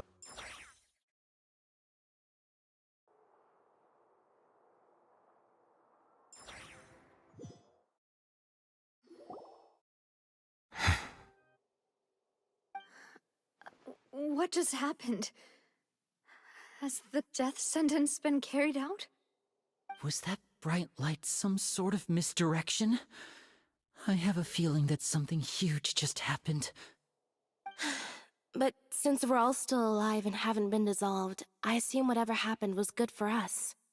It's time to end this. We must mete out punishment to that beast. But didn't you say just a moment ago that it can't be defeated? I have gained the strength sufficient to deal with it. Through certain means, I now have the ability to separate the power of the Primordial Sea from that creature. We should seize the opportunity to pursue our quarry. Traveler, now that the oratories can no longer function, I require an executor to help me mete out justice. The root of the calamities befalling Fontaine, the beast that enacts the prophecy.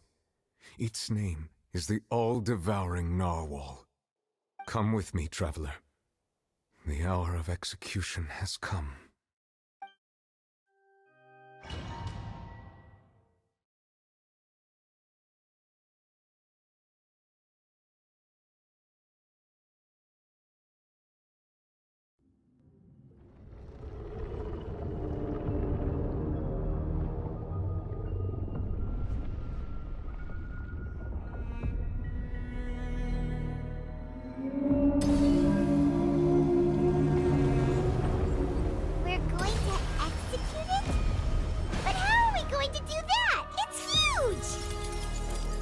I've already done my best to separate the power of the Primordial Sea from the whale. But considering the size of the beast, I cannot reach the power source. Unless we can find a way to attack it from within. I shall share a part of the ancient dragon's power with you. We shall look for an opening together.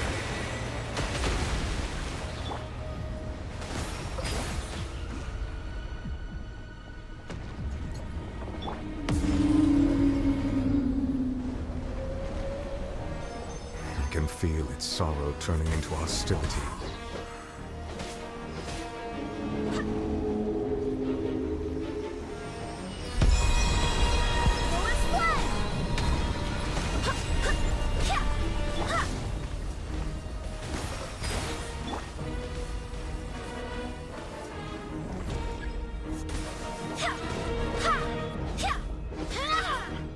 The all-devouring narwhal cannot resist its instinct to devour. Continue to trigger its hostility. Chance will present itself.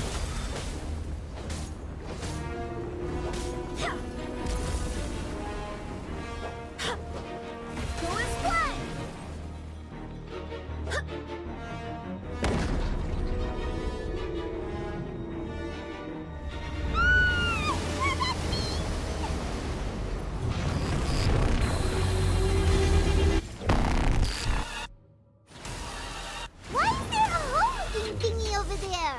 It looks really scary.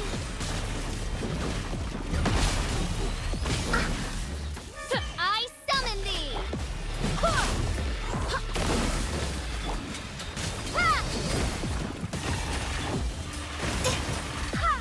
I have granted you my protection.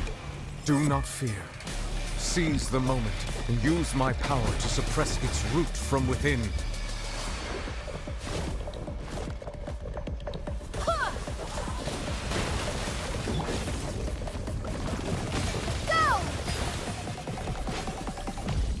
Bombs away!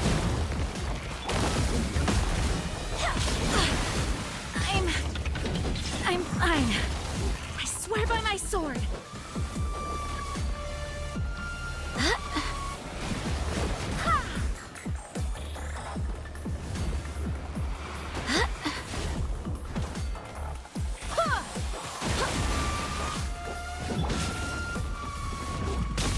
Water jet! Come on, we can do it. Let's dance.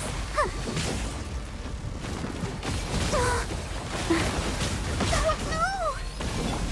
By royal decree. Go as planned.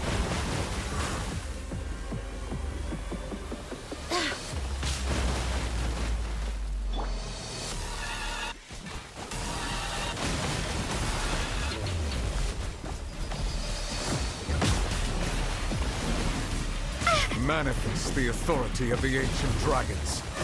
Witness the might of the primordial sea.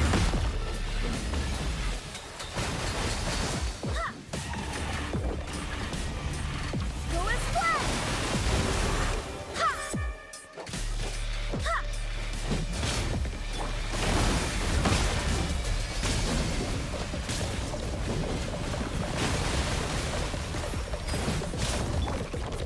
Oz, reveal thyself.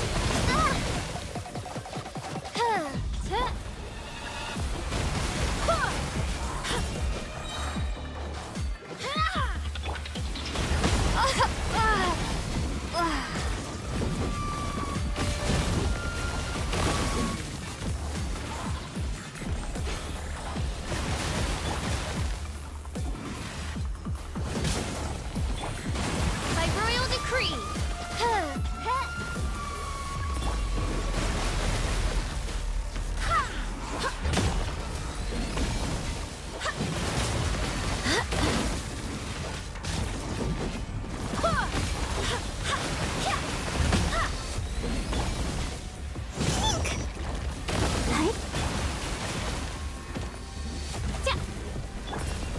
Go as planned.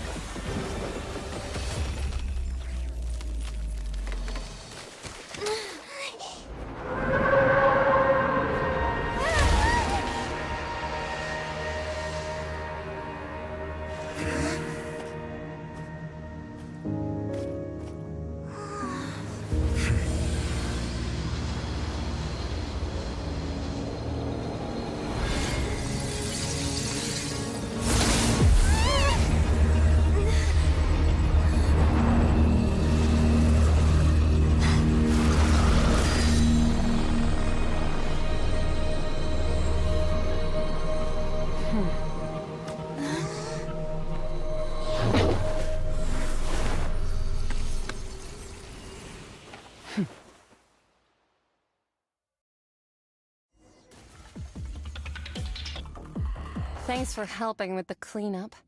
It should have been my job, but... oh well. It was just supposed to be a short private training session for me. I didn't think that my disciple and my master's pet would start brawling in the meantime. Well, actually, I had a feeling that it would happen at some point, but they bumped into one another earlier than I thought. What a blunder. I suppose I'll have to swing my sword 3 million times as penance. That power. Who are you exactly? Paimon has an idea. From what she said earlier, she must be Child's master. Skirk, right? It's just that he gave us the impression that she was the less talkative person. I simply did not have anything to say to the weak. But you, on the other hand, managed to defeat the all-devouring narwhal without using power from beyond this world. So you may speak to me as equals. I have to agree. It's a strange use of a planet's primordial waters just to raise an all-devouring narwhal. That kind of power is wasted on it.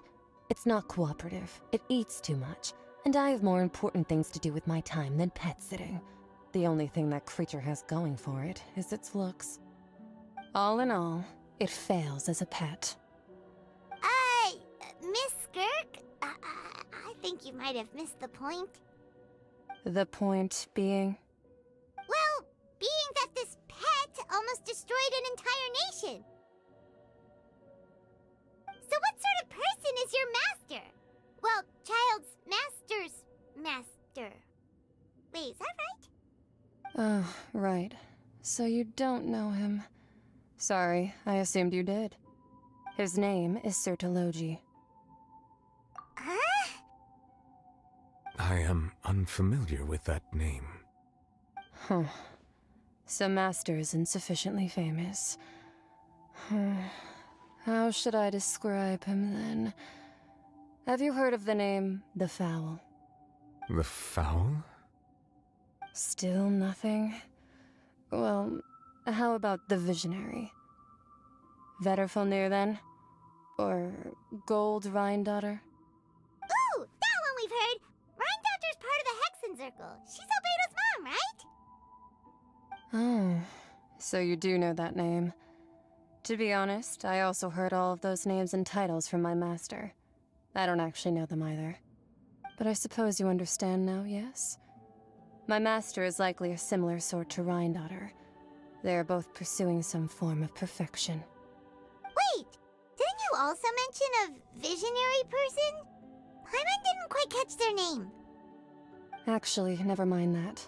I believe it expedient to inform you that the all-devouring narwhal used up nearly all its strength fighting you. Such roiling hydro energies will prove difficult for the planet's deep seas to digest. As such, the Fontaine back on the surface has most likely been thrown into chaos. In other words, the prophecy that you've been fretting over should now be in full swing. What?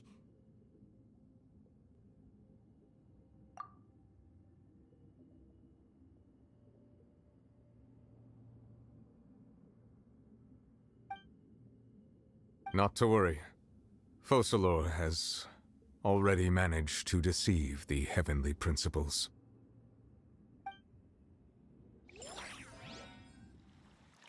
In the end, the people will all be dissolved into the waters, and only Farina will remain, weeping on her throne.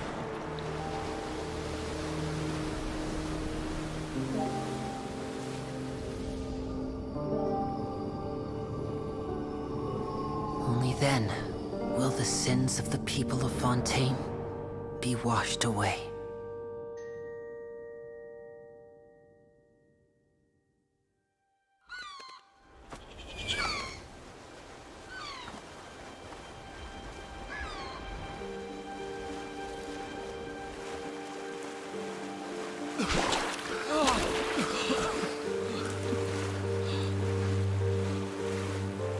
Hey! Help! Over here!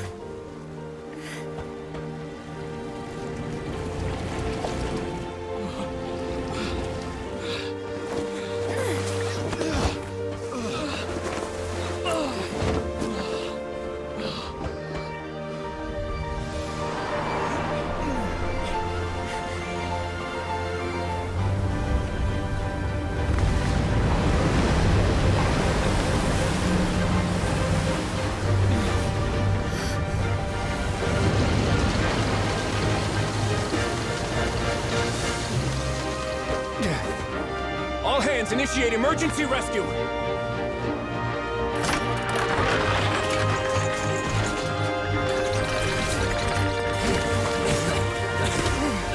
Hurry!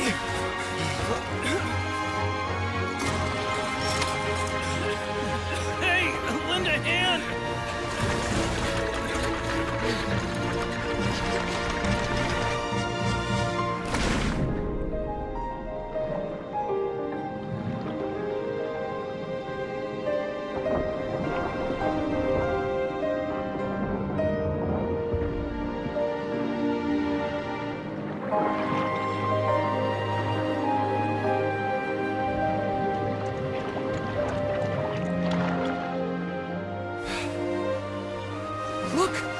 water's receding!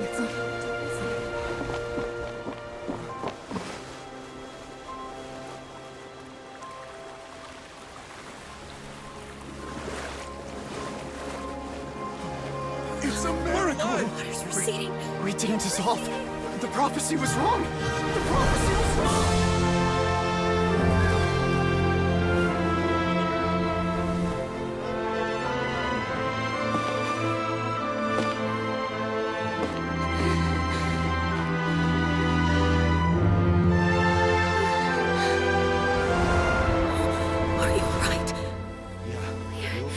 We're saved.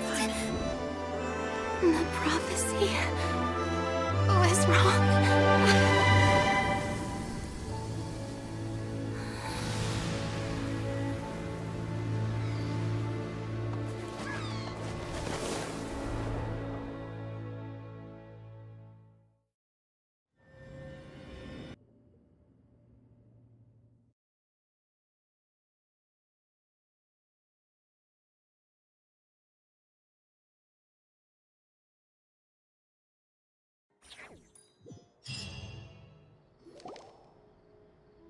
The soil renewed. The Spina di Rosula talks post-disaster rebuilding. I recently visited Poisson to meet with Miss Navia, spokesperson of the Spina di Rosula, and we spoke about Poisson's present and future. Old soil can still give birth to new bloom, Miss Navia stated. Hope is like seeing a small cookie when you're starving late at night. You just need a little of it. Skyship Winglet, boon or bane of the Fontaine Research Institute. The various disputes that have arisen on account of Mr. Edwin have suddenly become a shield over the Institute, with Jurier turning out to be a once overlooked hidden gem. People always call the first researcher mad, but few know what to call the second. And should that latter person achieve a miracle, they would find it all the harder to find a word with which to classify him and his team. Wow! Paimon barely recognizes the people in the reports. Are those really Jurier and Navia? They sound like real big shots.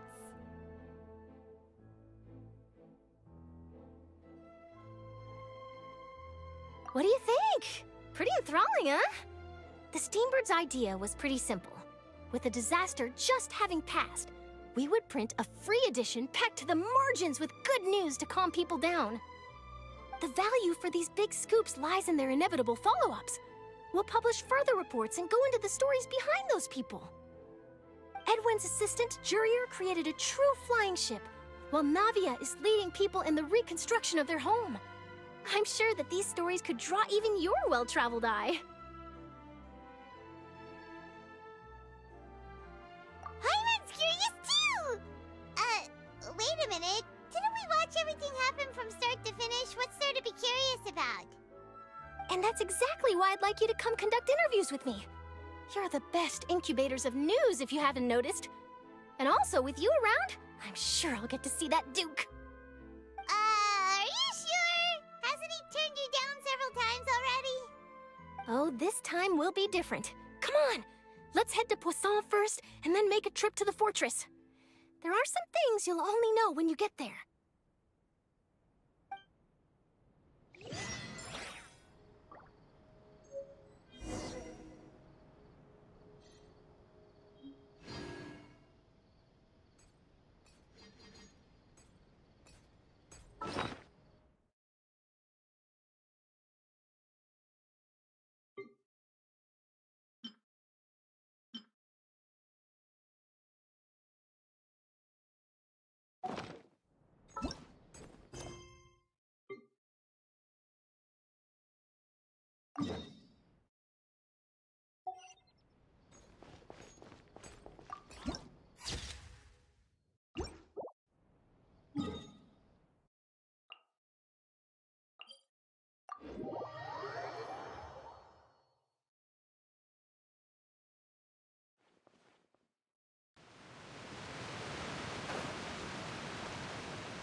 Oh, it's you. What brings you all here? Hey, we're just having a look around. I'm here to update myself on how things are going here. Oh, the Fatui are here too! Let me introduce you. This is Mr. Garunt Snežević. He represented the Knave in sending us a large amount of supplies, and is helping with our work. Our residents are hard at work as well. Thanks to everyone, work is progressing nicely. We've lost a lot of people, but we're moving forward. That will have to be enough. Hello, Miss Charlotte. I'm a big fan of yours. I especially like that article you wrote last year about Fontaine's stray cats. But if you don't mind, could you not emphasize our role too much in your report? It's not charity we're doing here. We just happen to share the same interests as Despina. I get where you're coming from. I'll keep it as simple as possible. Or would you be willing to feature as friendly neighbors? That would be fine. Thanks! Oh, you're back too. How are things? We finished laying down the construction materials. It'll be another hour before the workers are able to go over there. Huh? You're here too, Clorinde? Well, her reputation's greatly risen after that whole duel business with Miss Farina, so she's here in Poisson to wait out the heat. All right. She really came here to help me out. There's too much to consider in the reconstruction of Poisson. The Spina has need of more decision-makers. And, well, I do already happen to be connected to Mr. Callis. Oh, wait just a moment. Do you mind me asking a few questions? You know, about how you felt before the duel, about what it was like facing down a god. There's lots of exciting material there, I bet. Forget it. I'm sure you can find a better theme than that, Miss Charlotte. I see you're the same as always. Couldn't you do me a favor, for Navia's sake? Well, if we're talking about doing things for my sake, you might as well just take a few more photos of me. Or of the Traveler. It's better than wasting time persuading Clorinde, at any rate. Of course I will. I'm not gonna let her off that easy. All right, then everyone who wants to be in the photo, gather up. And smile!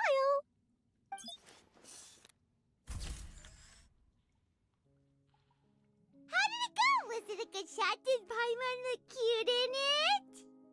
Not bad. Your addition really helped the composition of the picture. All right, hang on a moment. Let me snap a few more shots.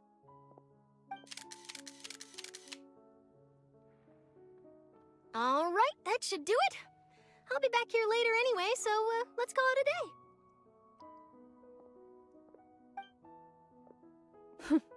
You're very quick. Speed is of the essence when it comes to the news, and freshness is the key. Also, not to brag, but I'm pretty good at building connections. Who knows? I might eventually get that interview with you after all, Miss Clorinde. Wow, you really do have that never say die spirit. I'm impressed.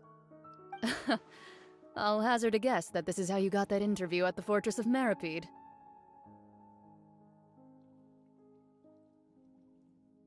Whoa, you're well informed. Let me make a guess too.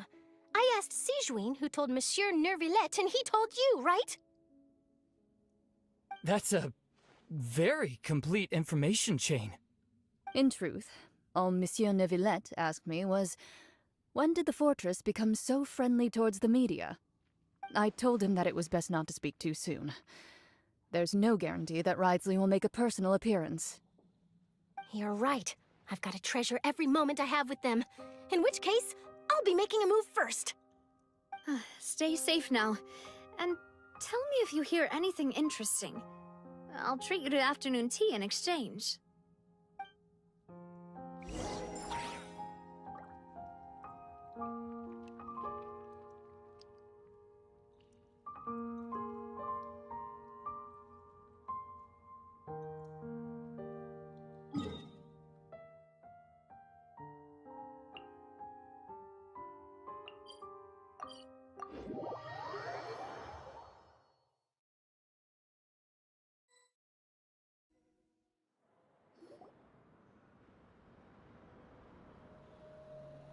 Wow, guess we're here again, huh? There's a real nostalgic feeling to this place. Looks like you've been missing us. Duke! Did you come all the way to the entrance to greet us? Of course. I'm here to welcome you and our dear Miss Charlotte, whom our good head nurse recommended to me. It's an honor to finally meet the much-rumored Duke. Thank you for consenting to my visit to the fortress, sir. No need to thank me. But that said, I shouldn't be the focus of your interview. I trust you recall our agreement? Of course, of course. All right then, this way.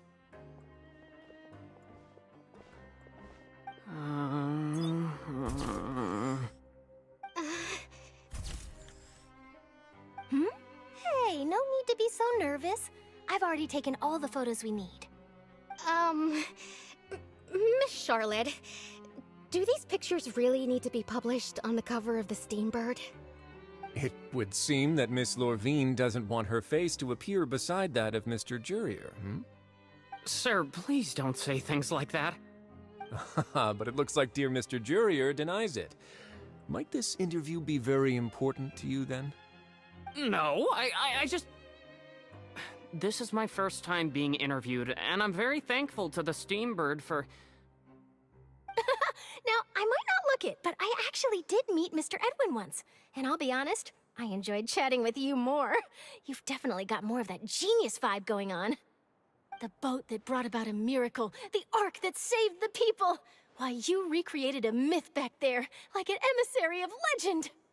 Still, if I might ask, where's that flying ship now? Huh! Looks like Charlotte's trying to get herself another exclusive scoop.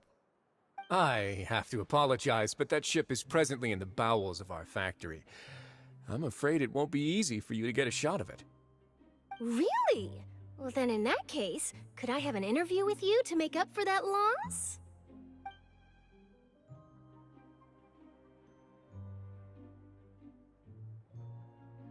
You already know my answer, I'm afraid. Best you interview our head nurse instead. Or perhaps you'd like to take another photo of this couple of researchers? Did you really have to use the word couple? Well, then, 2 solo photos will do. Is my hair messed up? Please, someone help me have a look. Things sure are getting pretty lively here. We've seen this kind of thing before. Oh, seems like everyone's here. Would any of you like to try this new drink I came up with? Ah, Sigewine. Hey, Miss Charlotte. Why don't you, take some pretty photos of our head nurse? Sure. Come on, Miss Sigewine. Over this way. Let's find a brighter spot. Huh? Sure. Do I have to smile? So, how have things been at the fortress?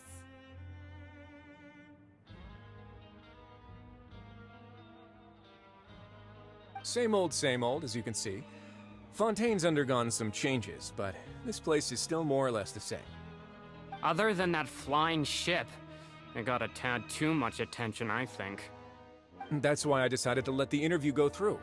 We should direct more public opinions toward the behind-the-scenes heroes. Am I right, Mr. Jurier? Miss Lorvine? You're too kind, sir. I believe that you too should have your day in the sun. Not that you would want that, which is a pity. I'll just leave the spotlight to you two.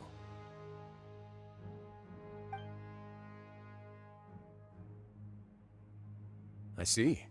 Lots of things happened that day, huh? Anyway, regarding that Harbinger, I'm not sure you remember, but his 3 young followers are still waiting for his return. He sure did win them over, huh? I'll tell them that there's good news and bad news. The good being that their boss seems fine, and the bad being that they must face extended sentences for abetting his escape. Oh, actually, what about you? Are things gonna change for you too? What change can there be? The fortress will keep chugging along, and so will my duties. As to what Miss Farina's departure will mean for the nation, and if our laws and governance will be transformed, we'll leave those to the folks in the overworld. Hey everyone, the photo shoot's done. Good. In that case, let's call it a day here. Thanks for your cooperation. Come on, Traveler, let's go. Till next time, everyone. There'll be a next time? Maybe. Who knows? I might write a story about the underwater factory next time. Until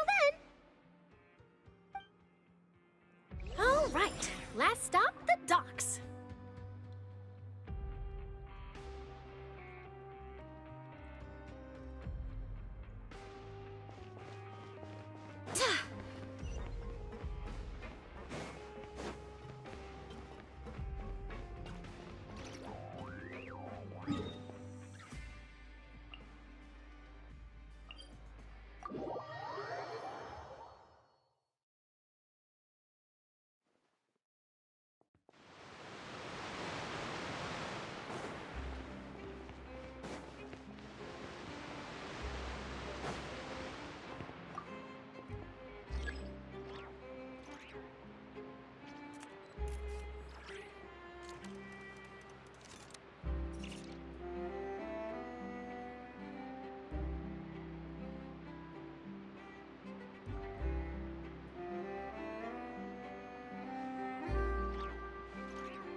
Onwards. We have work to do.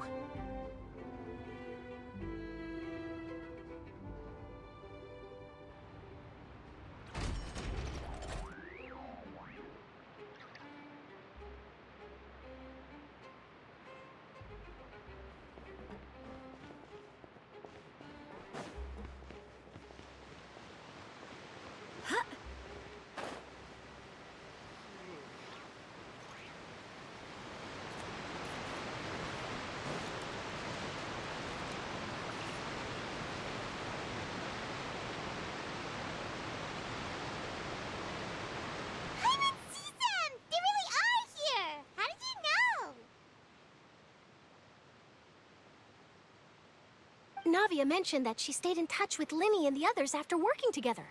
Apparently, they've been at the docks distributing these strange pockets the whole time since. Traveler, Paimon. Ah, and Miss Charlotte, too. Would you like a magic pocket? What sort of gadget is it? It's a wondrous bag that can be used to carry many things. The water level has returned to normal, but if you see any of your things floating around, you can use this to carry them. Or you could trick a friend into doing it for you. Trick a friend? I wonder which of my friends would fall for that.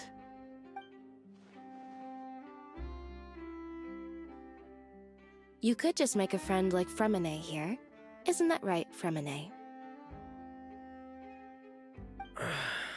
Is this what you meant by, I'll help you make some more friends? To be honest, that sounds pretty sweet. Could I have your contact, please?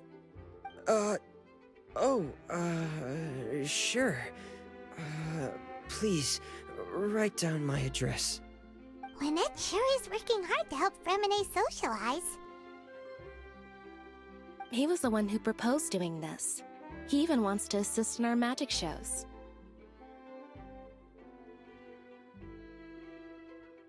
Yes, I was planning to first introduce Pear as an assistant, and later Fremine himself. In the future, I think we can leave underwater escape magic to him too. That said, would anyone want to see a diver escape underwater? Oh, it'll work out. Every journey begins with the first step. He'll become a part of our show eventually. Lynette, could you come over? Miss Charlotte says she wants to take a picture of us. Got it. My, that Charlotte is rather perceptive. She got rid of everyone the moment she realized I had something to say to you. So, how have things been, Traveler? Father says that you did a great deal during the latest events. She's very grateful for your contributions to Fontaine. That's all right. We were more than happy to help. So, what's she doing now? Oh, I guess you haven't heard. Well, after Lady Farina left, Father and Monsieur Neuvillette opened negotiations, during which he gave Fontaine's gnosis to her as a diplomatic gift. A diplomatic gift? A gnosis? Yes, I was quite surprised at first myself. But when I thought it over, there were actually a number of things going for it. It could have been done as an apology for the incident with Lord Child, or as thanks for his help in tying the all-devouring narwhal down. Furthermore, Father did also lend significant aid to Fontaine and Poisson. Well, that's true, but this is a gnosis we're talking about. Doesn't this seem a bit irresponsible? I would agree, but I've also heard that it seems that Monsieur Neuvillette has had a significant change of heart regarding the matter. So there's some reason for this that only Neuvillette knows about? I suspect you'll have to ask him about that yourself. Ah, yes, speaking of which, I did see him strolling around the entrance to the Fortress of Meripede a while back. Isn't he real busy and stuff? Paimon didn't think he'd have the time for that. But back to the topic. The gnosis was given to the knave, right? What about Child? They say that he's returned to Snezhnaya to recover from his wounds. I hear that the recent disaster really did a number on his health.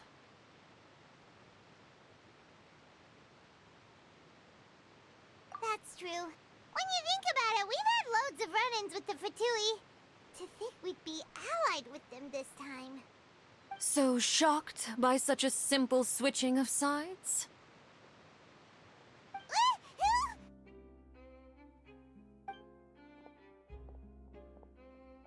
Father! Well, what do you know?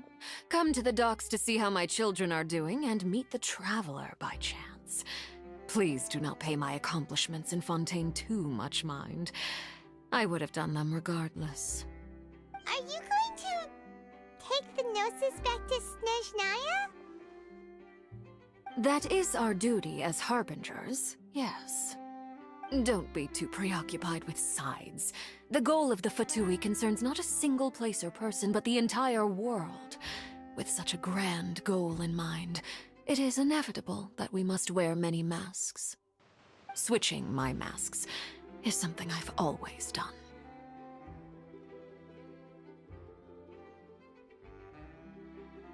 Well, that depends on many things. No one truly knows what the future holds. What good is honesty if you can't rely on it forever? As for you, I very much look forward to our next collaboration. Good things cannot be achieved alone, and you've proved yourselves to be great partners.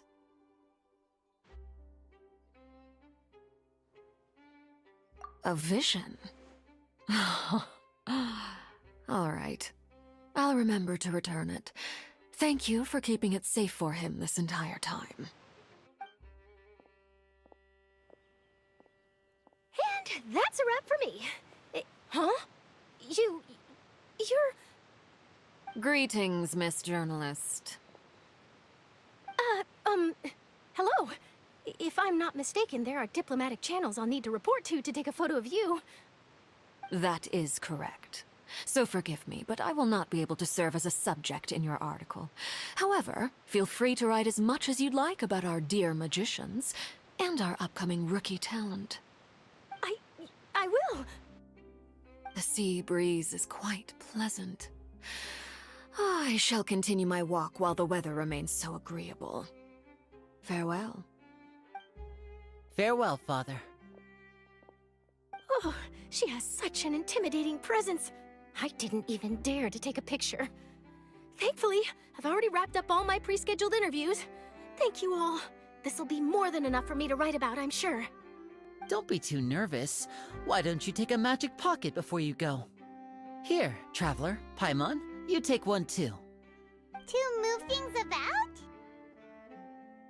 That's right. Funny. I was giving out magic pockets when we first met too. And what do you know? I'm doing the exact same thing right now. So many things have happened, but the pockets are still the pockets. I guess this must be life.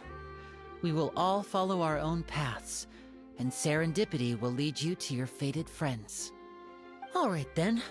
We'll be handing out pockets in some other districts later, so we'll get going now. Have a good day, you two.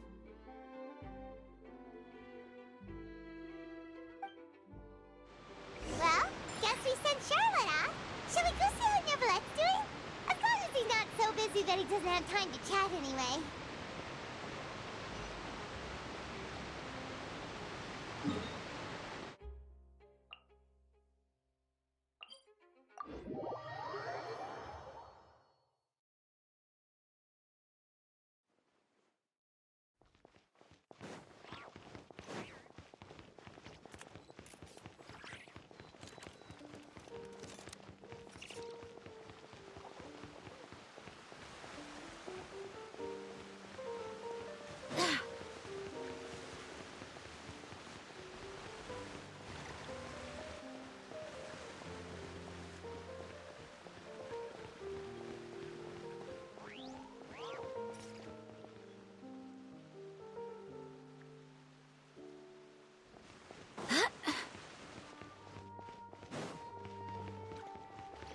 The entrance to the fortress!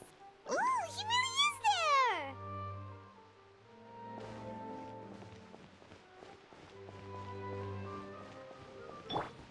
Let the show begin.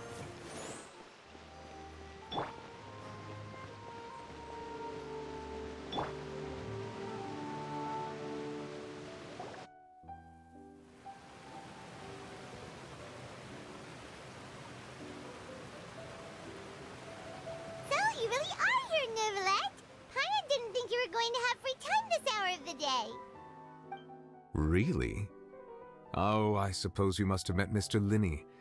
He took the time to greet me earlier when he passed this way. In any case, you came at a good time. I was just considering reaching out to you to set up a meeting, so I may explain some things that I haven't had the time to before.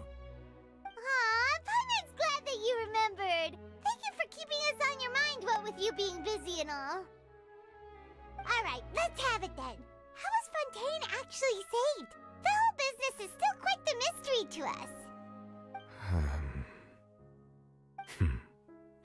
It is strange how words can often leave a bitter taste in the mouth when it finally comes time to say them out loud.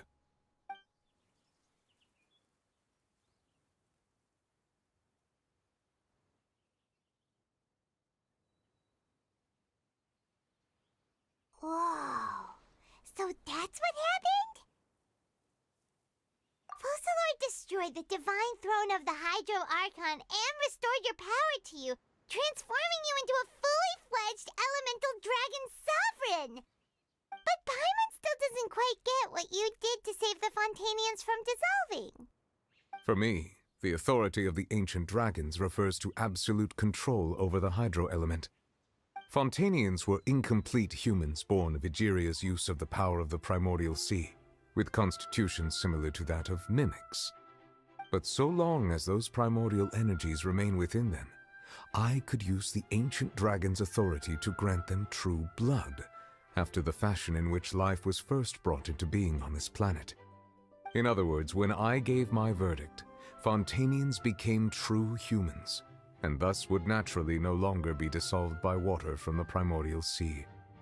Focalord must have counted on you to make that decision as well. Your verdict was the key to making the prophecy appear to have come true while saving everyone. Yeah, and in a manner of speaking, Focalord finally managed to fulfill the original Hydro Archon's wish to turn Oceanids into real people too! It seems from your expressions that you still have more things you wish to ask. Ask away. I will tell you the truth as I know it. I have investigated his case along many avenues, and I have learned that he once fell into an unknown chasm when he was young. There, by chance, he awakened the all-devouring narwhal. But whether it be by sentiment or reason, that should not have been enough to consider him the root cause of the disaster. At most, he would have had tangential liability. As for the judgment passed by the Oratrice during the trial, whether it was due to that liability by association, or Focalors deliberately using him to buy time for us on the assumption that he would be able to hold the creature off, I cannot say. Guess Focalors had Fontainians in mind the whole time. In the end, it was thanks to her that they finally became real humans. Hang on a second. Paimon suddenly got another question. Back when Fontainians hadn't yet become real humans, were the children they had also transformed Oceanids? Life has always flowed like water. Do you recall how Fontainians would often come to the Fountain of Lucine to pray for children? Yeah! Lynette said the fountain is where all the waters in Fontaine converge. In truth, even those couples did not know that such prayers were no mere custom, but instead a form of ritual. Those Oceanids who were blessed within the spring water would later descend as new humans in the coming months. Paimon sorta gets it now. Either way, it seems like this ritual won't be of any further use, but it'll probably live on as a local custom. Ask away. I will tell you the truth as I know it. Yeah, about that. Risley said Farina has already left. What's that all about? Ah, Lady Farina. The people are only aware that her death sentence has not been carried out. She abdicated the post of Hydro Archon and left affairs related to that title to me, before leaving the Opera House. I related Focalors' words to her faithfully and completely. After hearing them, she seemed neither saddened nor comforted. She simply said that she was tired and needed to rest. Having said that, she then packed her things and moved out of the Opera House, not unlike how an ordinary person might. But she's still got a place to stay, right? You need not worry. I will make arrangements to ensure that she will not want for food, clothing, board, or travel. In truth, I am somewhat happy for her. The wear and tear on her spirit will, of course, take time to heal. But now that she no longer has to play the role of Focalors the Hydro Archon, she can finally lay down her burdens and lead a normal life. What about you then? What are your plans now that you've regained your full powers as the Hydro Dragon? After Focalors passed on, the Oratrice also ceased to function. This matter will directly affect our trials. After much careful consideration, I've decided to take over its role in our courts. From now on, I shall hear cases and pass verdicts by myself. Looks like you're still considering stuff from the perspective of the Udex, huh? As an elemental dragon, there are indeed many things that I must do. But this power and this duty, in a manner of speaking, you could say that both were granted to me. As such, before I attend to my other responsibilities, I must first and foremost continue to serve Fontaine as its highest judge. The duty of the Hydro Sovereign and the duty of the Udex shall coexist within my person. Additionally, the Hydro Archon's departure has brought about another problem, which is that the Opera House shall no longer produce indemnitium. That's true. That power was derived from the people's faith in the Hydro Archon, wasn't it? Wait, but the various mechs and machines in the city are all still okay. Where are they getting their energy from? As I am now, I have full command over New Musia, and it can serve as a complete substitute. Another reason why I cannot quite leave Fontaine immediately. Wow. This ancient dragon's authority stuff is really quite useful, huh? Ask away. I will tell you the truth as I know it. Oh, that's right! They say you've given it to the knave as a diplomatic gift or something! Leaving aside their intentionality, the two Fatui Harbingers have indeed done much for us during this crisis. Their sole remaining goal in Fontaine, at least at this point, would seem to be the Gnosis. The Oratrice has ceased to function. The Hydro Archon's divine throne is now no more, and I do not need the Gnosis's power. As such, it has lost all meaning for Fontaine. If the Fatui have impure designs, then we might as well accede to their request now, and avoid unnecessary conflict. What complicated considerations. Paimon thought you were just giving it to them out of gratitude to the knave and as an apology to Child. Ask away. I will tell you the truth as I know it. You will soon be heading to Natlan, I presume. I'm afraid that I have little talent as a travel guide, so all I can do is tell you what I know about that land. As far as I'm aware, Natlan can be said to be a nation of dragons. A nation of dragons? You mean like you? No, I suspect that I would not find myself welcome there. Unlike ancient dragons such as myself, the dragons of Natlan have undergone long years of development and evolution. Large numbers of them have entered a form of coexistence with humanity. Natlan is also the nation of war. War ravages those lands like an undying flame. There is one other piece of information I got incidentally from my negotiations with the Knave that I believe may be useful to you. The harbinger known as the Captain has thrown his hat into the endless ring of war. The Captain. Sounds like a real tough customer. Seriously, everywhere you look, there's a Fatui harbinger doing their thing. I suggest that you fully prepare yourself before going to Natlan. In the meantime, Fontaine's doors will always be open to you. Ask away. I will tell you the truth as I know it.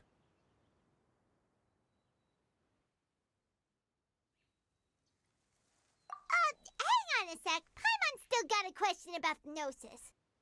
When we spoke to Linny earlier, he mentioned that your attitude towards giving away the Gnosis had clearly changed. We guessed that there might be some reason for it that only you were aware of. No wonder the House of the Hearth is the Fatui's intelligence division. They are certainly sharp. So regarding this specific issue, I was just getting ready to share something with you. What is it? In truth, I exchanged some further words with that lady named Skirk after sending you two back to the surface. It went something like this.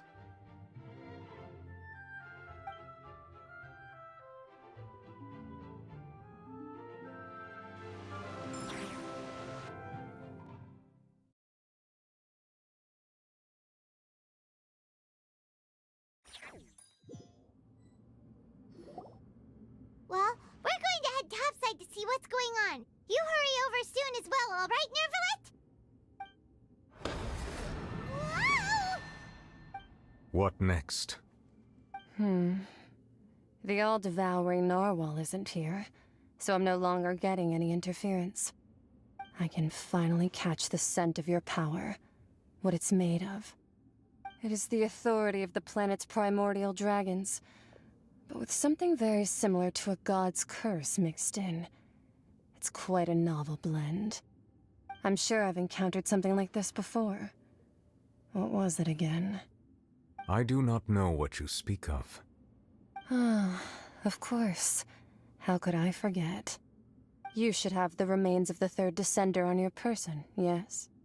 Remains? I've never heard of any such thing. Huh. According to your parlance, I believe it may be called a gnosis. Well, that much is true. After Focalor's divinity faded, she handed her gnosis to me. But I fear I have never heard of it described in the manner that you just did. I've been training with my master, the Foul, ever since I was young, and I have never returned to the surface since. So most of the information I possess, I got from him. It is only natural for those who are greater than humanity to possess a different sort of common sense, which is why there are so many problems in our attempts to communicate with humans. Regardless, you should probably get rid of objects of misfortune to prevent any disasters from befalling you. To live in itself is a blessing, but once a person dies, the bonds he once had with this world shall all turn to curses. What do you mean by that? No need to fret. These are just my personal thoughts, and my reason for no longer wishing to return to the surface. This third descender you refer to, who are they? And when did they die?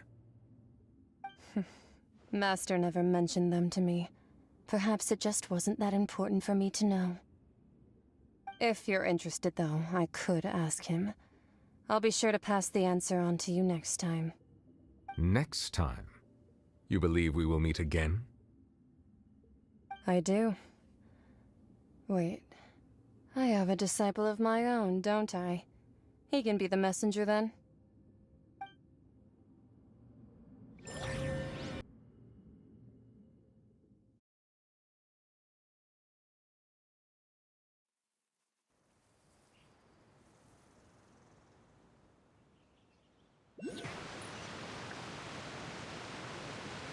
That's what she told me. Whether it would prove useful or not, I wanted to pass that information on to you. The remains of the third descender? So that's what the no-sees actually are. Paimon just thought they looked like chess pieces. How could they be a person's remains?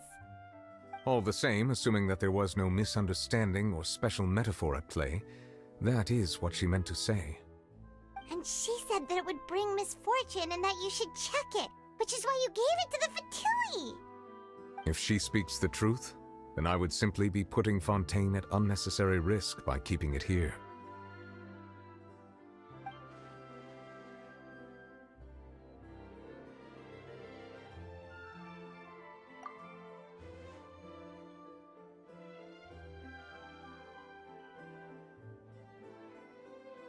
I had guessed that you might already be familiar with this concept, but I did not expect you to be one of them.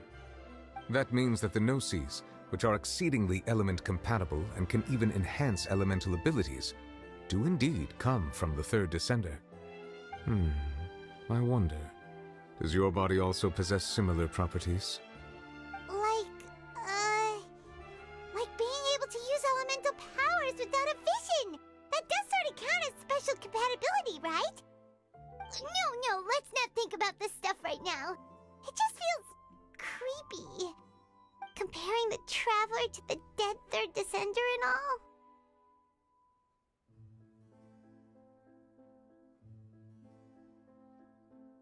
That's what you say, but this topic still feels like bad luck.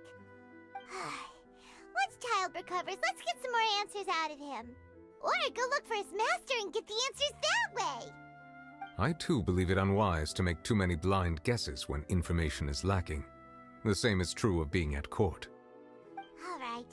Whatever the case, it seems like the crisis here in Fontaine's over for now. Yes. All of Focalor's efforts were for this moment as well. But she sacrificed herself in the end as a god, and she suffered through all those years as a human. Was that really what she wanted? I suppose that would be the mystery of a god's will.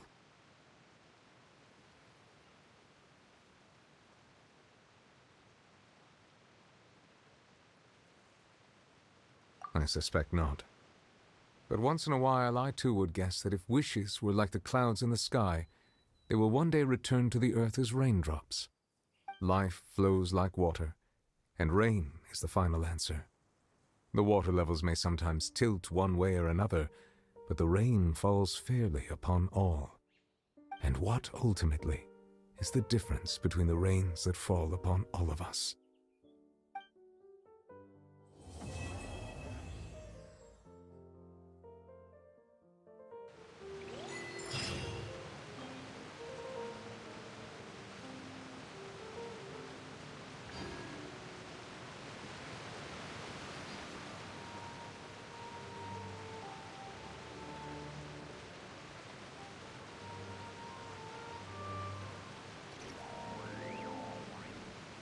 I wonder when I'll be as tall as my big sister.